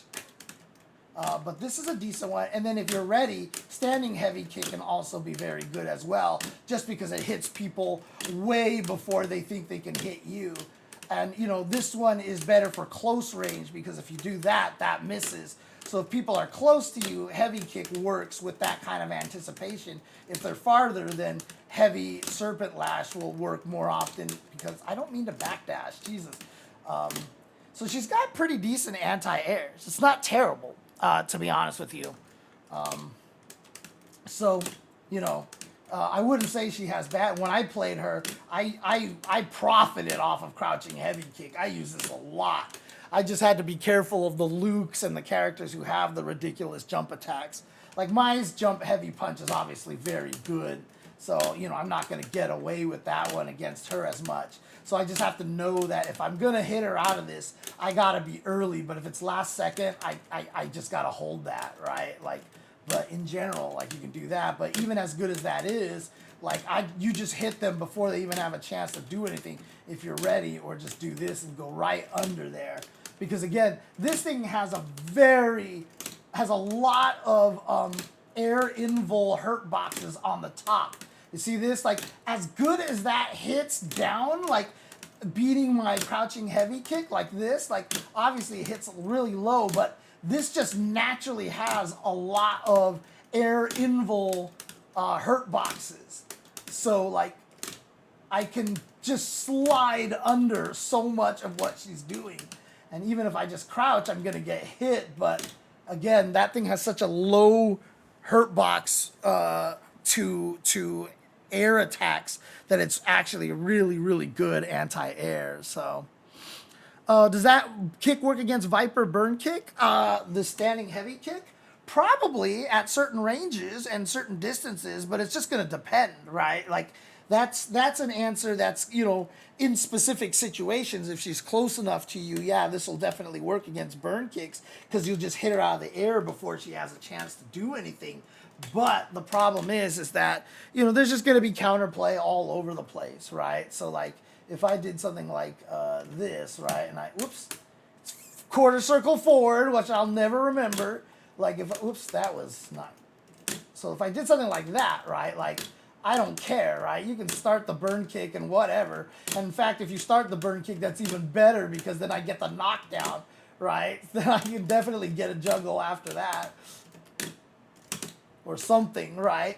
But the problem with it is that, you know, with Viper, like there's just a lot of good counterplay here. See, like, you know, I think, but, you know, because she has the ability to do the light burn kick, she cannot move forward so that my kick can't get far enough under to hit her in this situation like this. So at ranges where I think I can hit her, she can switch to that and, you know, blow me up like so. So the thing about it is that, you know, when you're fighting a character like Viper, That's part of life. You know, unless you have, you know, a particularly decent forward-moving anti-air, which Kimberly does have. So, like, that is actually, you know, a nice thing about Kimberly here is that, you know, like if I just try to anti-air you with this Tatsu like this, normal timing, like I'll just beat you up anyway, whether you know, do a regular jump attack or not, right? Like, so I can just be like, wee! And then if you decide to do like heavy burn kick, like, you know, like, whoops, why did she super jump? That was weird. Huh, weird, okay. You know, I could just beat you up like this with Kimberly. Switch the camera. Oh, shoot, did I have the wrong one? Oh, shoot, thank you. There you go. Love that option. So, you know, if she's just trying to like burn, like if she tries to delay burn kick, you know, heavy Tatsu, just, I don't know why she does that sometimes. That's so weird. But like, you know, you can just reach her like this. If she tries to fake it with a light one, like so, like, I don't really care, you know, like, so like, you know, it's going to depend on the characters, obviously. But for most characters, this is just something that you're going to have to live with fighting against Viper, that you're going to have to understand that she could mess you up with those burn kicks like that. But let's just talk about this. Like I said, I'm probably just mostly going to read what I wrote in my tweets over here. Hey, thank you for the follow, Ghost Punk. Really quick, and then expand on it a little bit later here. But let's see if... Oh, I didn't adjust the cameras, actually. I wanted to see if I can get myself a little more centered over here so I can see this a little bit easier. Ugh. And it has those old man noises again.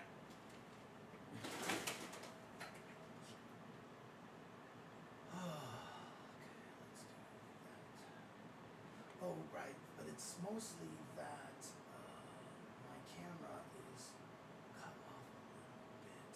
How does that look? Ugh. Is that kind of centered there? A little bit better. Okay, let's see. Oh, what? Where did James switch the camera come from?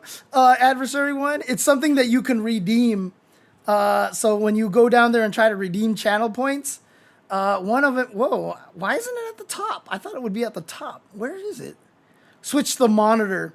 Oh, because it's Jay Chenzor rewards. It's the first one there, so you can spend 10 channel points to, you know. James. Oh, adversary one, you're not on Twitch. Right. So you can't, you won't be able to see that option, unfortunately. So that's a Twitch thing. Switch the cameras.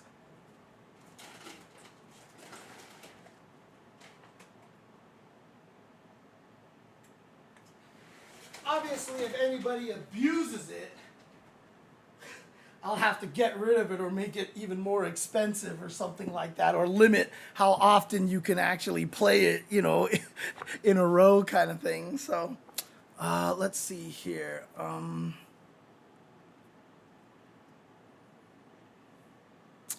There's just one thing that's like skirting over here that's making this hard for me to read my teleprompter here.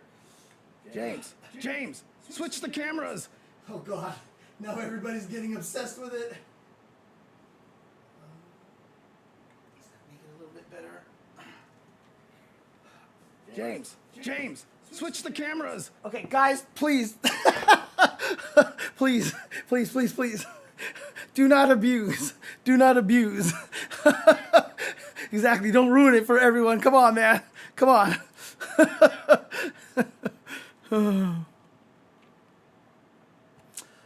Okay, let me see this here.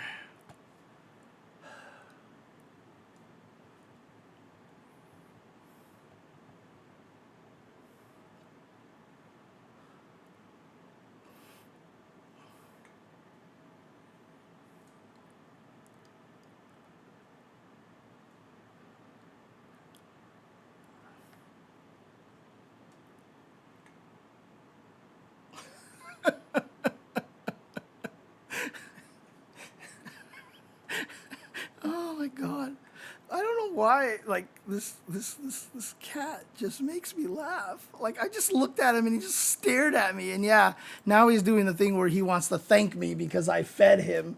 And now I am his hero because I fed you, right? Oh. Good boy. Good boy. Good boy. Good boy.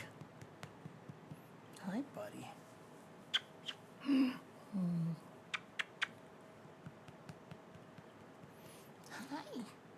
Hi. Hi. Yeah, ask about a fight stick, Evil Moose. What's your question? Hi. Hi. Good boy. Good boy. You love these scritches. Yeah, don't you? You love the scritches.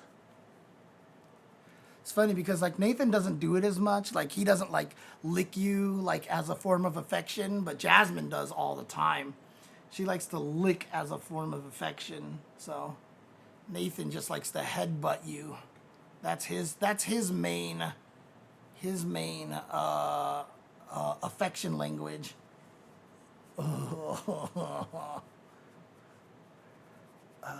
One of my directions stopped working reliably, so I figure it's a micro switch on the Sanwa. Yeah, I mean probably.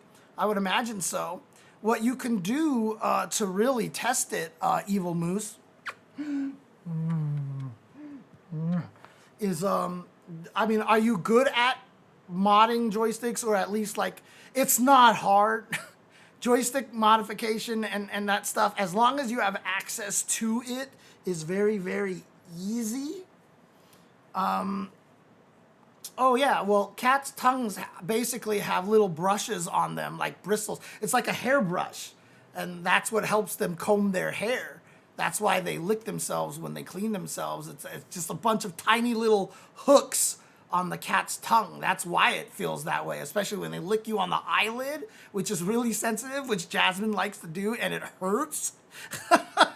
Oh my God, it hurts sometimes. But it's to help them comb their hair better. So their tongues are basically hairbrushes, essentially. And so, yeah, I actually really kind of like it. The option I know about to deal with it are get a $15 circuit board, a switch, and learn to solder.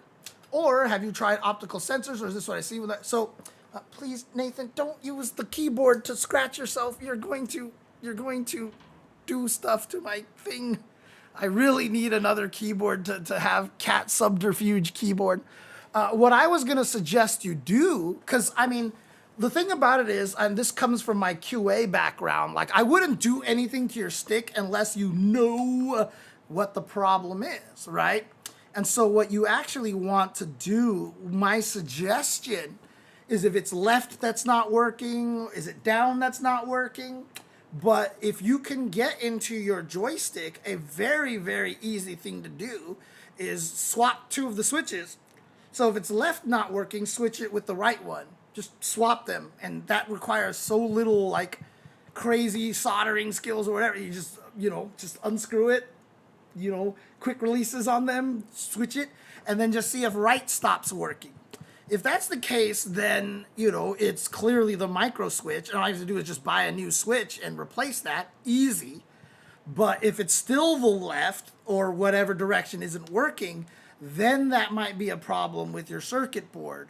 But the main thing is you want to narrow down what's wrong with it before you start doing any crazy thing. No. So, I mean, like, let me see if I can show you this right here. What controller do you have? If you have just like one of the like Quambas or Razors or Victrix or anything like that, you're not going to need any soldering whatsoever.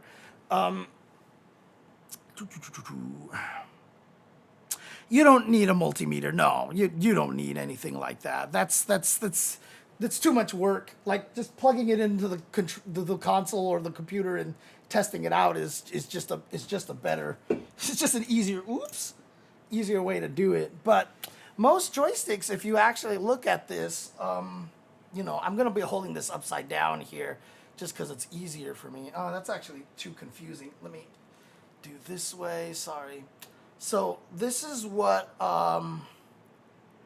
most of these look like over here, right? So if you have like a dark matter, I put an auto DIY 5 on the Sanwa therein.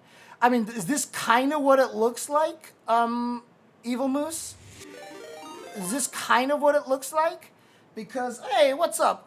Pipe Retro Gamer, what's going on? How you doing? What games you guys just finished streaming over there? And hope you had a good stream. But, you know, basically, you know that this plastic piece just comes right off, right? So if, you know, you just have to press these tabs in like this, you know, it does take a little work, but once you get the plastic off of this, like so, hard to do one-handed, obviously, but like, you know, you get this plastic piece off like this. Sorry. Sorry for the shaky cam here, because I'm trying to get the one last one here that's tight. Actually, if I do this, this might actually make it a little easier. Yeah, there we go. Okay, so basically, you know, if you just get this one piece off right here, you can see that this board, these are just micro switches right here. They're just screwed on via screws inside here. And so if you, oh, these are soldered on. Yeah, you're right. These are soldered on. I don't think you can unscrew these. These are soldered directly on there. As you can see from the bottom right here, they have the solder points. Yeah, so you're not going to be able to do that, unfortunately. Trying to think of what a good, easy way to test this would be. What's a good way to test this? To figure out what exactly is wrong with this. Oh, thank you, Piper Sugar. You were playing with us set as the commentators. Nice. Let's go. Let's go. Oh, man. But yeah, the, I would, what is a good way to test this? What is a good way to test this? Yeah, the fact that they're soldered on definitely makes it a lot harder. If that's the case, if you do need to fix a switch, I mean, here's the thing, right? Here's the thing.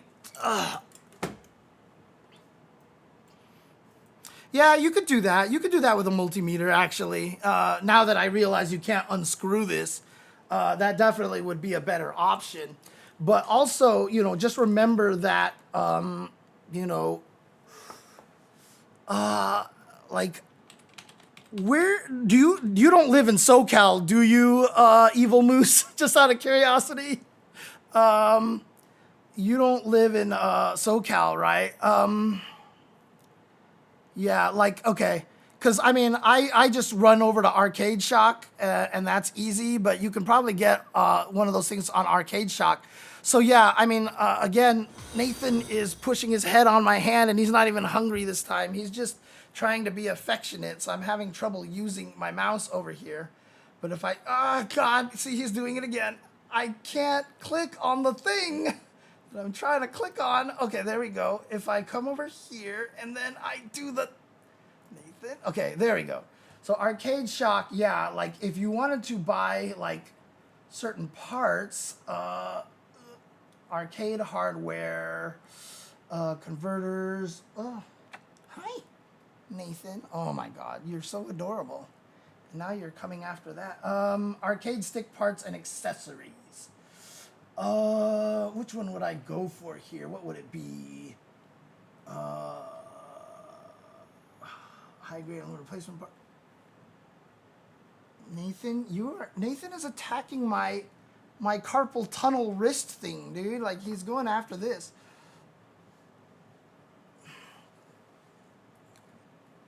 Yeah, but if you get like you know, parts on here, easy modding kits, I guess would be a good one here or something like that. But I don't know. That's more like where would I go to find like literally just the joystick thing there. Oh, you find some on Amazon as well. I see. Yeah, stuff like this. Okay, okay. JLF PCB. So if I looked it up over here as well, let me see. JLF PCB. Yeah, so we've got some replacement PCBs here as well. Yeah, cheaper, a little cheaper on Amazon. But yeah, I think these ones are these might be good for no soldering because it looks like you can just screw them on, you know, which is nice, obviously. I think. Not 100% sure. But yeah, I usually go to Arcade Shock to buy everything because it's also owned by FGC and I just want to support them as much as possible. But yeah, this is you know, if you get a replacement part here, but obviously you want to know what's broken with it, but obviously the replacement part isn't necessarily that expensive. Let's see. So this one's even cheaper over here. So soldered, yeah, so that's a solder one. Let's see, this one is that with switches that allow the operation time for each of those switch along direction. Each switch can be adjusted in 5 positions. Yeah, so I think this one is a non-soldering one over here. So, so yeah, there's a few options here, but you know, do you have another joystick at all?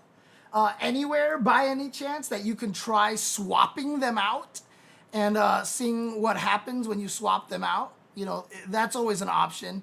That's if you have that, right? Which not everybody has that option. So, I was curious about the Evo Japan pass prices. A 3-day pass is only 8,000 yen. That's a little more than 50 bucks. So it's cheaper in Japan than it is in America. Is that what you're saying? Or something like that? So, yeah, I mean, if you don't want to work with Amazon, I would just recommend Arcade Shock because, like I said, they're a business here in SoCal, owned by, you know, Vin, who likes to support the FGC, runs locals himself a lot of times, really supports a lot of SNK games and stuff. He's a cool guy. So like if you can support him and support FGC, I definitely recommend it. So yeah, if that's something that you want to do. Yeah, but I mean the problem is that the Vegas venue is probably significantly more expensive and stuff. I'm sure the the Japanese venue probably isn't quite as expensive. Yeah, you might even be able to get it fixed if you know somebody who knows what they're doing over there and maybe can even troubleshoot what's going on, you know. There's a lot of options like that, but, you know, the other thing that you can do, obviously, you know, buy it, try it out, and if the problem still exists, then you can just be like, hey, can I return this and exchange it for like a full replacement kind of thing? You know, that's the other option, of course. God, look at this silly cat. Oh my God, this cat. Oh, you're knocking things off my table again. You're doing the, and now you're pressing the right click button on my keyboard. Oh, God.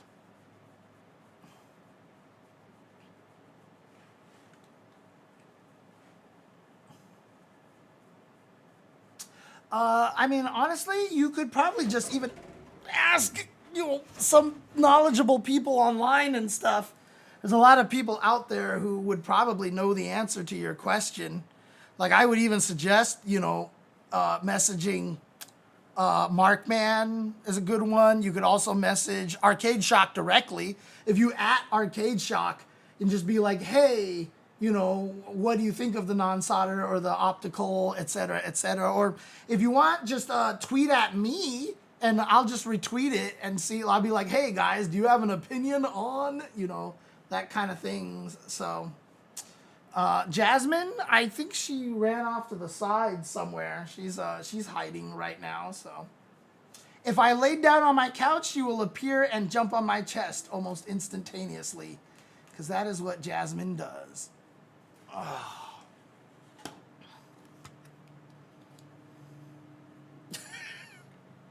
Look at this. Look at, what are you reaching out for, Nathan? What are you reaching out? You're reaching out. Hi, Nathan. Hi, Nathan. Oh.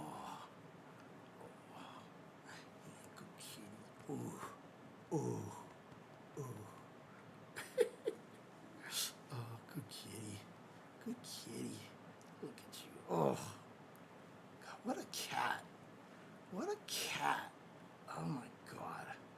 Isn't he though, Panda? Like, he's ridiculous, dude. Like, this cat is like, I don't understand, like, how he ended up being this, like, so fluffy and adorable. Oh my God, he's so cute.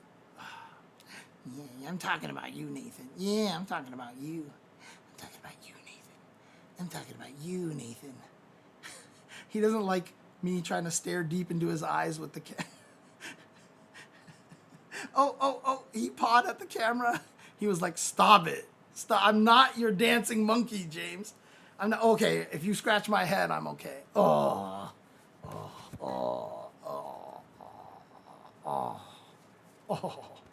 what a good boy. Oh,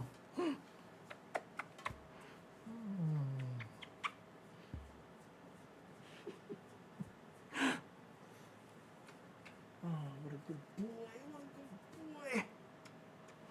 You're such a good boy. Look at you. Look at you. Ooh, sorry. I was pushing into him, and when I let go, you saw him like make a little step because he was still trying to push back into me. Oh, this is absolutely the best way to enjoy cats. Oh, and your eyes are safe, yeah. Hey, look, man, I know I say this a lot, and people are like, what the hell, James? But I'm totally allergic to cats. But I take allergy meds every day, so I take a Zyrtec every day, so I never really feel it. And Zyrtec is the best allergy meds that I've found, at least for animals, for animal allergy. So I take a Zyrtec every day, and that helps me. And the thing about it is, the reason why I'm okay with that is because I was taking an allergy med every day before I got cats. Because at one point in time, I was just breaking out in hives every single night. I like stress or something, but like every night I would just break out into hives. And so, you know, I would get a shot every week at the allergist, and they recommended that I take an allergy pill every day. So anyways, let's actually try to do this stream here. Let's just do this really quick because I don't want to go on for too long. I've already been streaming for 4 hours here, so like, oh my God, he's doing it again. He's pushing my mouse. Dude, he does not want me to do this. He does not want me to do this because he doesn't like me, ignoring him. Is it okay if I do my job over here, huh? Is it okay? Is it okay? Huh? Oh boy. Oh, Nathan, you are such a cat. You are such a cat. Hmm?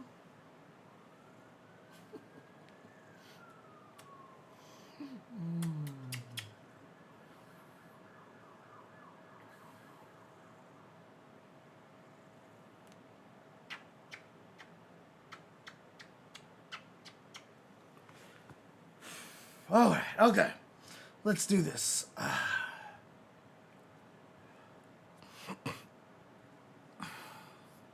Okay.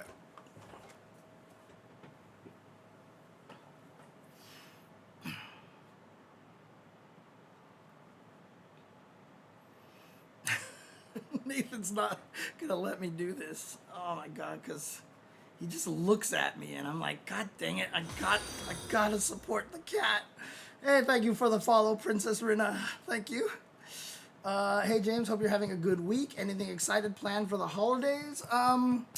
Nothing like solid right now. Usually the holidays are pretty low key for me, honestly. So, oh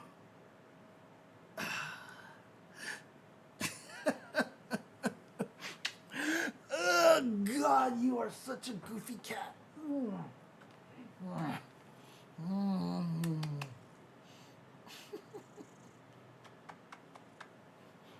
All right, can I continue my stream, Nate? Actually, I think everybody would rather just see the cat than me actually streaming here. So you know what?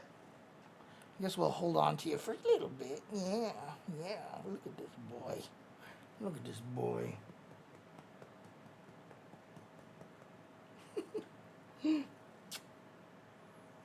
You want to go down? You want to get down? You want to get down, Nathan? Yoink. There you go. I mean, honestly, I've been saying for a while now, there needs to be a category on Twitch called Just Catting. And, like, just have streams with cats. Honestly, because, like, I bet you I would get more viewers on my stream if I just did the thing where I laid down on the couch and Jasmine jumped on my chest and I just started like petting her all day. This is Nathan, by the way, so Jasmine's the other cat. Okay, let's see if I can actually pull this off before, oh, nope, never mind, he's back. He's back and he wants more rubbings. All right, Nathan, can I stream now? Can I try to stream? Can I try? Oh, that's a definitive no. I mean, I think it would be a great category because people love them, their cats, you know, honestly. I mean, because if you did like just, like, IRL stream or whatever like that, I mean, you can definitely just stream your cat. So why not just make a category called Just Catting, you know? I mean, I don't think Evo is enough on anyone's radar to want to try to, go to Evo and attack and try to deport anyone. And also, I mean, like, I don't even think it would be worth it for them. You know what I mean? Like, they're not going to find enough people there to legitimately try to charge and deport, right? Because anybody who's there from out of country and stuff already, obviously they have captured people before that have, legit visas and whatever not and passports and stuff like that. But it's always been kind of in conjunction around other people that didn't have legit stuff. And, Evo would just be a giant venue full of people who are actually, legit.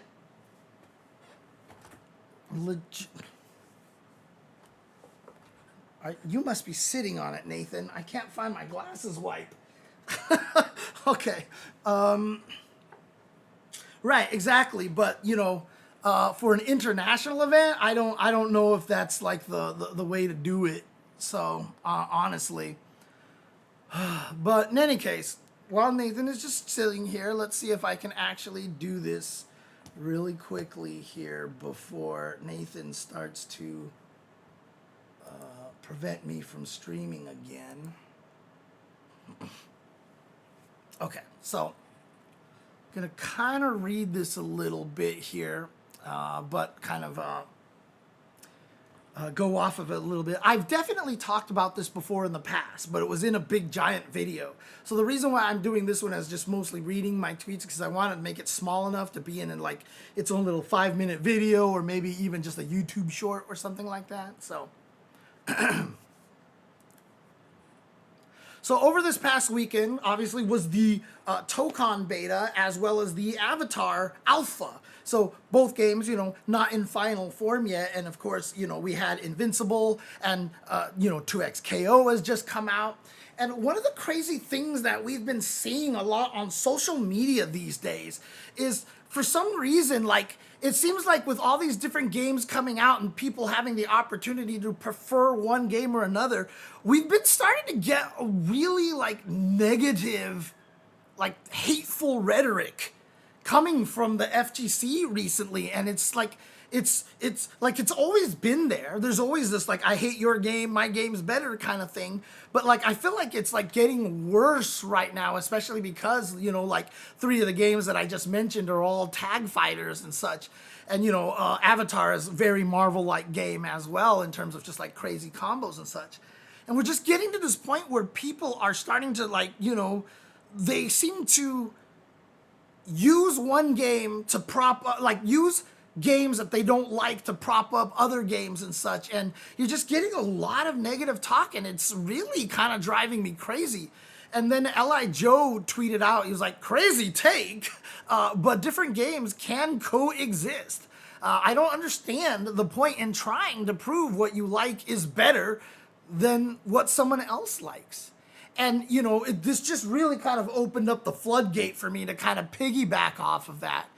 And, you know, I had a whole rant online myself where I was just like, you know, I preach this all the time because Joe was like, you know, the rising tide lifts all boats, you know, that metaphor that we often talk about, meaning that, you know, if Street Fighter 6 gets more popular, it does help like fighting games as a whole, right? So it's beneficial to everybody. And I preach this all the time, you know, which is, you know, if you guys have watched my stream enough, which is why I try so hard to promote, you know, the reality, the truth that most fighting games are fundamentally different and they require different skills and mindsets. You know, the problem is right now, you know, because of this narrative that like, oh, all fighting games are the same, we're kind of like pigeonholed into this idea that like, you know, oh, I'm good at this fighting game, and so if this fighting game doesn't appeal to me, or I'm not winning in this fighting game, well, clearly it means that that fighting game sucks, right? Because I'm good at this other game. So, you know, when we play a game that we don't like, you know, the narrative always comes out as, oh, this game sucks, you know? But it shouldn't be that, right? It should be, the narrative should actually be more of like, oh, this game isn't the fighting game that I prefer. I like other kinds of fighting games. So, you know, that's why it's not gelling with me. No pressure to play it, right, at that point.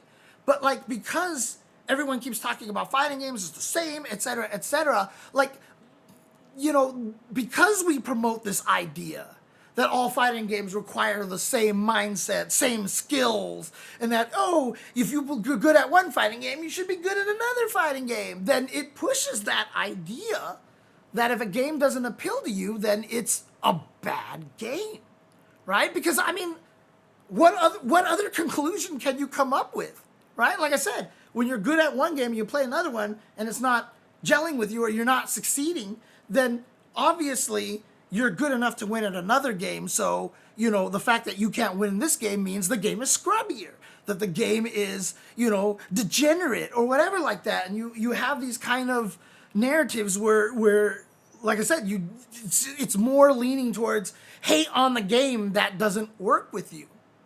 It has to be bad if you can't succeed at it, right? But no, it's a different game. It is a different game. And that's the thing that we have to be really paying attention to. And the fact that it's a different game and is something that we have to be okay with. You know, not all fighting games should appeal to you. Again, that's kind of what this narrative that all fighting games are the same pushes, is that all fighting games should appeal to you. But honestly, if our genre was designed in such a way that every fighting game was supposed to appeal to all fighting game players, the genre sucks. Like, it's bad.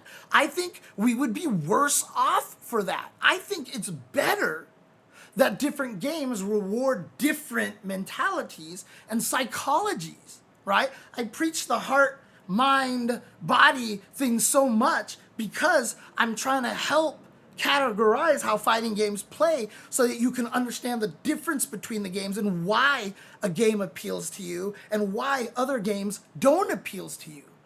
And by having this giant variety, this is great because that means that everybody can enjoy fighting games because there will always be a fighting game for you.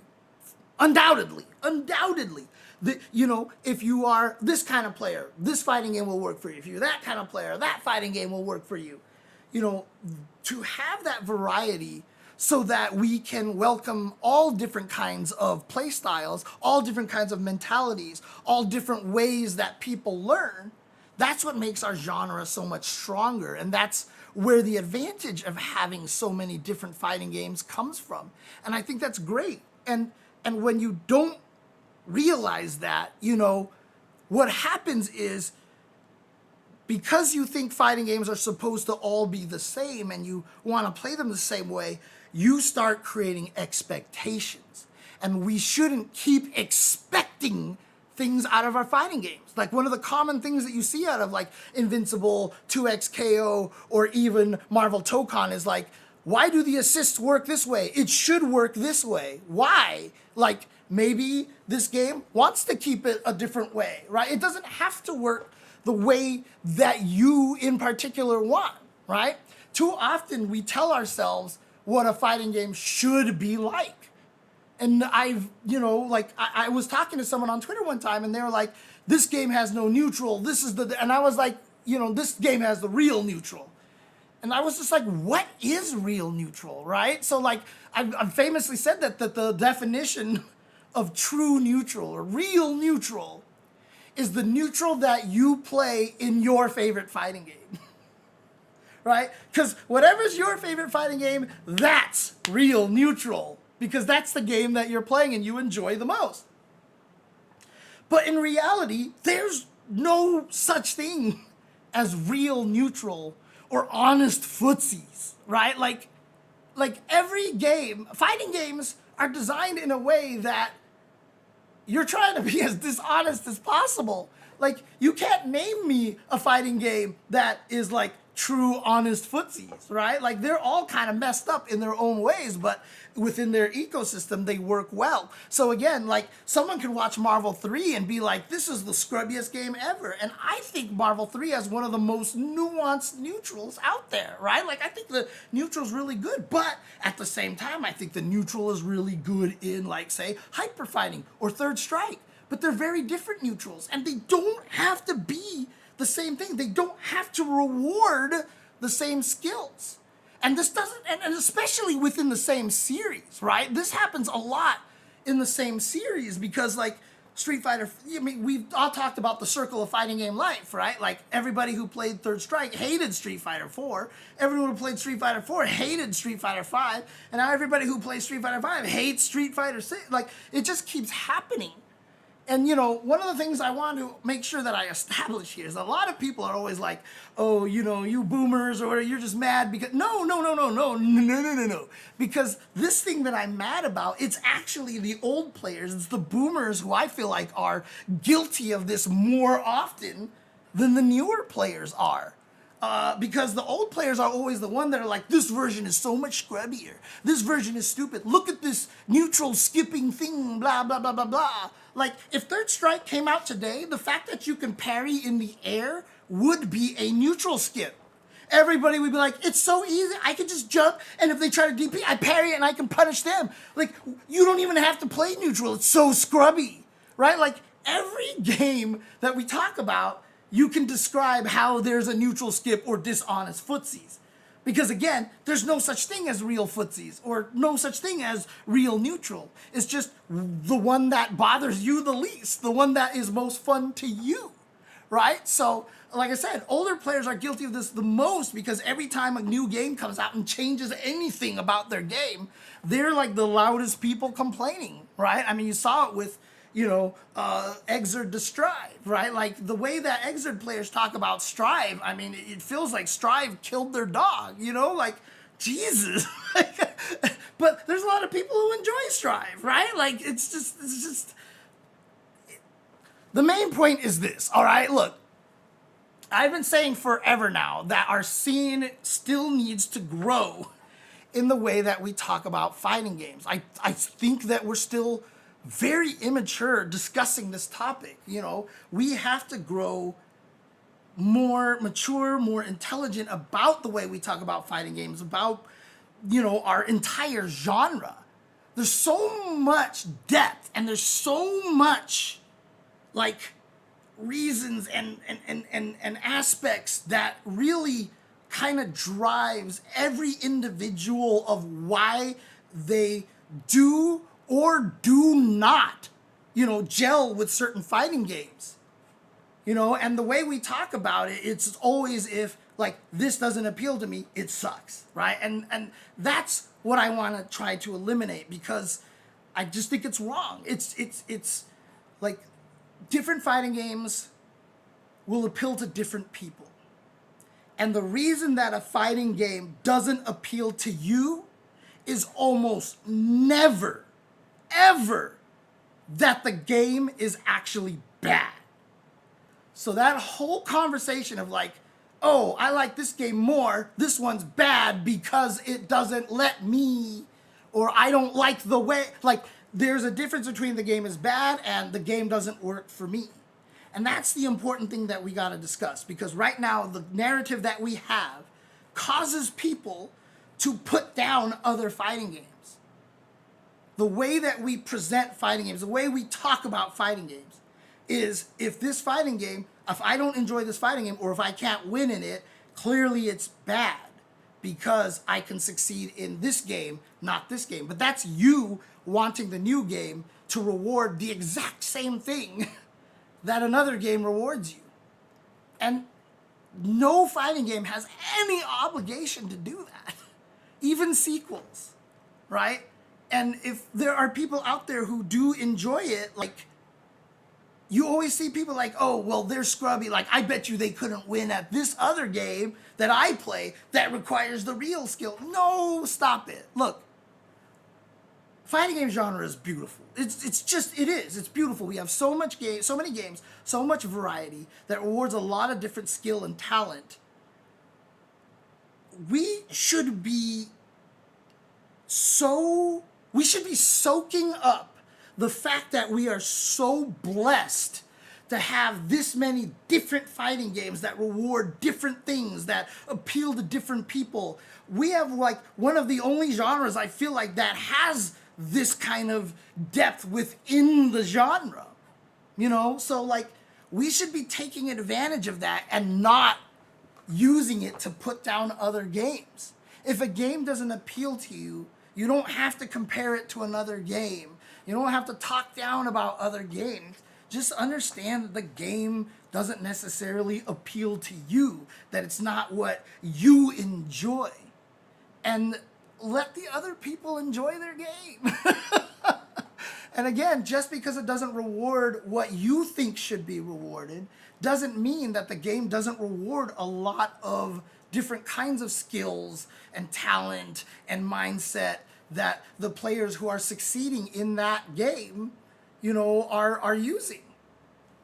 And, you know, for the same reason that, like, I don't sit here and I just say that, oh, if you're good at this fighting game, you can probably win every fighting game because you're just good at fighting games. Again, we need to get away from that narrative. We have such a wonderful variety in fighting games. Let's celebrate that. Let's actually appreciate that. And let's start talking about fighting games in that way so we can have better conversations, more nuanced discussions. And so when a game you play doesn't appeal to you or you don't like the way it plays, you don't have to assume the game is bad. You can just say, oh, it's not this type of fighting game. I don't like that as much. I'll go back and play the one that I enjoy. You do not have to enjoy all the fighting games. You don't have to like try them all and like, you know, feel like you're missing out if you don't play one or whatever like that. So, you know, play the ones that you enjoy, play the ones that you like, and just understand that all of the other fighting games that you may not enjoy have their own personality. They have their own vibe. They have their own strengths. And, you know, we should appreciate the fact that all the games are like that. Because like I said, if every fighting game appealed to you, then our genre is boring and it sucks. And I would never, ever want it that way. I like the way that we have it right now. So let's enjoy fighting games. Let's just stop putting down other fighting games for basically no reason. Because our genre is awesome. And the fact that we can have anybody of any mentality play and enjoy the game because they can find one game that they enjoy, I think is such a huge strength for our genre. So, yeah, it's basically all I gotta say. So, play fighting games, enjoy them, and you don't have to play them all. Play the ones that appeal to you, and just have a good time. And let's elevate our scene together. All right. Talk to you guys later. Peace. Let's see. Let's see. What would it be talking about? Let's see. What does everybody say here? Apparently, I should be trying to get into the Avatar beta, but I didn't know Avatar from Adam into my friend. Okay. Footsies, okay, folks out here nostalgic for game feel. Reminds me of that clip of Damned Ice saying, in Super Turbo, I never feel helpless. Yeah, it's exactly that, right? Like, you know, yeah, like, I used to say the same thing. I never feel like I'm guessing in Super Turbo. Like, that's just patently false, right? Like, I'm always, anytime I do a hooligan with Cammy, it's a guess that they're not ready for it. It's just what every fighting game is, right?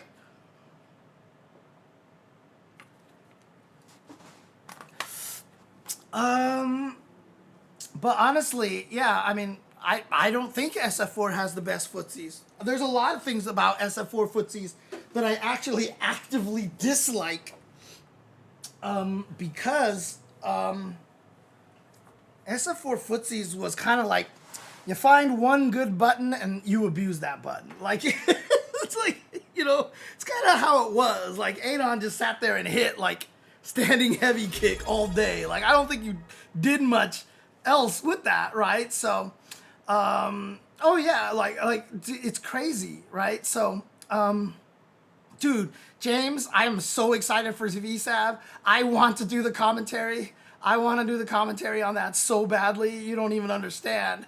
Like, I'm going to be studying the hell out of that. Is Hokuto no Ken an objectively good game? It doesn't have to be an objectively good game. And this is the whole point of what I'm saying over here. That game is kusoge as hell. Now, I have, like, to clarify, when you watch the clips and you see someone get bounced infinited to death, and it has that meme where, like, a player is just, like, taking selfies, like, while, or, like, just, you know, like, going to the bathroom while they're getting comboed to death or whatever like that. Like, yeah, but a lot of those combos are a lot harder to do than you think. Like, they look really easy, but there's a lot of, like, really, like, I was talking to Hella Brett about this because he knows the game really well, and he was like, no, like, they're not actually as easy as they look, and et cetera, et cetera. But again, like, the thing about it is, like, while it might not be necessarily the greatest game in terms of, like, competition balance or whatever like that, there's a lot of people out there who love that game. And why not give them a chance to play it on the stage? Who cares if, like, you're like, is this really a good game? Dude, like, these people get a chance to play this game they love on this stage. I think that's awesome. And they've obviously opened it up so there's 12 games at Japan and the US, which means every year, if they can keep that up, we can expect a lot more crazy games out there, so we don't have to feel like that game is eating up a valuable slot, right? So, like, let's enjoy. I mean, like, Vampire Savior, love this game. That game is broken AF, dude. Like, Vampire Savior is so incredibly broken. Like, the shit that goes on in that game, like people, like, if you knew exactly what was happening half the time, you'd be like, and people play this? And the VSAV community refuses to go 3 out of 5. They, like, want 2 out of 3 because that's how it's played. Like, I've often said, like, dude, you can put, like, an entire grand finals set in one Twitter clip without going over the length limit. Like, why not do 3 out of 5? And they're just like, no, we don't want it. And, like, it's crazy, dude. Like, it's nuts. But, you know, that's just the thing, is, like, let's just have fun with these games, honestly. Let's just have fun with the games. Let me see what else here. Takes time to learn changing keyboard layouts comes with an educational cost. Yeah, right. You don't have to play it. It's a bit different, however, when you have been asked specifically for your feedback. Yeah, absolutely. But again, when you're asked for your feedback, you don't have to present it as like, oh, no, this game sucks. Like, oh, I don't like the way that it works this way. I prefer playing fighting games that reward this kind of thing, or I prefer fighting games that have this. I understand how this game is trying to, you know, be played, and I understand how it works, but this doesn't gel for me, right? Like, people love Marvel 2. They love Marvel 2. That game is broken as hell. Like, there's 3 characters. Iron Man and War Machine teams have essentially a 300% combo because they've gotten their guard break sequences so down pat that you can't escape it. Like, so after they kill a character, they guard break you and the next character dies, and then they guard break you and the next character dies, and that's it. they love this game. They love this game, right? And like, objectively speaking, it's a bad game, right? When you talk about what you want out of a fighting game, balance, you know, fairness, whatever, blah, blah, blah. Like, dude, like, it's like, in those criteria, it's a bad fighting game. But, like, in the context of the game itself, this is like one of the most beloved, fun, most passionate scenes out there. They love that. And so, like, you know, who are we to, like, try to qualify whether it's a good game or not? You know what I mean? Honestly. So, it's super fair. I'm legitimately worried about a ton of U.S. majors. Oh, okay, we're talking about something else there. Thank you for the subscription. Continued subscription, White Lens. Appreciate it. I appreciate it so very, very, very much. Yeah, now obviously one of the things that's a big concern is time, right? Like, I just don't have time to play all these fighting games, right? So I have to pick and choose, and that's fair. But, like, don't use the negative comments to help determine whether you like a game. Because I literally had someone on Twitter tell me, they were like, I'm really glad, you know, I saw people, you know, talking, you know, saying what was bad about DNF Duel and City of the Wolves, so I knew to avoid those games. And I was just like, bro, like, both of those games are awesome. Yeah, DNF Duel was degenerate, like Swiftmaster was a problem, but dude, there was a lot of like fun things about that game. But you know, the fact that the narrative came out like, oh, Swiftmaster's broken, oh, this game is dumb, oh, there's no dev support, like it's a self-fulfilling prophecy at that point, right? And City of the Wolves is an amazing game. Like, people love that game. So the fact that people convinced you not to get it, most likely from people that probably didn't even really play the game much themselves, like, absolutely could rob you from enjoying one of your favorite games.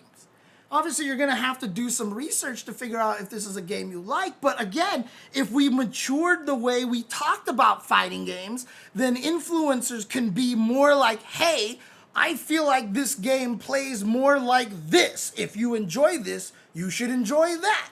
And that's how I've been talking about it, right? So every time I talk about City of the Wolves, I'm like, if you are an old school player and you miss like a super turbo or like old school games where, like, you know, like I said, it's the fuck it DP genre, right? Like, you will enjoy City of the Wolves. And like almost every old school player that I've pushed towards City of the Wolves have been like, holy shit, this game is awesome. I love this. You know, like, if we can all get to that point where we know how to talk about fighting games, then people would have more resources to understand a game that they enjoy. If you just heard like, yuck, City of the Wolves, graphics are bad, Ronaldo is in the game, it's SNK, sucks, and you're like, okay, good, now I don't have to buy it. Like, if you are an old school player who is looking for an old school fighting game, which it's rare to find these days, you just robbed yourself of what might be your potentially favorite fighting game of this current generation,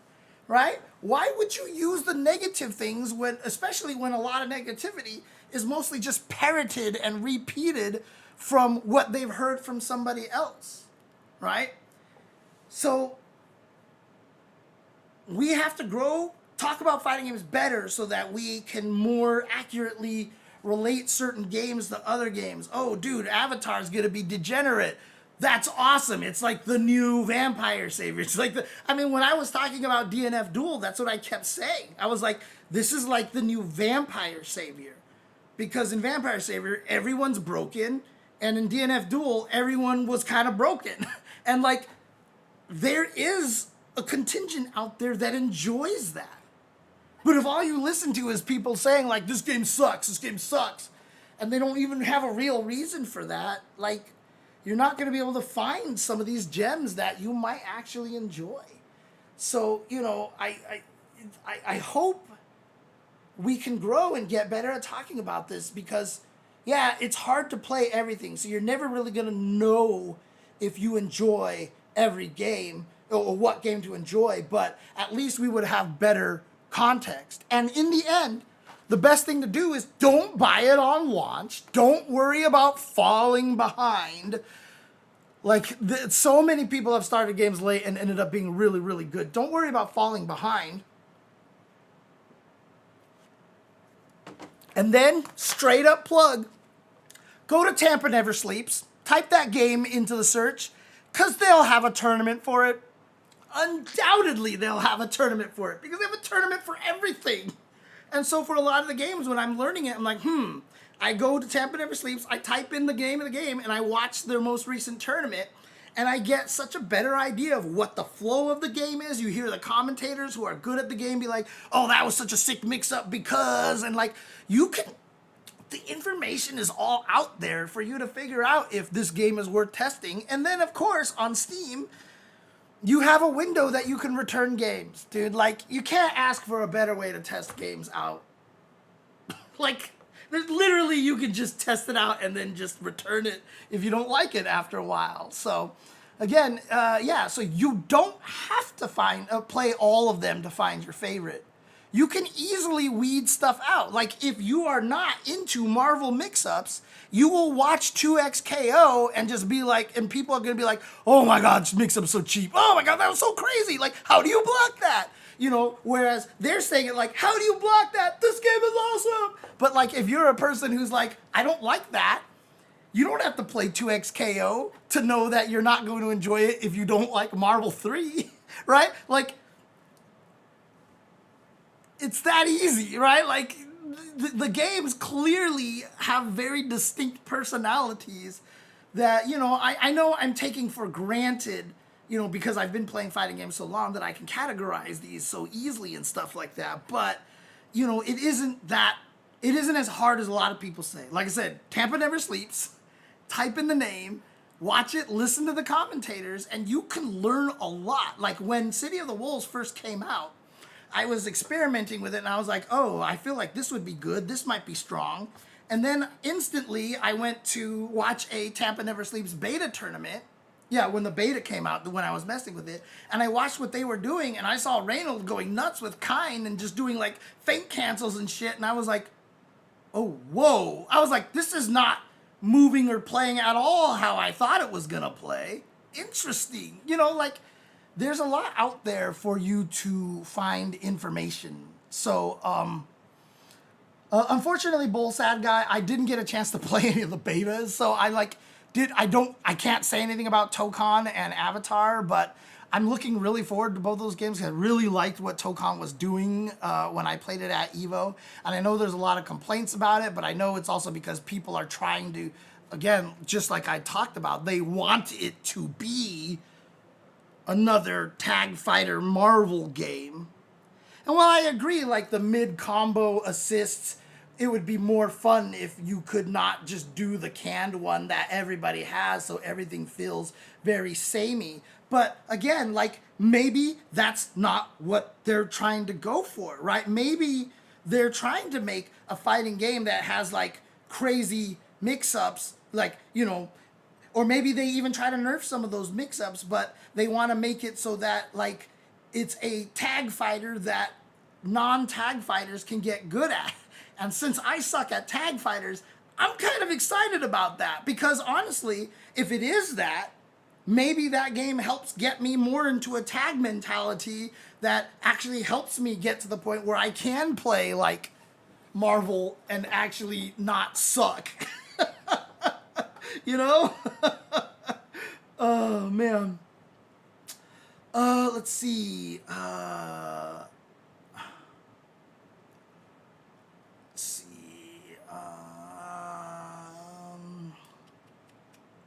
Yeah, the tribalism is really annoying, honestly. And I really hate that, honestly. Yeah, play what you like. Play what you like. Absolutely. So, would fighting game identity work? As in allow fighting games that have their own unique identity?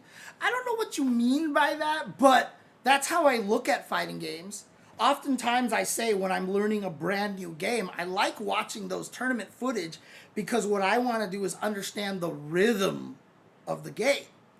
A lot of the times I mess with the game and I feel like it's just going to be like dunk, dunk, dunk, dunk, dunk, dunk, or I feel like it's going to be blah, blah, blah, blah, blah. And then you watch a top level match and you realize it's not like that at all, that it has a very different rhythm, has a very different pace than what I feel. Like, my brain is very musical, so like it feels like kind of like that thing, like this is a 220 BPM game, this is a 123 BPM game, you know, like kind of things like that, right? Like, I like feeling and understanding how a game feels and how the rhythm, you know, and that often determines, like, you know, I haven't really played much 2XKO because I just know I'm bad at like tag fighters like this. Like, I don't enjoy them as much. They drive me nuts in a lot of ways. So I'm just like, I know that there are those single ways to play it, but I also know that's unoptimal and, you know, all this other stuff. But, you know, like, I'll get to it if I can,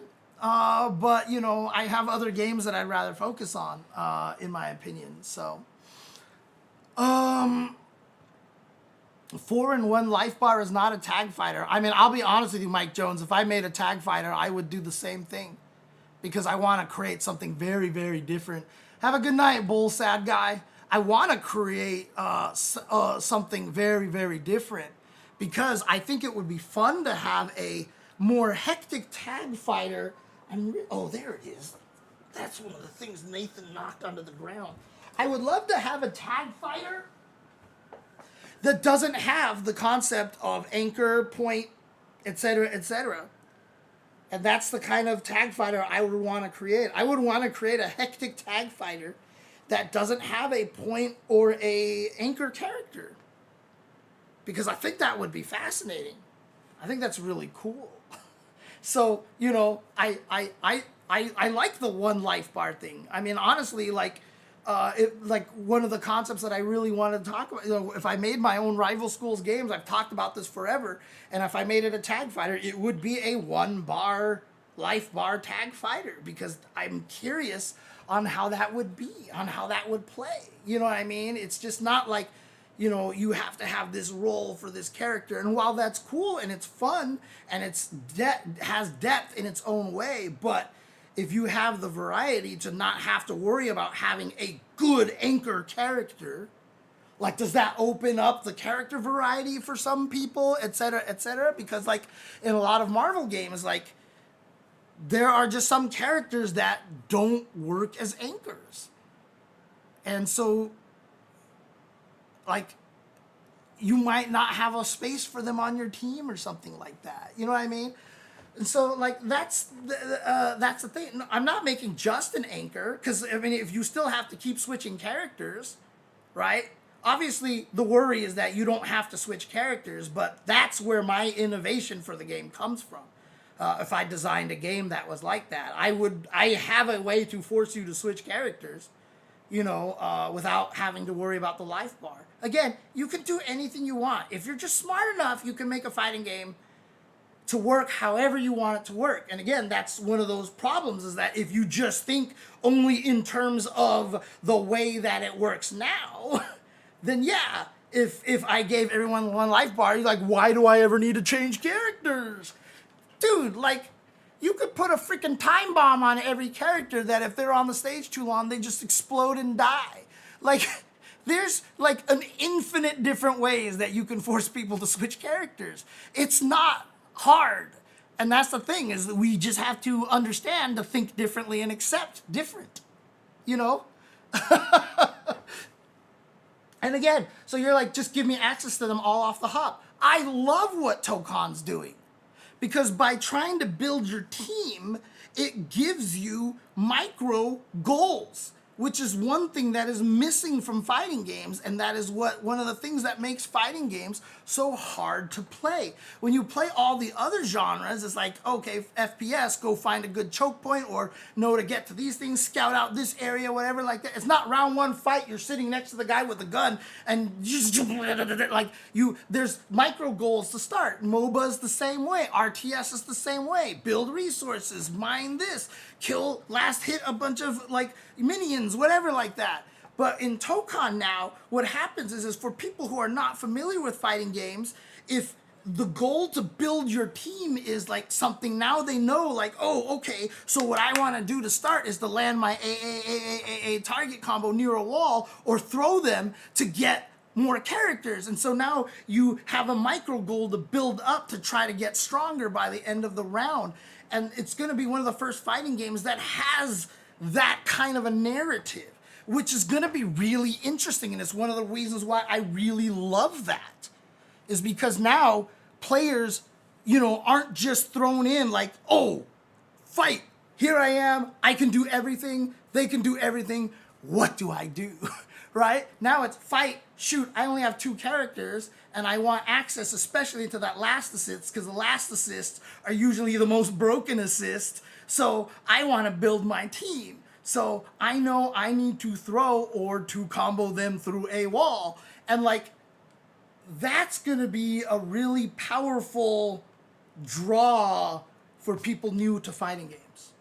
But the thing about it is people don't want to see it that way. They just see, what? I can't play Marvel 2. I can't play Marvel 3. I want to do that. It's a different game. It doesn't have to do that.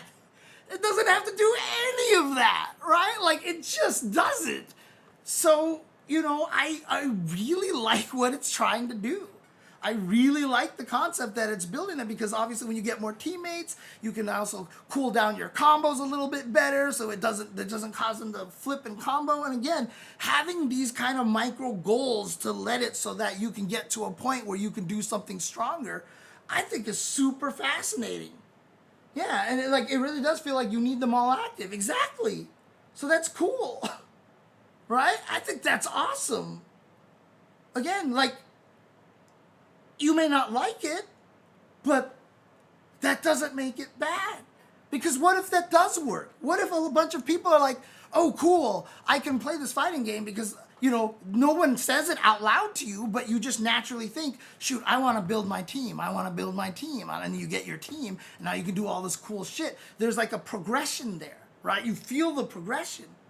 And it's just like if you're playing a MOBA, like you kill things, gain more money, buy more power-ups, and eventually you get to the power level that you want to be at, that you can start finally doing end game stuff, right? And now we have a fighting game that potentially has that same kind of story. I've always said one of the toughest things about most fighting games is they have no narrative, which is why Smash Brothers is one of the smartest fighting games of all time, because the narrative is built into that game.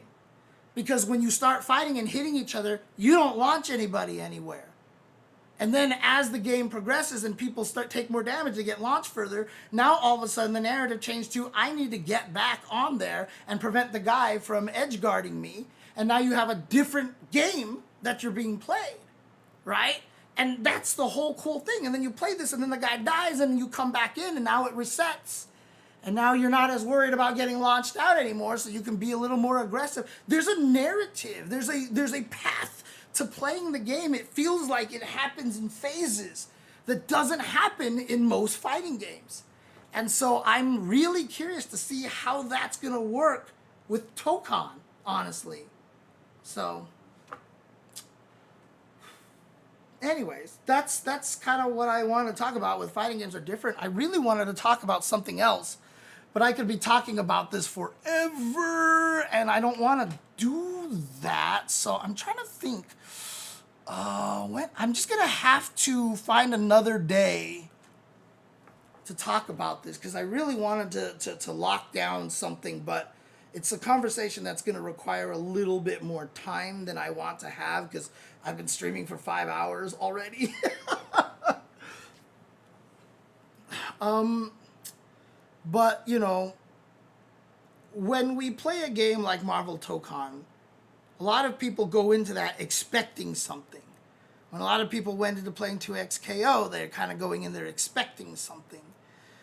And the best thing that we can do is to stop expecting how mechanics work and absorbing how the mechanics work. Honestly, like, everybody hates drive rushes and throw loops and stuff like that, but like, if you spend your entire time thinking drive rushes are scrubby, and they're neutral skips, like, you're never gonna get better at fighting them. I already said, like, drive rushes are like hyper hops in KOF, right? They're fast, they're hard to check, and if you get hit by them, you lose a lot of damage. And they're kind of neutral skippy, but KOF has been doing that since it all began in 94. They've been doing it since 94.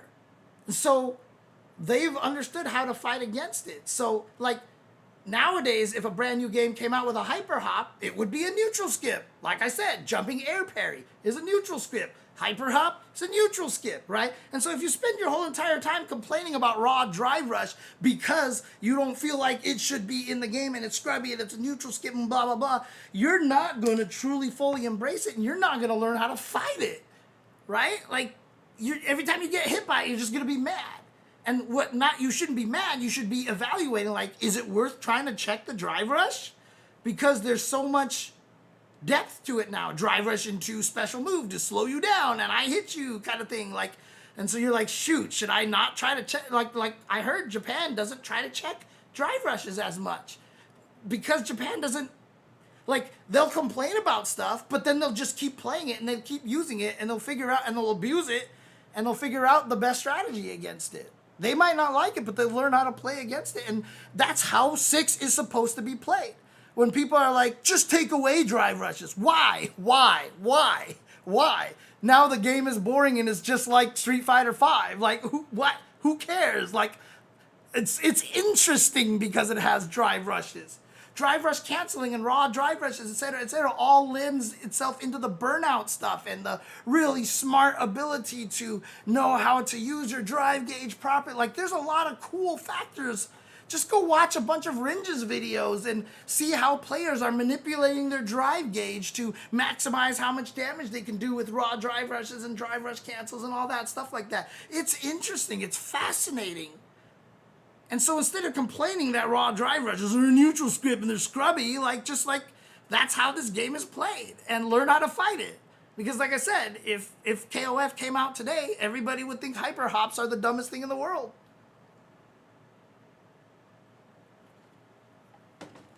Raw drive rush has no reason to be 2 bars. If it's 2 bars, it's useless. If you make raw drive rushes 2 bars, it's just useless. You just never would use it. And that's not good. Like I said, the biggest problem with drive rushes right now is the risk reward. It's too hard to damage somebody who's drive rushing at you, spending equal resources as it is for them to damage you. So that's why all I want to do to drive rushes is make it so that if you hit somebody out of a drive rush, you get a significantly easier combo, and that way you can do as much damage to them as possible. And then also, I still think, and I said this during one of my previous streams, that the biggest problem with Street Fighter 6, okay, look, I'm just going to say this right now. Everybody complaining about drive rushes, drive rush cancel, perfect parry, throw loops, whatever, all that stuff, like, that's not the biggest issue with Street Fighter 6. The biggest issue with Street Fighter 6 is the level 3 super.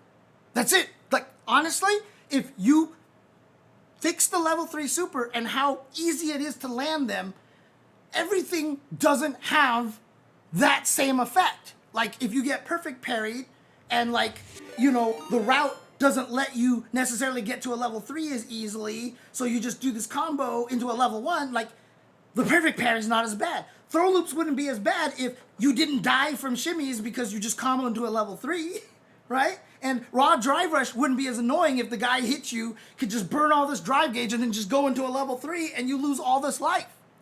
Honestly, the level 3 is what is exacerbating every problem in the game. If you took level 3s out of the game, like let's just say we just took level 3s out of the game because they all do the same thing, which is big damage, right? Like if you took them all out of the game and there was only level 1s and level 2s, the game would be extremely different. You wouldn't be as scared of so many things. No, a lot of things wouldn't feel so punishing anymore. Because the super meter isn't used for anything else, it's always easy to build to the level 3, and the level 3s are the easiest thing to combo into. If you reversed the requirements for what a level 1 and a level 3 could actually do, and level 3s were harder to land, the game would be significantly different. The problem with the game, I don't think, is as much as the little mechanics that are going on, but it's just that every time you get hit by a mechanic that you're kind of annoyed with, you have the potential to die. You know, even if it's at the beginning of the round, like you see people willing to take more risks because they get hit by stuff, and it's, you know, like whatever, it's not as much of a problem. The reason why you're scared to throw tech to get shimmied is because, like I said, you lose a crap ton of life, because if they have a level 3, you just instantly melt. Like, honestly, if level 3s had much higher scaling or were harder to combo into, the game would feel very different, in my opinion. Like, I feel like that's actually the source of a lot of the sore spots of the game. I think if level 3s did not do, like if they scaled a lot, like I think the game would feel very, very different. Because now when I miss a DP, I like, okay, I can lose a ton of life, but I'm not gonna lose 60% of my life, right? Like a lot of those matches you see Blaz winning with Sagat, it's just like, I had 60% of my life, and then I did something, he hit me, and then he just has this crazy route into level 3, and I died? What? Like, if the level 3 wasn't able to kill that fast, the other player has one more chance to live.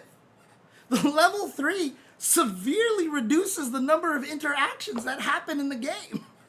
So, like, honestly, in my opinion, that is the biggest culprit of what makes Street Fighter 6's other mechanics more exacerbated. So if I was going to balance this game, I would do a lot to nerf the level 3. And that's my take. That's my take. And again, I could be absolutely wrong. They could change the level 3s and it's still, everyone still hates those mechanics just as much. Again, I still want to nerf a lot of those mechanics in ways that makes it a little bit more palatable as well. I acknowledge that they're kind of annoying in and of themselves. But I really do feel like that a lot of the problems wouldn't be as as enraging if it wasn't just for the fact that it was like blam blam blam blam blam level 3, I died, right? So you can solve this a lot of ways, right? You don't have to make it so that, you know, the level 3s scale more. Make another resource require the super meter, so it's harder to get the super meter. Make level 1s a little stronger. You know, there's all sorts of different ways that you can tweak it. Again, with fighting games, they're just a game. They're just a program. You can make them do whatever you want. There's an infinite ways that you could cleverly come up with ways to make level 3 supers less strong. But I really do feel like that is the main, you know, like if you want to get down to the source of the problem, the root of the problem, I really feel like that's one of the things. I've never been a fan of level 3s. I feel the same way about Marvel 3. I've always hated the fact that comboing into a level 1 super is just as easy as comboing into a level 3. So in order to get the big damage, I don't have to come up with a cool combo. I just go into level 3 and woo! I just did a crap ton of damage. Like, I've never liked that. I've never been a fan of that. And so, you know, I think that that's one of the things that's hurting Street Fighter 6 right now. So, like I said, that's my opinion. I could be wrong. And that's cool if I'm wrong, because you know what? It's all theory fighting in the end anyway. Unless we have access to be able to change all this stuff ourselves, it's all theory fighting. So, yeah, but I feel like that would change a lot. And if you disagree, let me know in the chat. Tell me why. Tell me why you think tell me why you would disagree with that, because I would love to know. I would love to hear that. So, let's see here. Should a drive rest check be a punish counter? I wouldn't make it a punish counter. I would just, like I said, my whole thing, and again, everybody's heard me say this a million times. Oh, Chan-Chai, of course. Yeah, dude, I'm stoked about Vampire Savior. Holy crap. Holy crap, I'm stoked about that game. What is we talking about? With the makes sense, but I would still say throw loops specifically should be removed because they're just boring as a concept. 100% agreed. I would remove throw loops more because they're boring and they look awful.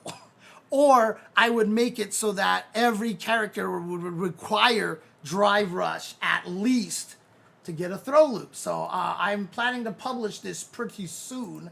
I just haven't had a chance yet, but I have actually done this here. I have created a spreadsheet.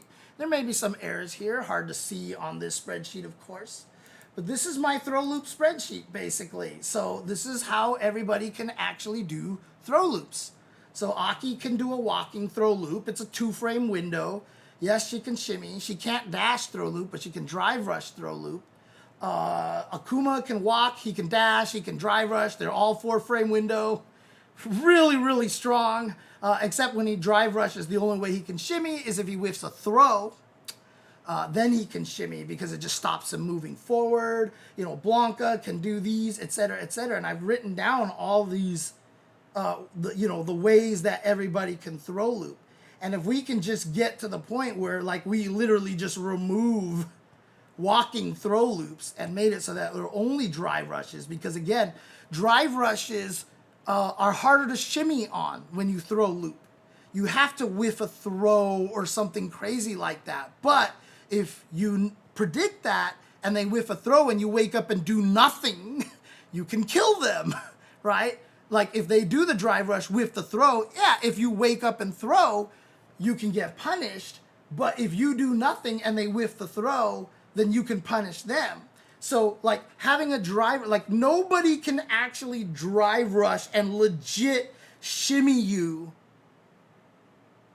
without leaving themselves vulnerable. Nobody can drive rush and walk backwards to shimmy you in this game because it takes too long for you to cancel a drive rush, right?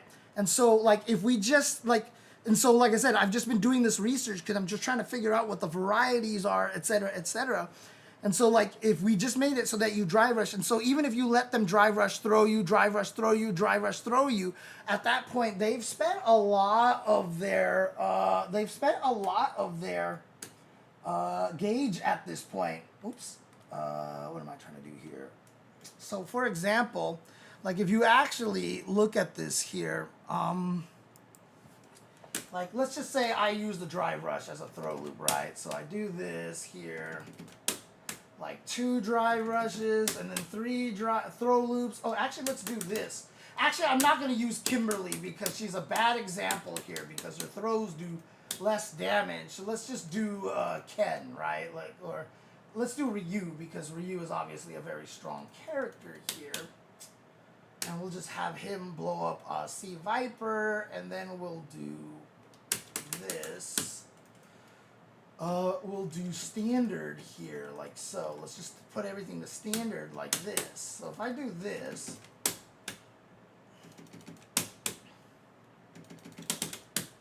whoops, you know what? Fuck it. I'm switching to Guile, because Guile's is auto-timed, and that way I won't mess up. It's just much easier. Right, so yeah, you just mash his out like this, right? So I'm not gonna miss time in here. Right, like if I do this 4 times in a row, as you can see now, I'm under the 3-bar threshold, right? And so like if I then go like, well, he's gonna expect it this time, or if they tech or whatever like that, they're at 6 drive bars and I'm at 3, and they've lost a good chunk of life. But like burning somebody out, you can make a comeback a lot easier. And of course, this is at the start of training mode. Like, who knows how much meter Guile had when he started the throw loop. And so now if you have the throw loop, it's a drain on your resources and it's a big risk. Some like players are gonna like try it like twice and maybe stop because they're just like, I don't want to put myself under the 3-bar threshold because that's too scary, right? So like, I think this is a great way as kind of like a middle ground, you know, just to have it, honestly. So I think that's really cool. I think that'd be fun.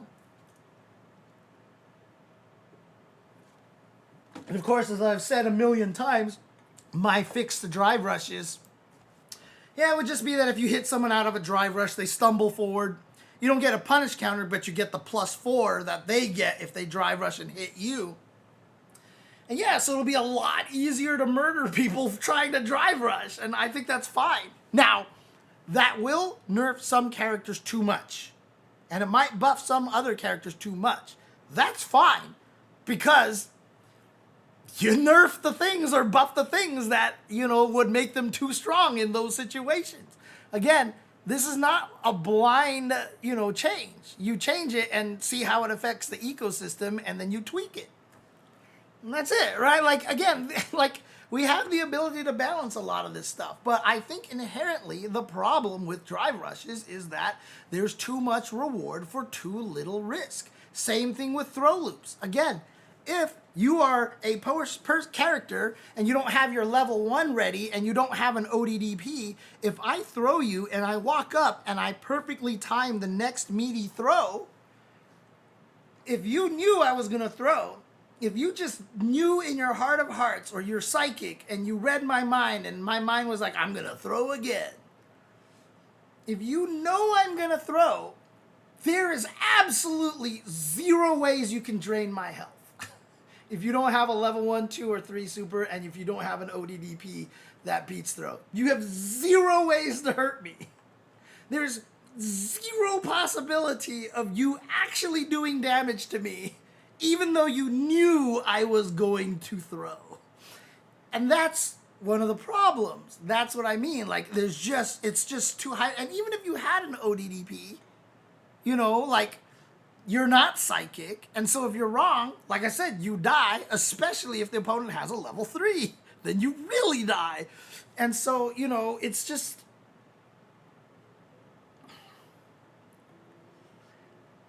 That's how fighting games work, is risk-reward. You balance risk-reward.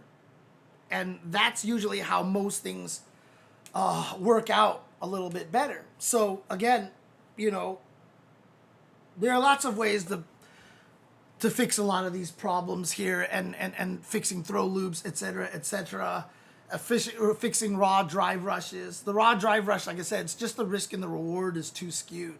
Because honestly, if you drive rush and if you got hit and you lost this big old chunk of life, or it's just easier for them to damage you as much as you can damage them, people would drive rush less. But would that make drive rushes weaker? Not at all. A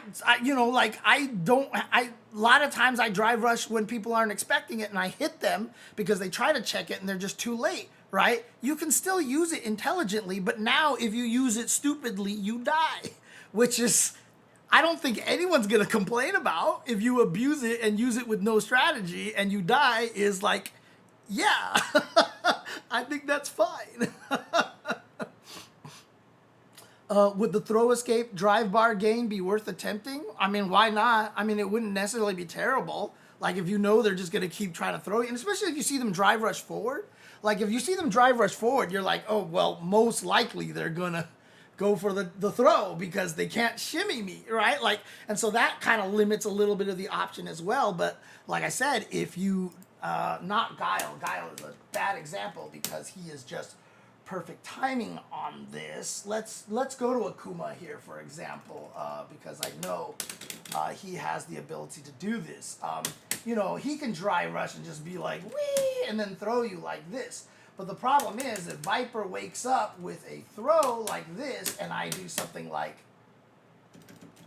and I try to whiff a jab, like, I can't stop my momentum, right? Now, I could do something like this, or I can do something like and backdash or something like that, right? But different characters are going to have different advantages in this situation. Some characters can only shimmy by doing this, right? But the thing is, if I make it so that Viper doesn't wake up with a throw, I'm minus 13 here. So, like, I can shimmy you, but if you predict I'm going to shimmy, now you can kill me, right? So, like, that's just the whole thing. Is like, if you just make it so that the risk and reward is fair, because even if I do make her wake up and throw and I do the backdash trick like this, like, oh, okay, I'm plus 10, so I still get a big blow up. But again, if you know they have to backdash, if you don't wake up with a throw, and instead you wake up with like crouching medium kick, right? Like, you can punish them for it now. By making the shimmy, that's why Jury is significantly weaker than Mai. Even though they both have to dash and throw, the only way that Jury can shimmy is if she backdashes. So at least if you predict Jury's shimmy, you can punish her for it. Whereas mine, she just walks backwards and you're like, well, and you die, right? So like making it so that there's counterplay to the throw loops is just a lot more interesting in my opinion. You know, that's how I feel about it. See Viper standing light punch is a great drive rush check as Dark Corgi showed in the South Korean World War final. Could she build a good combo starting with the standing light punch to really punish the drive rushes? Oh, you mean like when they drive rush you and they jab and you jab them? Well, like I said, I would add 4 extra frames to the hit stun and make them stagger forward. That's my whole change. So like when you jab someone out of a drive rush, they would kind of stumble forward. Obviously, if you jab them with a light, they wouldn't stumble as far, but if you like hit them with a heavy, they'll just stumble a while. And so if you actually do that, thank you for the follow, Dr. Hugbox. But like if you actually did that, then like if you gave me that punish counter kind of, let's do this here. If you gave Viper, like if you made it so that everybody got the +4 and then they stumbled forward, what Viper would get in this scenario here, she would be +8. So like if you drive rush and I hit you with it and you staggered forward, I'd be +8. So you're never going to be at a range where my next move isn't going to reach because this is 8 frames, right? Like I could do into that like every single time because this is only 6 frames. In fact, I could probably do this as well, right? So I could do this into this because if they stumble forward, they're never going to be out of range from the check. So yeah, absolutely if I check the drive rush with the jab, I would get a big old combo off of that if they implemented my idea for making drive rushes more risky. But, you know, if you're going to keep checking with light punch like this, that's what's going to allow Akuma to do that, right? So you're going to be like, oh, okay, well, I'm going to check and, you know, or maybe even a faster one, actually. Like, I do that, right? So, like, now I try to check it, and, you know, maybe I might actually get, like, punish countered or something like that, right? Like, again, because the person drive rushing there's so much depth and, like, nuance to using your own drive rush. It's scary to check drive rushes, which is why you should be rewarded for when you do check the drive rush, because you're taking a big risk, right? So even if like my crouching medium kick is great at checking drive rushes, you know, like at this range here, you know, I get punish counter like that. And right, and now Akuma's +5, and you know he could probably link after it. And honestly, if he decided to do the medium one like this, right, then, and I'm still gonna get punish counter. And look how close he is. He's +10. Like that wasn't worth me trying to check that drive rush at all. Because even if I do hit him, what do I get? Like I don't get the cool confirm that he does. I have to cancel this right away into something, and probably the best thing that I can cancel this into is like something like that. Like, right? Like, I get nothing out of this. You know, like I get that, right? So I get like 1,740 damage, whereas if he hits me, my life melts. So it's just not an equal exchange. So if you just make it so that drive rushes get punished severely being hit out of it, I think that's good. Now I would make some checks. So for example, if you drive rush into a projectile, I would not have that happen. I would have projectiles behave differently so that drive rushes, you know, you just get hit by the projectile that behaves exactly like it does right now. But if you get hit by a normal move, you probably get, you know, the +4. If you get hit by a special, maybe you don't. So like if you try to check a drive rush with a special move, you get nothing out of it. You know what I mean? And again, it's just, it would require a lot of testing, you know, see how this works, how that works and stuff. A lot of these ideas are all like great on paper, but you don't know how good they're going to be in practice. It's just one of those things that you just have to test and try.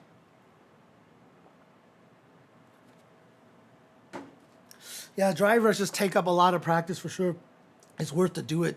Yeah, no, you have to learn how to drive rush.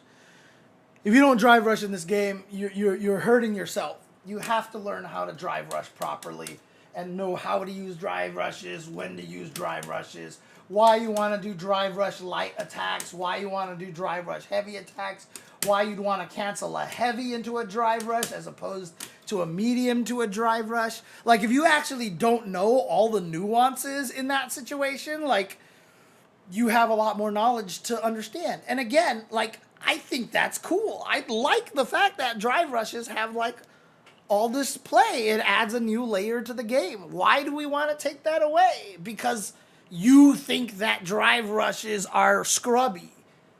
Because you enjoy playing another game that doesn't have drive rushes, and you refuse to adapt to the fact that this game has drive rushes, right? Like, and again, right now the complaint is there's validity in the complaint because, like I just pointed out, the drive rushes are very, very skewed in favor of the drive rusher. Because again, if I drive rush at you like this and I hit you, say with like this, or if I do something like this, I'm +9, right?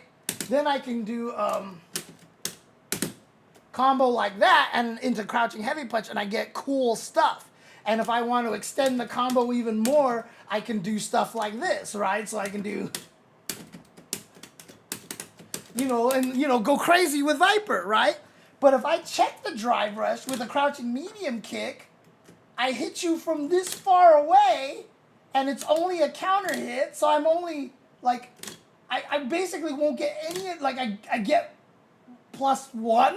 I get nothing off of this. So I could cancel it straight into a special move, like, oh god, that doesn't even hit, so, like, I could do, like, this or something like that, but then what? I got 1,400 damage for checking your drive rush, for risking life and limb to check the drive rush, right? Like, that's crazy. So if I want to extend the damage for this, I drive rush cancel it myself, and then I can do a lot of cool stuff.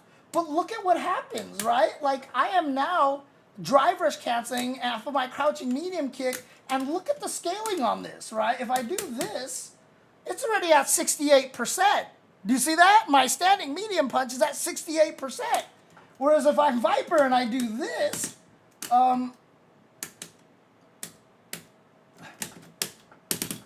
oops, too far.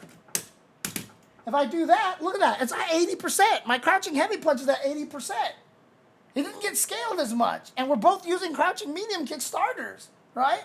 So I'm doing more damage, but not only am I doing more damage, if I drive rush, if I cancel this, I get to do a lot more damage here, blah, blah, blah. And if I want to drive rush cancel again, I can blow you up. But if I'm trying to check you and I do this, now I'm doing less damage already at the start of the combo. And if I want to extend the damage, guess what happens?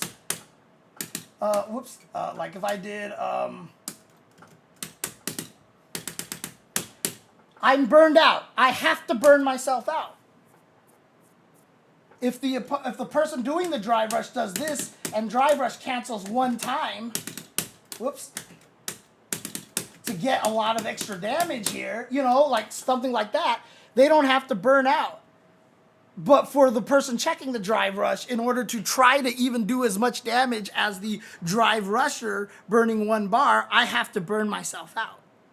It's just completely imbalanced on the person checking the drive rush, which is why if you just change it so that the person checking the drive rush gets rewarded, you don't have to nerf anything about the existence of drive rushes. You don't have to change the frame data or whatever and ruin everybody's combo and have to do this giant pass to rebalance everybody because you changed the frame data of a drive rush, because it's super integral to how everything is designed in this game. But people will drive rush less because you are going to be more rewarded if you check it. And it is not going to be as brutal. And that's why I think this change is so great. It's really easy to do, right? And it fixes a lot of the problems. Would you know who has the faster projectile speed between Sagat's SA1 and Ryu's SA1 Denjin charge? Not offhand. No. Not offhand. Do I like Drive Rush? Yeah, I kind of do, actually. And the reason why is not because I think it's a beautiful mechanic, but I like what it does to the game. Because it's valuable enough that you're going to do it, and if you do it carelessly, you'll burn yourself out. I like that it adds a different kind of feel to the game. Again, like, I famously hate parries. Like, I hate the parry mechanic. I think the parry mechanic is overall a worse mechanic than Drive Rush in Third Strike. And I know that's going to be blasphemous, but I also recognize why the parry mechanic is awesome, because it lets people feel cool, it's very audience friendly, and it's hard to do, right? It's hard to do. So when you see people parry stuff, it's very, very exciting. But the reason why I don't like parries is because there's no commitment, right? The parry option select, I think, is too strong, and it's the solution for everything except throw. Like, every situation except when the guy tried to throw you, if you said, dude, I parried that. Yeah, you're right. You could have parried it and killed them. You know, like, how do I get away from cross-up? Parry. How do I stop a jump attack? Parry. How do I stop, an anti-air? Parry. How do I stop a low? Parry. How do I prevent myself from dying from chip? You parry. Dude, the answer is parry on everything.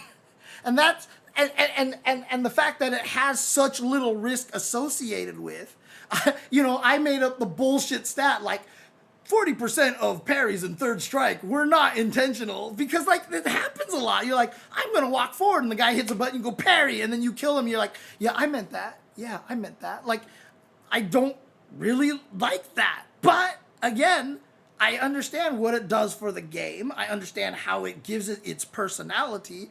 And I understand why, like, it is seriously, like, the greatest audience mechanic in existence. Because it makes people excited. And because there is an inherent knowledge that it's hard, it gets people excited when they pull it off. Which, again, leads back to why execution is kind of necessary. Because then if you see people pull off things that are hard, people get excited. And that you should get excited. That's what you should be doing, getting excited. So, I fundamentally don't like parries, but I love parries. I love parries because they give us that high-ow moment. They give us Evo moment 37 and stuff. Like, if I was designing a fighting game, I wouldn't do that. I wouldn't make parries work that way because I think it's broken.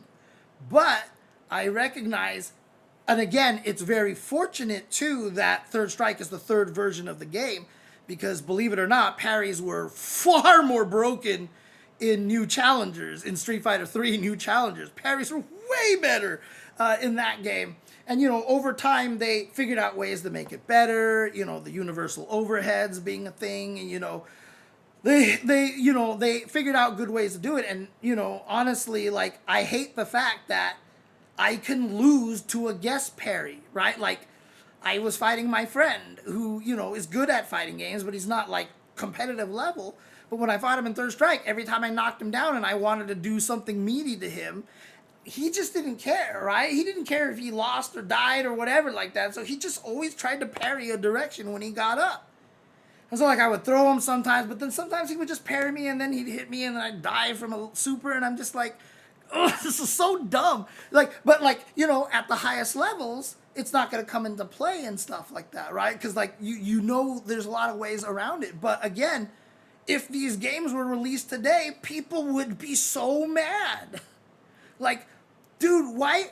If they try to parry and I throw them, it should have, like, extra counter hit damage. No, you just take regular damage, right? If I hit you out of the air and you try to parry, they literally added 1 frame of hit stun to crouching characters to punish people for trying to down parry, which I don't think existed in New Generation, which I don't think existed there, but I might be wrong. But, just to make it so that you could punish people who try to down parry a little bit more. They had the foresight of 2 other versions of the game to try to make it so that the parries aren't as egregious by the time they got to Third Strike. But again, Like I said, if I was designing a game with parry, I wouldn't do it the way that Third Strike does it because I think it's broken. I think it's too strong. You know, I saw a fight where like, this is why Third Strike's the best, and it's this Q who's just getting mauled by the Yun. Dive kick, dive kick, dive kick, dive kick, dive kick, dive kick, dive kick. He parried one dive kick into level 3 and the Yun just died. And they were like, this is so good. And I'm like, dude, you know how mad people would be today? Like, oh, I got one parry and I get to win because of that, right? Like, no, like people would be mad about that. Now, granted, it didn't matter because Q sucks. So it does turn out to be fair in a way. But my whole point is that like all the things that people like, you know, get mad about, whatever, all this and that, like people have to understand like fighting games are just,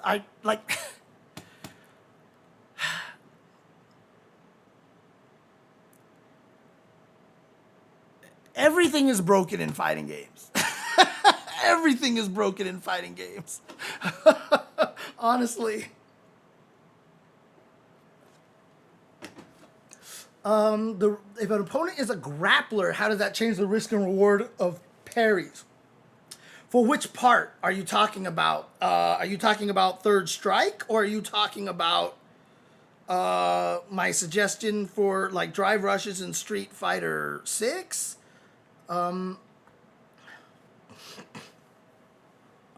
Oh, sorry, you're right. New generation, NG. Yeah. I mean, the parries in Street Fighter 6 scales retaliatory damage to 50% because there's not a lot of counterplay to it, right? They've made it better so that you can actually throw people and hurt them more for trying it, but there isn't significant enough counterplay because there's also, well, now there is, you know, a difference between standing and crouching parry. But the biggest problem also is that, you know, even if you're wrong on the high-low, you don't get hit. So the reason why New Generations was bad is because if you could block it crouching or standing, that's the way you parried it. So a lot of mid buttons could be parried with down or straight. So by Third Strike, they added it so that many buttons were flagged as unable to be down parried. So it made it a lot more of a guess. In New Generations, you just parry everything. Like down, you just down, and like the only thing that would hit you is overheads, right? Like literally, if you could block it while crouching, you could parry it by hitting down. So in neutral, you were just tapping down everywhere, right?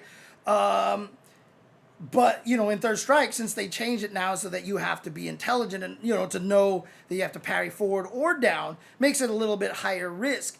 The fact that in Street Fighter 6 that you can't be punished if you parry the wrong direction, you know, if you could get an unscaled combo after you perfect parried something, again, the risk reward is too high, right? Like you just don't want to press buttons anymore. So by adding that 50% retaliatory, you know, the instant scaling to 50%, I think that's really important. But again, the problem with that is if you scale it down to 50%, level 3 super combos have a min scaling of 50%. So everything that you do before the level 3 is bonus damage. You will always get the 2,000 damage out of your level 3, no matter what, if you perfect parry something. Because it scales instantly to 50, but level 3 supers can't drop below 50% scaling. And so again, level 3 is exacerbating all the problems, right? Like most of the time, if you get a perfect parry, like if you have a level 3, you can kill somebody when the perfect parry was supposed to really reduce the damage. My fix would be that if you perfect parried, I would remove all of the, like I wouldn't make it scale the combo damage. I would just put an umbrella 50% scale damage scaling to the combo. So whatever combo you can do without the perfect parry, you know, it'll be exactly half of that. So if you do this big long combo into the level 3 is only going to do 1,000 damage instead of 2,000 damage, even at the minimum scaling, right? Even though if your combo scales down to 8%, the level 3 is always going to do 50% damage, which is 2,000 damage, which is a lot. It's a fifth of your health, so it can kill in a lot of situations. But if you make it so that there's an umbrella 50% scaling, combo scaling damage be damned, then a level 3 at the end will only do 1,000 damage. And so the routes to actually get it to kill are going to be a lot less often. So again, I really think that the biggest problem with Street Fighter 6 right now is the level 3 supers, honestly. Yeah, I get that. Like, you don't want to nerf one of the few defensive mechanics, but at the same time, I would add more defensive mechanics.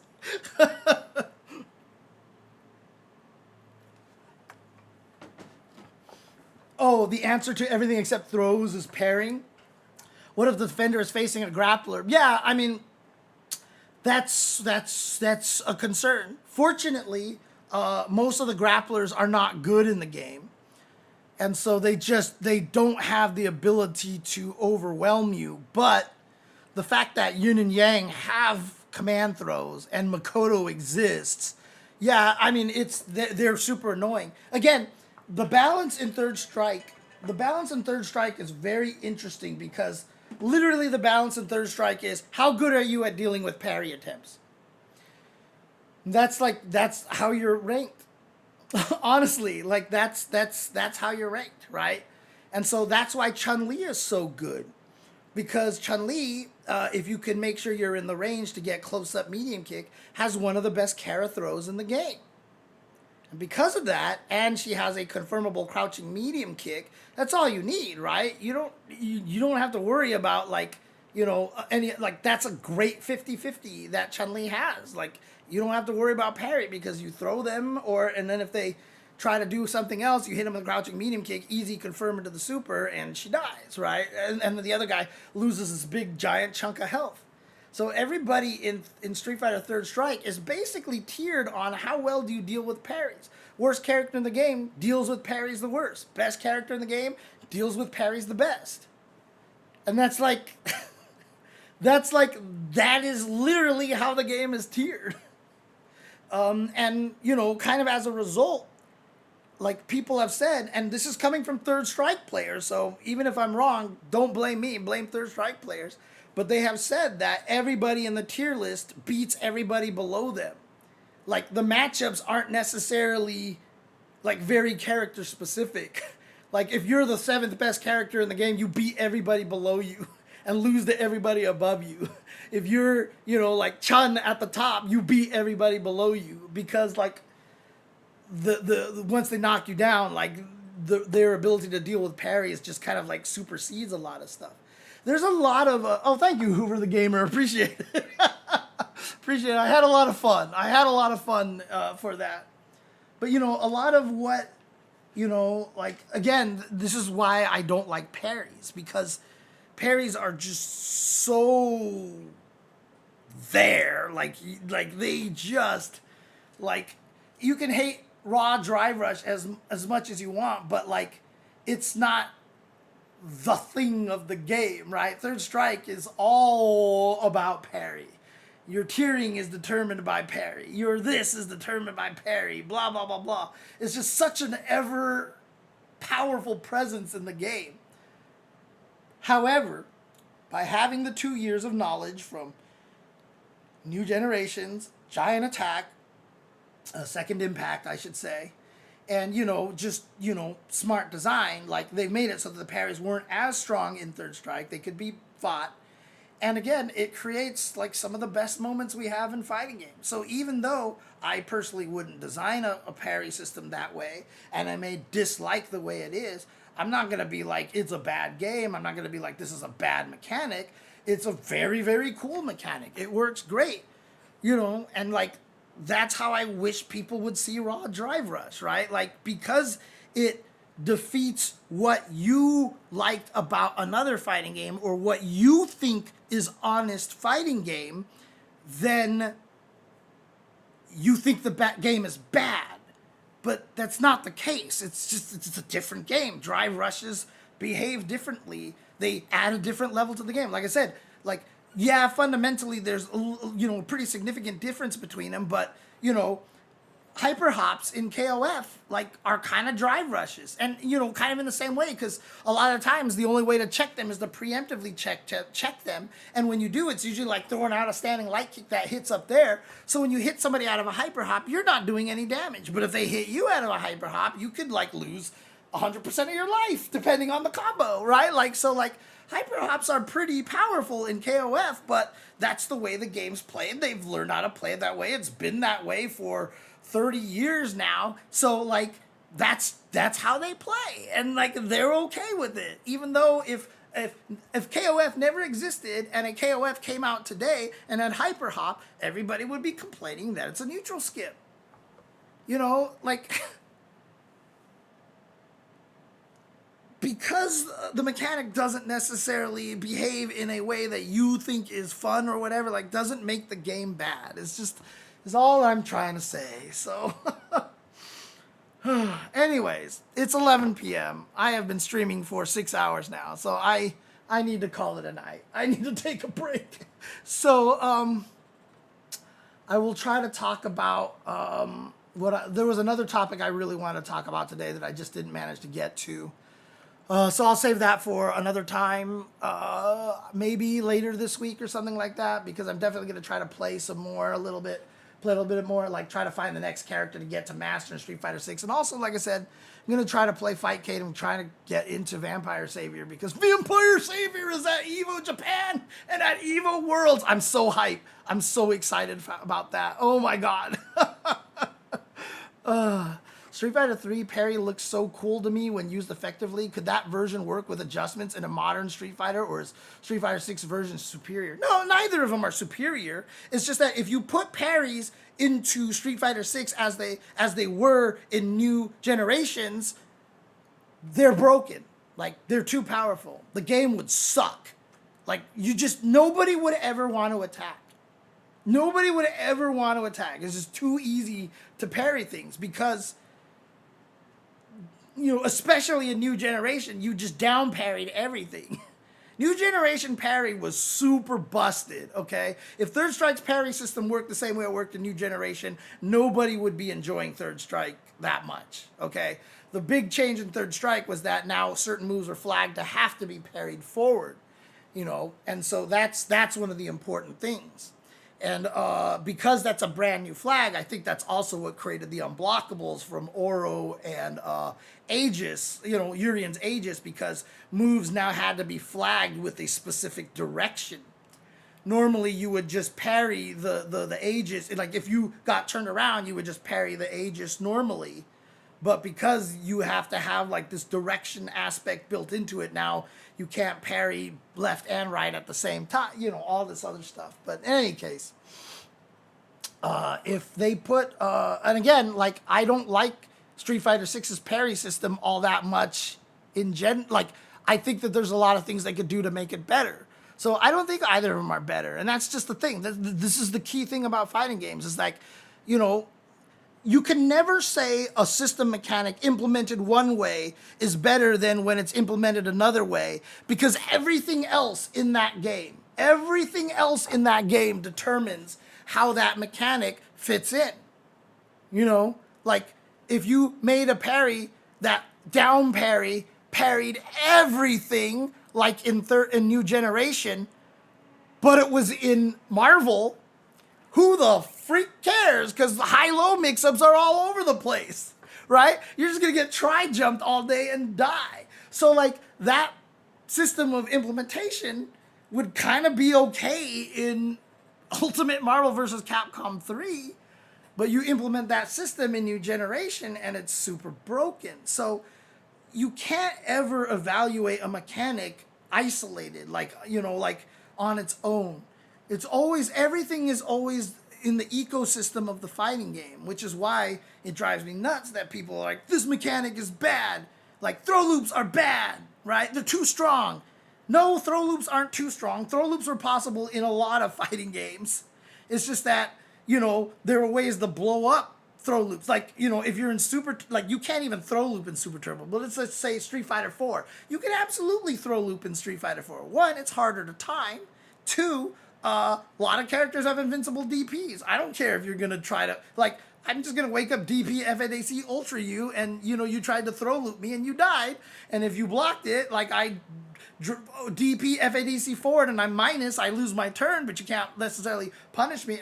Actually, in Ultra they did make it was like -4, so I think you could punish it or something like that. But you know, point being is that like there's enough in the game so that throw loop isn't scary. Like I said, if I just went into Street Fighter 6 and I added a move for everybody that if you hit light kick and medium punch at the same time, you go into brace mode, and if the guy throws you out of brace mode, they die. Like, it just does 100% damage, right? Now, throw loops are weak. Nobody would ever try throw loops. Throw loops are, like, almost useless now. It's just not worth it anymore. The risk reward is not worth it. So again, there's nothing inherently broken about throw loops. It's just that the risk and reward is completely skewed. Any one of these mechanics can be tweaked to a way that it's fair.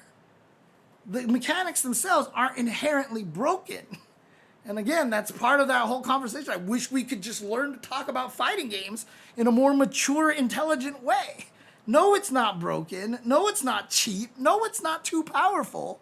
Because it's a goddamn video game. We could do anything with the video game we want it to do, right? So inherently, these mechanics are broken, and if we understand that, we are better at balancing and we're smarter at balancing, right? Like if everybody's just gonna complain like throw loops should blah, like then like or drive rush is this, then like everyone's gonna suggest like just get rid of drive rush, and then you've just now created the most boring fighting game, right? Like it's not interesting because nobody will ever burn out again.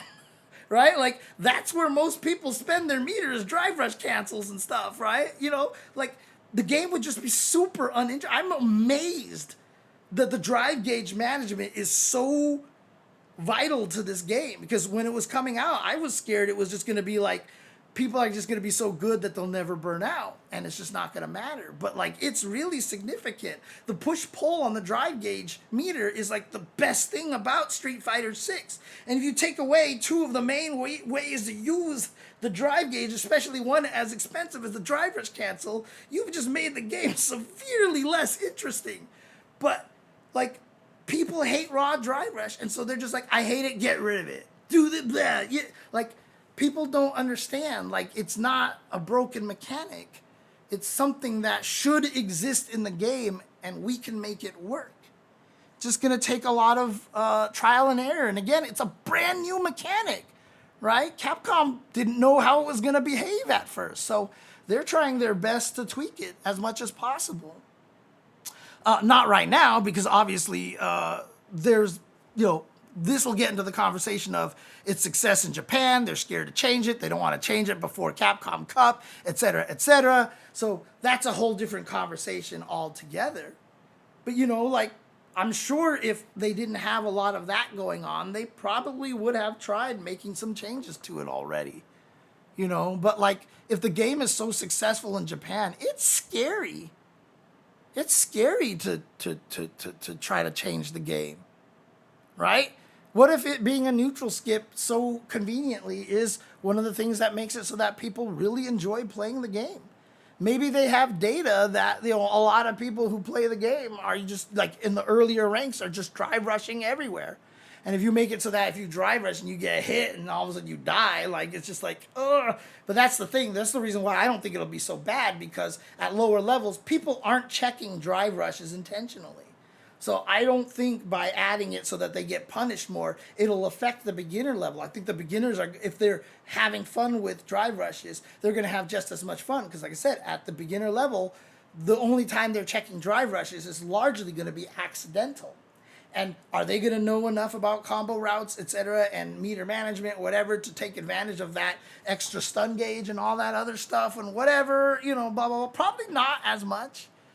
But if you actually just nerf drive rushes to the ground so that they're super slow, whatever like that, like, that would make people maybe have less fun and the game would be less interesting, etc., etc. And so, again, if we just, if we all could just talk about fighting games in a more intelligent way, I think we would all be able to have better feedback, and I think we would all, you know, process these mechanics and understand them a little better and not just be like, I mean, you see it all the time, right? Because there's some influencers who are like, oh, I hate the way drive rushes are. You see a lot of people out there, like, they're playing the game, like, they probably haven't gotten to master, but they're like, yeah, you know, just like Blah said, I hate the way the game is like this, and until it changes, I'm not going to come back and play. And I'm sorry, but, like, even if they changed it, you're not going to find more success than you did before. I'm sorry. I hate to be the one to drop this truth bomb on you, but if that cheap mechanic that you can't deal with got taken away, you're still not going to start winning more. Like, that's just not how fighting games work. I'm sorry. I'm sorry. This is not how it works, honestly. So, you know, like, I hate the way that we talk about fighting games. I hate the way people are so negative about everything. Like, understand that a fighting game gets to be however it wants to be. It doesn't have to be any way that you think it should be. And that all of us will have a lot more fun, trust me. Oh, man. Right, exactly, Rayblade. Exactly, right? That's what all the older games are here for. Hate a new mechanic? Go back to a game that doesn't have the feature. You know, it's great. And, you know, even if you, like, even if the official version release isn't good, like Fightcade exists, and there's a lot of good ways to play it and stuff like that. So, you know. Anyways, that should be it for me. Who said what, Flashy Flash? But yeah, what if we remove all neutral and we are in crouch short range on every stage? Grappler heaven. Yeah, exactly, right? Like, I mean, there's so many things that we haven't tried in fighting games that we could totally try. Like, I could say one thing right now, because I've always thought about making a fighting game that does this. Like, I'm going to say one thing right now, and, like, you're going to be like something so trivial, something so simple that exists in a lot of video games that doesn't exist in fighting games, except for a few strange, like, maybe very specific examples. But what if I made a weapon-based fighting game, and when you swing your weapon, you can still move left, right, and change directions while swinging the weapon? There are so many things to try in fighting games, honestly. Right?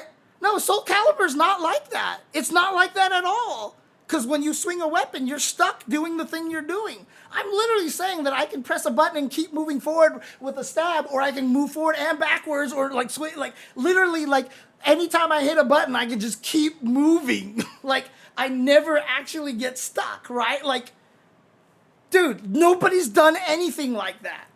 That's never existed in a fighting game. One of the things that makes fighting games really tough for people to play is the fact that when you press buttons, you stop moving. But if I play an FPS and I'm shooting my gun, that doesn't pin me to the ground. I can shoot the gun and run around, right? So I can be a scrub and mash, shoot and run around. But if I play a fighting game and I mash buttons, my character doesn't go anywhere, and so I die, and then you're just like, I don't understand how to play fighting games. But, like, can you imagine if you could just, like, move around and just keep swinging and, like, try to get in range and back off while just mashing buttons like that? You've just created a whole different thing, right? And it's like, it's not bad. Maybe someone should try it, honestly. Nobody has. But, like, that's the thing, right? Like, it's crazy how much we haven't tried in fighting games. And we should be allowed to try all of it, honestly. So, anyways, I lied because I said I was going to stop, and I haven't. So now this time I'm going to truly stop here. 3D fighters tend to have circular moves that can be sidestepped, and such a feature would kind of remove that purpose of stepping. Yeah, but, like, I never said it had to be a 3D fighter. You could easily make it a 2D fighter. Like, I mean, can you imagine something like, what is that game called? The little game with the little two guys that are trying to kill each other with the swords, and you could throw the swords and do all that cool stuff. really, really cool game, and I can't remember what it's called now because I'm terrible with names. But like, there's a little bit of that in that game. You can like swing and keep it. Yeah, Nidhogg, right? If I'm not mistaken, you can swing and keep moving with certain attacks, right? Like you can attack and just keep walking, right? Like if we made a more traditional fighting game that actually behaved that way, it'd be really interesting. Then people who mash buttons might not be necessarily as vulnerable, right? Like they can swing, and if they miss, they can pull back and try to get away, and like there'd just be a lot of weird shit going on. But like, why shouldn't we try that? But we just never have. Oh, the closest thing I can think of is altering one's momentum in the air while using a character with a weapon in a platform fighter. Yeah, yeah. Again, like, but like, it's crazy because it's such a, like, what, like it feels weird to us because nothing's done it, and we all don't do it because of Street Fighter 2. But one of the reasons why Tekken, for example, is more popular and Soul Calibur is more popular to casuals is because when you do press buttons, your character moves forward. It feels like you're doing something. It feels like you're advancing, right? So when I hit like 1, 1, 2 and my character goes dong, dong, dong, and it keeps moving forward, like if I try to do something like that in Street Fighter, I'll just be like standing in one place, jab, jab, jab, like nothing happens. And so Tekken, as a result, including like everyone wants to learn the 10-hit string, right? Because the 10-hit string just keeps making you attack. And if the opponent doesn't know how to deal with it, you can kind of blow them up for it, right? Because your character keeps moving forward. There is a power to having that in Tekken and Soul Calibur that really helps sell those games to casual players because they're not rooted to the ground, because fighting games are about movement. And so if you have a lot of moves in those games, that automatically make you move forward, and especially because when you whiff chains in Tekken, you can finish the chain, right? So if I did 1, 1, 1 with Cosme? What was anyways, if I did 1, 1, 2 with like Jin or Kazuya, for example, you know, I think they have the 1, 1, 2, the punch, punch, pow, which makes them really good 10-frame punishers. But like, even if I do it at a range where it whiffs, I will still do it and I'll still keep moving forward. There is a power to having that in those games that makes them more beginner friendly. Whereas in Street Fighter, if I just keep hitting jab and fierce and whatever, my character doesn't go anywhere. I don't actually attack the guy. You know, I'm stuck, right? And so, you know, people wonder why something like Tekken outsells a lot of Street Fighter games, et cetera, et cetera. You know, that's one of the reasons, honestly. It really is. And so, like, why not make a fighting game where you can just keep moving anytime you do a normal? Except for maybe like a sweep that just doesn't make sense. But like I said, that's why I'd want it to be weapon-based. Because it doesn't make sense if you run at someone and back off with a punch like that. But with a sword, it kind of at least feels a little more natural, which is why I skewed towards weapon-based fighter. Maybe it's a magic-based fighter. Maybe everybody shoots particles and like, you know, like little explosions everywhere or whatever like that. But, you know, such a simple concept that feels like everyone should have thought of by now and someone would have tried to implement has never been implemented, you know? But it's because a lot of us, even the devs, are kind of stuck in this range where we all feel like this is the way it's supposed to be and we're not thinking enough outside the box. And so I just think that there's still so much more potential for fighting games. And again, there's nothing wrong with that design. There's nothing wrong with any other design. And if we realize that these different designs appeal to different people in different ways, they can all coexist. And just because you don't like it doesn't mean it sucks. Doesn't mean it sucks. Anyway. Okay, for real this time, I'm going to go ahead and call it a night. All right, thank you guys for watching. Thank you guys for hanging out. I mean, again, I hope these discussions that I have really are interesting and really do like make you think very differently or more, you know, like in depth about fighting games and stuff like that, because I don't think anybody talks about it this way. And I'm really trying to figure out how it's, because the hardest part is that everybody's young, so a lot of people who hear me say these things just think I'm crazy. Like, you're stupid, James. Like, that's just not how fighting games work. You fundamentally don't understand fighting games. And I'm like, bro, come on, dude. Like, seriously. So, any case, I hope you guys do enjoy the content that I put out, the discussions that I make and such. And, you know, I hope you guys do have a wonderful holiday season. I will be trying to stream more, but again, I'm terrible at that. But, I'll try to stream more, and I hope you guys, you know, like I said, have a great holiday season, great New Year. I'll definitely stream before then, but in case I don't see you in those chats or anything like that, hope you guys really, really have a wonderful end of the year. For me, personally, I can't wait till 2025 is gone and long forgotten, but I felt the same way about 2024, and I thought 2025 was going to be a year where everything got better, and it got significantly worse, so I have no hopes on 2026 right now. I'm just going into it, no expectations. However it goes, it goes. I'm not gonna set myself up that way again. Fortunately, though, I mean, there is a guarantee out there, right? There is one good guarantee out there, and that is the day that this podcast graced your ears was the most important day of your life. But for me, it was Tuesday. Alright, don't go anywhere, guys. I'm going to see if there's anybody I can raid really quick. Let's see if there's anyone I can raid. Let's see here. Browse. Let's see what's going on in Street Fighter 6 land over here.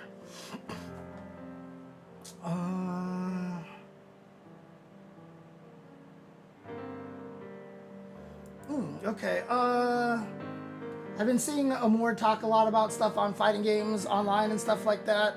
VTuber as well. So, you know what? Let's go ahead and head over to her stream, and I'll talk to you guys later. What is Max streaming right now? What's he actually streaming right now?